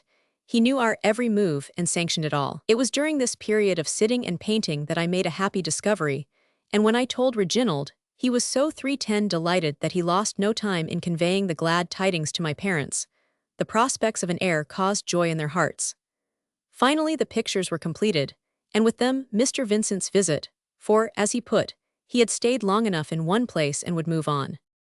Reginald used to stand and look at his picture at times after he had gone, as though he were looking on the face of a dead brother. The manly love and devotion which existed between Reggie and Mr. Vincent was very touching. In due time my child was born, and blessed be the star which controls such events. It was a boy. Reginald came to me while the nurse was dressing the babe, and taking me tenderly in his arms uttered words of praise in my ears, and showed me that devotion which is so reassuring and precious to the heart of a young mother. Oh, how grand I felt when I heard him say, "God bless you, darling, you are the dearest, truest treasure on earth." I felt that I could have died for him then and there, and I have wished many times since that I had. His dear head was nestled close beside mine on the pillow when the nurse brought the child in. Then he arose, and taking the wee bit of humanity in his arms, turned towards me as if to place it where it belonged. As he peered through the lace to get a view of its features, I saw his face take on the pallor of death. My blood felt like ice as I tried to raise myself, at the same time crying out, "What is it, Reggie?" Then with a groan he fell across the bed unconscious. My only thought was that our baby had been injured in some way and suddenly expired, and with the picture of a little white casket, covered with lilies, before my eyes, I fainted. I revived, only to succumb to an attack of brain fever. When I recovered they told me that Reginald had gone. Gone where? I cried in amazement. For an answer, they brought me this letter. Dear Celeste, I will call you dear this time, for it is the last. I do not blame you so much for what has happened. I should not have trusted even the best friend on earth with you and your charms. I can easily account for all. You longed for the companionship which my profession robbed you of, but you should have prepared me for this blow. I go now to find your traducer, and if he refuses to take you and live with you honorably, his body will meet the same fate his picture has just met. Would to God I had died before I knew of your infidelity. Goodbye forever. Reginald. What on earth did it all mean? I went to the library, and there found Mr. Vincent's likeness simply cut and slashed into ribbons. Reginald had left orders not to remove it. As I gazed on the ruined portrait and thought of the part of my husband's letter, wherein a like fate was promised Jean, I realized how utterly impossible it would be to consent to Reginald's demands, for to do so would be an open confession of wrong, with a defined effort to right it, and so help me, God, we were as innocent as the now fatherless babe, and I knew Jean Vincent to be a man of principle. Then I 312 thought of Reginald's obdurate nature, and oh horrors, he would be a murderer. With the thought of blood running from gaping wounds, I swooned away. When I opened my eyes again the doctor was standing over me. I asked for my baby, the nurse brought it, and I was so mystified that I shrieked in my despair. The poor little black thing, black eyes, ringlets of jet black hair and skin as swarthy as the cuticle of an Italian. A long talk with the physician shed light on the subject. He explained how the constant association with some dark person at such a time as that in which I happened to be with Mr. Vincent would bring about just such a result. The scandal killed my mother. My father was just as unreasonable as my husband and refused to advise or assist me, even denying me the privilege of seeing him. After 2 years he died cursing me, but not before he had willed all of his fortune to a distant relative, leaving me penniless. On the advice of neighbors, who were sufficiently interested in me to at least want me to leave the community, I put my baby boy in a home for waifs. Then selling such articles of personal property as I possessed, I started on a journey which will only end in death. I came direct to Chicago, thinking to hide myself in the whirl of a busy city, but soon the little store of wealth which I had realized from the sale of my belongings had melted down, until there was only a thin wall of finance between me and starvation. I sought a position, and in each attempt was defeated on account of not having a business education. I was not even fitted to do housework. It was then I realized how painfully 313 helpless a girl is in a strange land with no means, who has been born and reared in luxury, without even a smattering of domesticity in her character. Why did you not try your hand at painting? I did try, but no use. When I took up a brush and palette, my hand was seized with palsy when I touched the brush to the canvas. I fancied I could hear the sounds of ripping, tearing cloth, and to save my life the best I could do was to make zigzag lines. All of the love for art, all of the ambition had vanished. Finally, I secured a position as governess, and had it not been for the ideas of liberality which the man of the house in whose home I was employed entertained, I might have regained some of my loss. At any rate, he seemed to conceive the idea that my life was an aimless existence, and that I was only waiting to be won with endearing words of love. The days of trouble were not conducive to strengthening my character, and my tempter was a man of wiles and charms, so much so that his constant observation disclosed my different moods to his discernible mind. His plans were carried out with that accuracy and precision so characteristic of a man of the world. That was the first step down the incline of rectitude. Other men sought me, and so surely did I descend into the valley of shame, that it was an easy matter for me to consent to live with men in open defiance of the law. During my career, I met a gentleman who was more interested in me than anyone I had ever met. He lived in a small town in the West. He was a man of great tenderness, and we in time grew fond of each other. 314 Much of our time was consumed in talking of schools, books, music, and travel. I knew little of him and he nothing of me, any more than he had met me one day as I was buying tickets for a matinee. The line at the window doubled back around the entrance of the theater. As the crowd crawled slowly along, I found myself standing beside him. He addressed me, whereupon a conversation sprung up, and he kindly offered to buy my tickets for me when he reached the window, which would save me a delay of several moments. As he handed me the tickets, he apologized for his intrusion. I thanked him for his kindness, and was not at all surprised when I found him in the seat next to mine. Our friendship grew, and finally ripened into such mutual admiration that I frequently found myself counting the days that I must wait for his coming. Finally, his visits grew less frequent. I did not ask him why he came so seldom, for I considered it none of my business. One of the waits proved longer than any before. He did not come for a year, but when he came he found me in my old haunt. This time he explained why his visits had been so far apart. His wife had been ill and he had lost her 6 months before. They had a child, a boy by adoption, and he could not well leave the little fellow. I insisted on his bringing his boy along next time. I had become so attached to this man of genial nature that I was quick to become interested in anything which was of importance to him. He came again in 2 weeks, and with him came the boy. I met them in the parlor of a hotel, and oh, how my heart fluttered as I saw the youngster. All the love, pity, and 315 compassion of my happier days rushed back into the places of my nature, which had been devoid of anything sweet for the last 6 years. The boy was standing with his back to me talking to his father. As I approached with outstretched hand to welcome my friend, who stood with his back to the mirror, he reached out to clasp mine and stepped slightly to one side, revealing the complete image of the child in the mirror. God only knows what I suffered in that one brief second. The picture I saw there in the frame of the mirror was more vivid than any work of art ever produced. My own child stood beside me. The hardening process of years did much to assist me in my self-control. We went to dinner. My friend was aware of my unhappy state of mind and questioned me closely. I could not tell him the whole truth. I simply told him that I had been married and that I had had a boy so much like this adopted son that the sight of his boy had refreshed my memory, had recalled the sad hour of parting with him when I had to give him up. "And his father, is he dead too?" he asked as he gently put his arm around me. "Yes," I sobbed, "dead, everything is dead to me." My sufferings must have touched the strings of his harp of love, and caused a melody to re-echo from his soul.